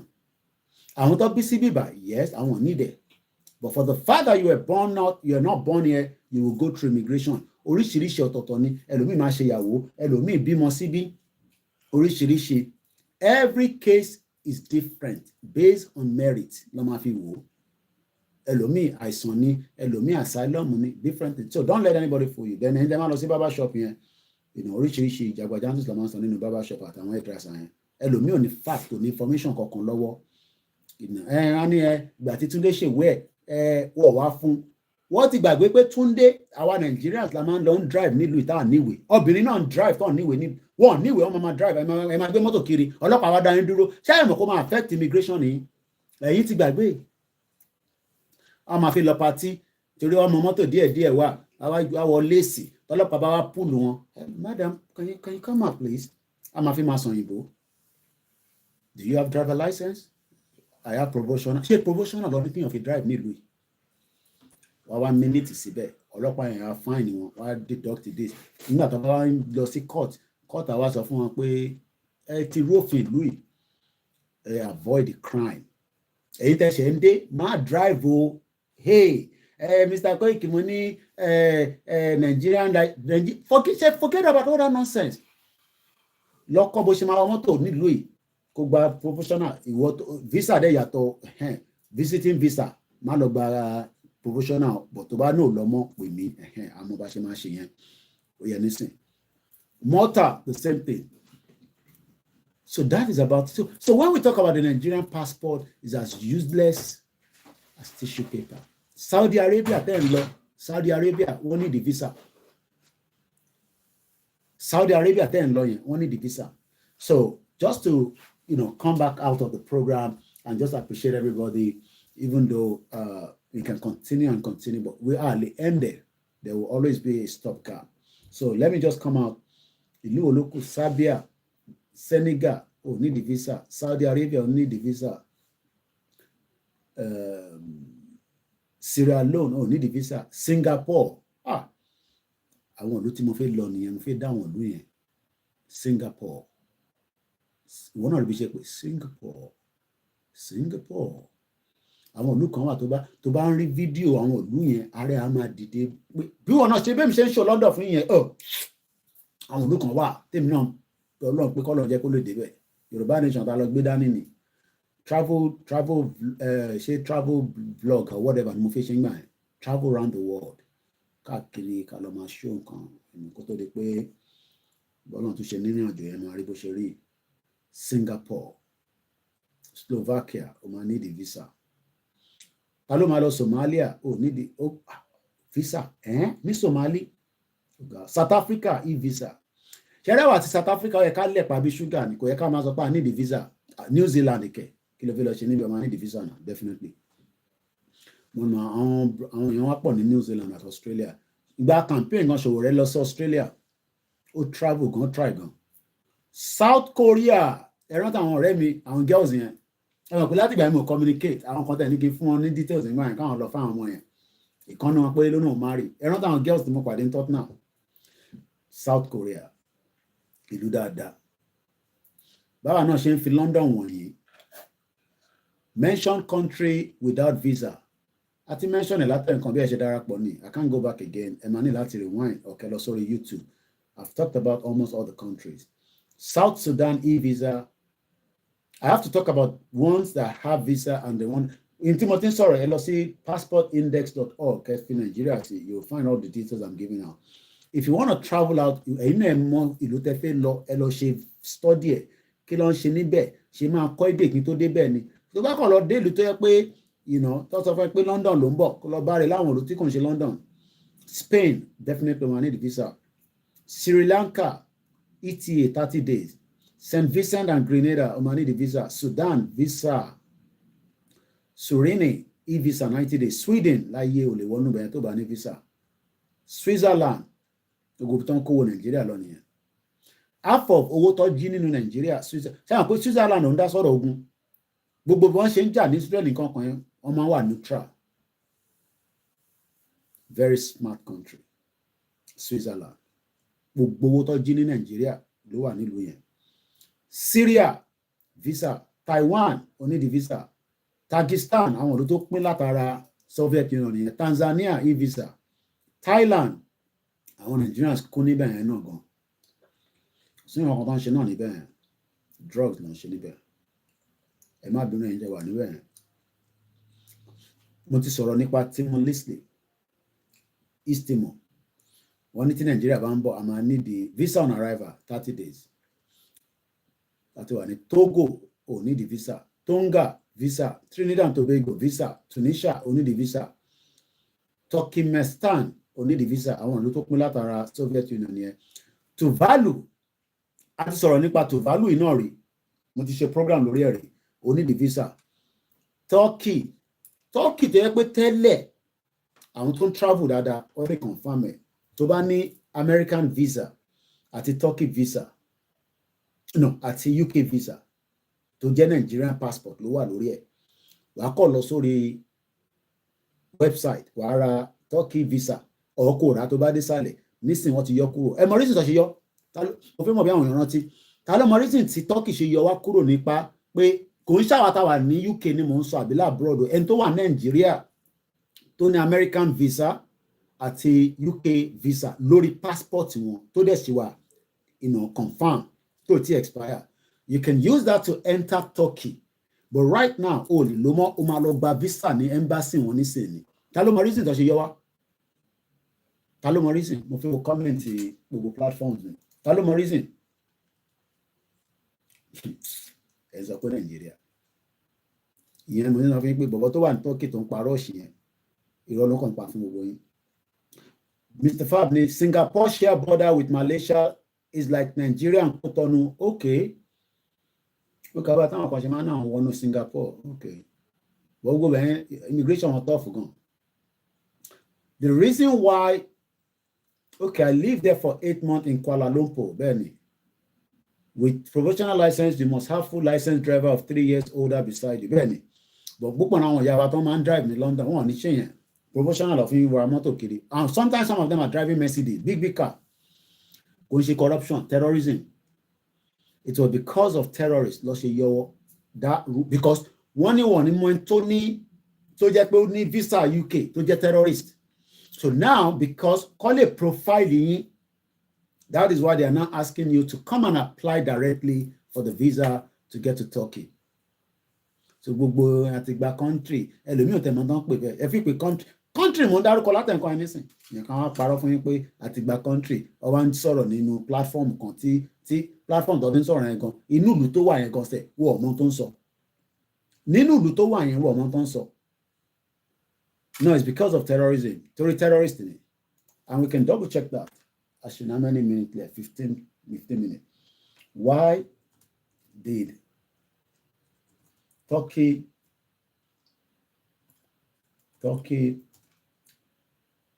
remove Nigeria using UK visa? Leadership news. I'm going now from leadership news. And this was how many years ago now? This was 2 years ago. And I'll share the link. Evidence with Bucket. So I'm sharing the link on the comment section in case they're not local. Do your diligent work. I know a lot of you want to jump out, but be very, very careful. Know where you're going. Even if you cannot travel, if you have the opportunity to travel out of Nigeria, please get the hell out of that shito country. But not everybody will be able to do that. That means some of us will have to come back and fight again. Turkey removed Nigeria from the list of e-visa countries. This was 2 years ago. Why?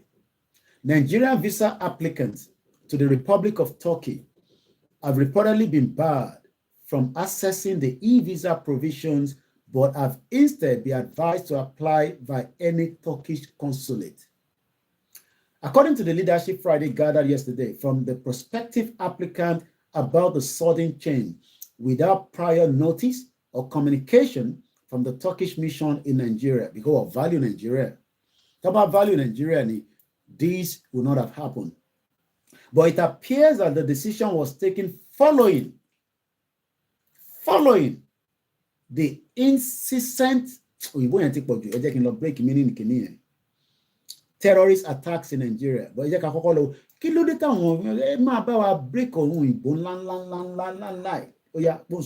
incessant. INCESSANT. India, November, Charlie, Echo, Sarah, Sarah, Alpha, November, Tango. Incessant. Of something regarded as unpleasant. Continue without pause. Now, ṣé láti 2 years, ẹni olóyè ló fẹ́ dá Nàìjíríà rú. Láti 2 years nísìn, ṣé olóyè ló ń dá Nàìjíríà rú àbí terrorist? Ṣé terrorist it stop in the last 2 years? Yes or no? Say the movement and the attack of the terrorists on the innocent Nigerians, has that stopped in the last 2 years? Everyone is in the comment section. Yes or no? Yes. Oti stop. No. Koti stop, Mr. Koiki. You want to be Nigerian passport, dání wọ̀ fún visa. Or it was stupid. Because Nigerian passport, anybody can apply for it. Àwọn kọ́kọ́ la rí tó apply fún passport àbí certificate of indigene of Lagos State. Tí gbogbo alárí fídíò yẹn. Mr. Johnson kan ti pè lẹ́ǹkan, ẹ jẹ́ pé wọ́n padà. After this caller, nílé ìgbà kọ́ ọ̀kọ̀ọ̀kan náà. Tọ́ba ṣe wọ̀n ẹ̀ ẹ pè wá padà tẹ́ bá ṣe wọ̀n ẹ̀. Tí bí gbogbo alárí fídíò yẹn. Gbogbo alárí náà. Ṣé ká play ká kọ̀ fi buttress ọ̀rọ̀ tá à ń sọ. This is the reason why Turkey cannot confirm who is who that is a true Nigerian. Now they want you to come into the consulate. Kó gbogbo file wa ká wá profile gangan. Because tó bá jẹ́ pé terrorist ti gba UK visa kọ́, tó ti gba American visa, a wá fi yẹn wọlé sí Turkey. So meaning of incessant is something regarded as unpleasant. Bí yàn bá yàgbẹ́ sí bíbá nísìn sẹ́gbẹ́ mi báyìí, tá a bá tètè kó gbẹ́ yẹn á máa rùn. Ìgbẹ́ lọ́yà sí gbogbo ilẹ̀ Yorùbá nísìn, a wá ní ká clear ìgbẹ́ yẹn ká lè rọ́nà lọ, ẹ wá ní kẹ́ máa tẹ̀gbẹ́ mọ́lẹ̀. Ẹ wá ń tẹ̀gbẹ́ mọ́lẹ̀ fi wọnú ilé yín, ẹ wá ń wá àdúrà tó máa gbà. A máa kọ́kọ́ fọ gbogbo ilẹ̀ yẹn mọ́ ká tó rí àṣeyọrí ṣe, torí pé ilẹ̀ yẹn gangan òun ló máa butter bread and life wa. Àwọn kan náà tó wá ń béèrè pé kí ni meaning ni incessant adjective going on and on. It is not stopping. A ní ọ̀rọ̀ terrorism in Nigeria. It is going on and on and on. Ní ọ̀sẹ̀ kan nínú ọdún yìí, eweye ẹ̀mí tó ti kú ní Nàìjíríà. Jìbí ìta mọ̀ nìyẹn. Àwọn kan wá jẹ́ láàárọ̀ kan lọ́sàn kan. Wọ́n wá ní kíni gbóhùn sókè. Your name? Huh? What local government? Where are you from? I'm from Maito. Where in Maito? Where are you from originally? Where are you from, Gongo? From where? Kaduna State. Kaduna State. I'm Al-Kalimani by name. Okay. I'm from Kaduna State. Okay. Living in the Donbara. With your brother. Yes. With your and brother. You're coming out under what local? And you're coming under what local government? Lagos Island. Do you have a family house in Lagos Island? No. Okay. Okay. What's your name? What's your name? What? What? Muka Devi. Where are you from? Where are you from? Kaduna State. What local government are you What from? local government are you from? Who gave you the indigenous? Who gave you the indigenous? Certificate? Colonel Lambo. Lieutenant Colonel Sambo. What's your name? Zakaria Arab. Where are you from? Wọ́n feel pé Turkey is stupid. Wọ́n á jẹ́ kí terrorists wọnú ilé àwọn torí pé wọ́n fẹ́ love Nigeria. You protect your borders. You defend your border against any insecurity. And we are here now talking, educating. And Nigerians are there 2 years ago ló ti gbá yín dànù because uncle mi kan tó máa wọ́n ní visa America wọ́n ní visa UK kọ́nà mo tẹ̀ gbúrò wọn fọ ìwà alájì tó bá ti ń lọ báyìí lọ́ máa ti pè mí Koiki mo ti ń travel àwọn aṣọ ibi tán lọ fún mi àwọn ṣètò wa kò ń ṣe pé wọ́n ní fún àwọn yẹn ní visa Turkey bàbá yẹn ní generator tó ń lò nílé wọn fún business wọ́n láti tún downscale ọ̀rọ̀ epo tí wọ́n jù gbogbo ẹ̀ àwọn tó ní fọ̀n tó lé kan náà là ń sọ yẹn ìwọ tó lè fọ̀n tó lé kan náà òní Nàìjíríà máa dà àwọn tó yẹ ìlú láti wá ṣe múnàlájẹ ní ṣọdún London wọn ní London wo Koiki náà ẹ̀yẹ máa ṣọdún London náà àwọn èèyàn ń dóde mi nílé a máa pẹran he flew out again àráyè ríra cash lọ fi fún mi wọn ní kájọ pàdé ní train station I missed him by just some chance wọ́n pè mí títí wọ́n tètè get me àwọn tó wá àwọn comfortable Nigeria tó lè ṣe politics but Nigeria ti affect the business wọn back to back ìwọ tó rí ṣe nínú Nigeria òun ló fẹ́ keep Nigeria àwọn yẹn lé fún àwọn olè kan náà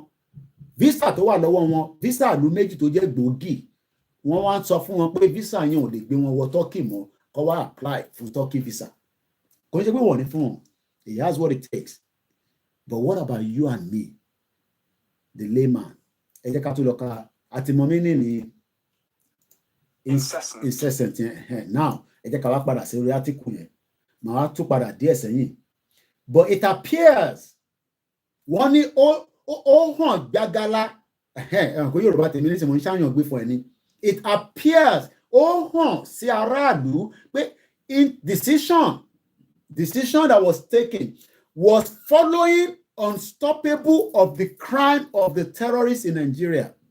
Reason tó ṣe sọ pé àwọn ọ̀rẹ́ àfọ́ọ̀kì ẹ̀ tó ní yú pé wọ́n ọmọ who is who mọ́. Terrorist attacks in Nigeria and the high security alert that followed the attack on the custodial center in Abuja, Erotic Custodial Center, Kuje Prison, on Tuesday, where some terrorists, Nigeria motivated terrorists overpower a military man, where some terrorist elements were among those released from the center. Nígbà tí wọ́n release wọn nísìn, bí wọ́n ṣe release kí ló ń pè time ti wà, I'm just 10 minutes now, 4 hours ẹ ti pé exactly, so 10 minutes ló kù, kò ní ju 10 minutes lọ. Ibo ni kíní wà nísìn? Ṣé Mukilo àbí kí lẹ́ ń pè? Abolongo prison. Ṣé mọ̀ pé wọ́n lè gba UK visa fún nísìn? Kó wá lọ fìyẹn wọ Turkey. Ṣé mọ̀ pé ó máa lọ di bàbá síbẹ̀? Ṣé àwọn mẹ́fà tó mú sí United Arab Emirates ṣèbí torí pé wọ́n gba visa UAE lọ́fẹ́ máa lọ ṣe funding ní terrorism láti bẹ̀? Èmi àti ẹni sàn àwákọ̀ fi lọ hustle àfi lọ ṣe wàhálà bá ṣe máa survive wọ́n wá fìyẹn wọ́n fi tiwọn kó bá wa. Máa sọ pé they play. Èmi Ọláyọmí Kóìkì máa ṣí ọkùn ẹ kúrò lára Nàìjíríà. Tó bá ń gbọ́ Nàìjíríà á máa rún ẹ nínú. Bí pásítọ̀ ẹ bá ń ṣàdúrà fún Nàìjíríà ó lè jù kan fún látẹ̀yìn pé Nàìjíríà lè wá ń pray fún bẹ́yẹn. Nàìjíríà tó ní value ní gbogbo àgbáyé tó ti rí Nàìjíríà as rubbish. Ìyẹn ni wọ́n ṣe wọ́n sọ pé ẹ jẹ́ stop abusing Nigeria wèrè. Kayé abusing Nigeria. 2 years ago, Turkey stopped the visa tẹnitó ní visa UK. Ṣé visa UK ò ní wéètì tó? Ṣé visa America ò ní wéètì tó? Ṣé Nàìjíríà nìkan ni náà? Kò ń ṣe Nàìjíríà. Àwa pé ìlú tí terrorists pọ̀ sí, that was 2 years ago. Apparently, one of the affected Nigerians in the message said, just putting this out, someone out there with a Schengen or UK or US visa might be booking a ticket to Turkey right now, thinking that they will apply for a visa electronically. Do not. Turkey decided to delist Nigerians from the e-visa list yesterday evening without any what they communicated pẹ̀lú Buhari. Bó ṣe jẹ́ Muslim tó. Wọ́n gbé Buhari òṣìwò Buhari tó olórí burúkú Buhari dead or alive tó ṣí gbogbo kalẹ̀ tó bà nǹkan jẹ́. Sọ pé make I dey play. I am 6,000 kilometers away. I will not be affected. Èmi ò ní kankan fẹ́ lọ ṣe Turkey. Tí bá ní tí mo fi ṣe lọ ní Turkey, màá wọkọ̀, màá lọ síbẹ̀. Ìyá kan ti donate owó fún wa. Ẹ jẹ́ kí wọn, ìyá mi Tèmídáyọ̀, omi tó gùn ṣe gan ni. Wọ́n ní Kóìkì ò lè máa ṣe wàhálà báyìí kó wá máa ní onídòwó ká má fún ẹ lówó. Ẹ bá gbọ́n wọn sáwò. Màá break down. Ibi ìbàdàn ti máa gbọ́ break down Nàìjíríà. Ṣé láwọn platform tó kù ẹ lọ máa gbọ́ wọn àwọn náírà táwọn lò. Sórí break down Nàìjíríà yẹn, màá break it to the barest minimum tó yẹ pé wàá máa gbọ́ Nàìjíríà báyìí inú á máa rún ẹ́ Koiki is right ṣá abájọ tí mo ṣe fẹ́ lọ Turkey táwọn kan ní kí n má dé wọn ní gbé ẹ̀ tó bá ní o fẹ́ wọ Turkey pẹ̀lú UK visa wá bounce ẹ̀ ní kò sówó tó lè ní l'account kò sóyìnbó tó lè sọ wọn ní jẹ́ kó wọlé ṣẹ́rẹ́ yìí tẹ́ ẹ̀dá sọ̀rọ̀ Yorùbá nation ṣẹ́yìn náà ti wà fẹ́ tẹ́ ẹ̀ báyìí nísìn ọ̀bí ẹgbẹ́ UK visa dání torí ẹ̀yin lè travel ẹgbẹ́ American visa dání ẹ̀ ń tẹ̀ sáwọn èèyàn lójú wá fún yín ní Turkey visa ẹ lọ apply and jù bẹ́ẹ̀ lọ́wọ́ ọmọ Yorùbá happy first Sunday of the month èmi ni Ọláyọmí Koiki busy man 123 ẹ̀gbọ́n mi dáadáa mo kí 4 hours láti ṣe that is more than enough so that let us take a break ó tún di ọ̀la lágbára Ọlọ́run kí èmi náà lọ jókòó kí n lọ nọ̀sẹ̀ kí n lọ ṣe nǹkan míì mo kí ọmọdé mo kí àgbàlá Mr. James ẹni please how can I contact you ẹ bá sàti lọ sórí www.koikimedia.com nọ́mbà mi wà níbẹ̀ so ẹ lè miss ẹ tó bá dẹ̀ pé studio number náà ni +447404405917 tó bá ti fast jù ẹ lọ sórí website mi ẹ bá níbẹ̀ Mr. Lateef Ọlámídé mo kí yín ẹni tí n bá dárúkọ ẹ má fi ṣe ìbínú Akeem Oyèdélé mo kí yín Tiamiu Ahmed èmi ò jẹjẹ ẹ̀sìn ó bá wọn kó kírun ó bá máa kírun problem tí ó bá máa lọ ṣọ́ọ̀ṣì ọ̀rọ̀ tó wà nílẹ̀ ọ̀rọ̀ bá ṣe máa gbára wa sílẹ̀ káyé wa lè dání nínú fight fún mo kí ẹ̀yin tẹ́ wà lórí mixlr ẹ kú àdúró tì wá ní gbogbo gbà ẹ má bínú pé à ń bọ̀n data yín I wish there's something I can do can we call you after the show I don't do visa but ẹ bá wà ní UK any family tó wà ní UK they're going through immigration yes ẹ pè wá àfún yín ní advice àtẹ̀yìn sí ọ̀nà kò ń ṣe tí máa discuss lórí social media and you don't have to pay for that okay it's free. Consultancy yẹn ọ̀fẹ́ ni àwọn àgbà fọlọ́n pé ìtọ́lọ́n fún aṣenísìn káfí máa ṣe nìyẹn ní 2024 ẹ̀yẹn pé bọ̀ pé Mr. Koiki bá mo ṣe fẹ́ wọlé ọmọ mo mọ bó ṣe fẹ́ wọlé o ìyẹn kan mi o ò bá forí wọlé ò bá fọrùn wọlé ìwọ ṣáà ti wọlé tí wọ́n bá ti wà nulẹ̀ àmọ́ tá a máa ṣe mo dúpẹ́ lọ́wọ́ ìyá tó bí mi lọ́wọ́ táwọn náà bá mú mi wọlé èmi náà lè máa san tí mò ń sọ ẹ̀ thank you so much we will start again tomorrow I'm not gonna come out again tonight àfi tá a bá rí emergency ẹ sọ fún Sanwó-Olú o mo ti fi message lẹ̀ fún there is an imminent threat to Lagos State tó bá wùn kó act on it tó bá wùn kó má act on it problem ti ẹ nìyẹn and on that note I will leave us and I say ẹ jẹ́ ká kọ̀ gbọ́ jẹ́ kọ́ mọ̀ ká tó máa lọ tá a bá ti gbọ́ jẹ́ kọ́ mọ̀ yẹn àwa play anthem wa in tá à ń ṣe leléyìí à ń ṣe jàgídíjàkan à kì í jà ọmọ Yorùbá ní ọpọlọ àmọ́ ohun tá a máa ṣe but ẹ má ẹ̀ka wá relax Bọ́dá Island àgbà, Navy blue check, Jákàmọ̀, Jákàmọ̀, Jákàmọ̀. Ìrọ́n sì gbowó. Jákàmọ̀. Ìgbowó. Jákàmọ̀. Ìgbowó. Lọ́sí ìgbowó. Ìrọ́n sì gbowó. Ìrọ́n sì gbowó.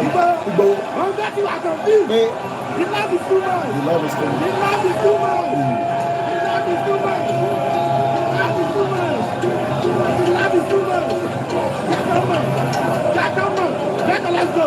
Thank you so much. Happy Sunday. What God cannot do does not exist. Àwa tá à ń ṣàdúrà ẹ jẹ́ ká má gbẹnu kúrò lórí àdúrà. Ẹ̀yin máa ṣàdúrà pé gbogbo ọ̀nà tó máa jẹ́ kó rọrùn fún wa tí kò ní sí ìtàjẹ̀ sílẹ̀ kọ́lọ́n kó ṣe fún wa. Gbogbo ọ̀nà tí a máa fi bọ́ kúrò nínú ìyà inú wàhálà táwọn òyìnbó kó wa sí torí wàhálà gidi ni.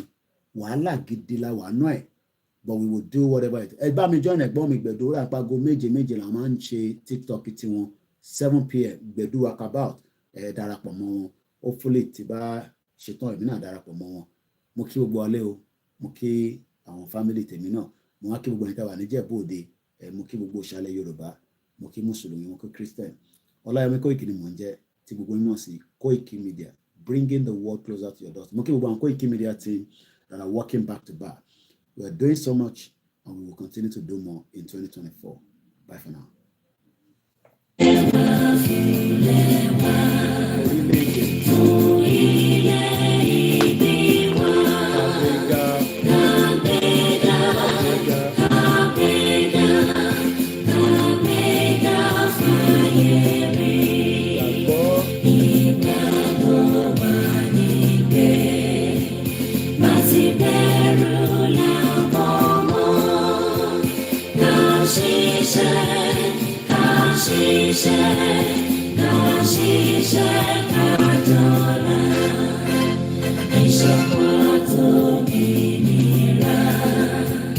Nikeje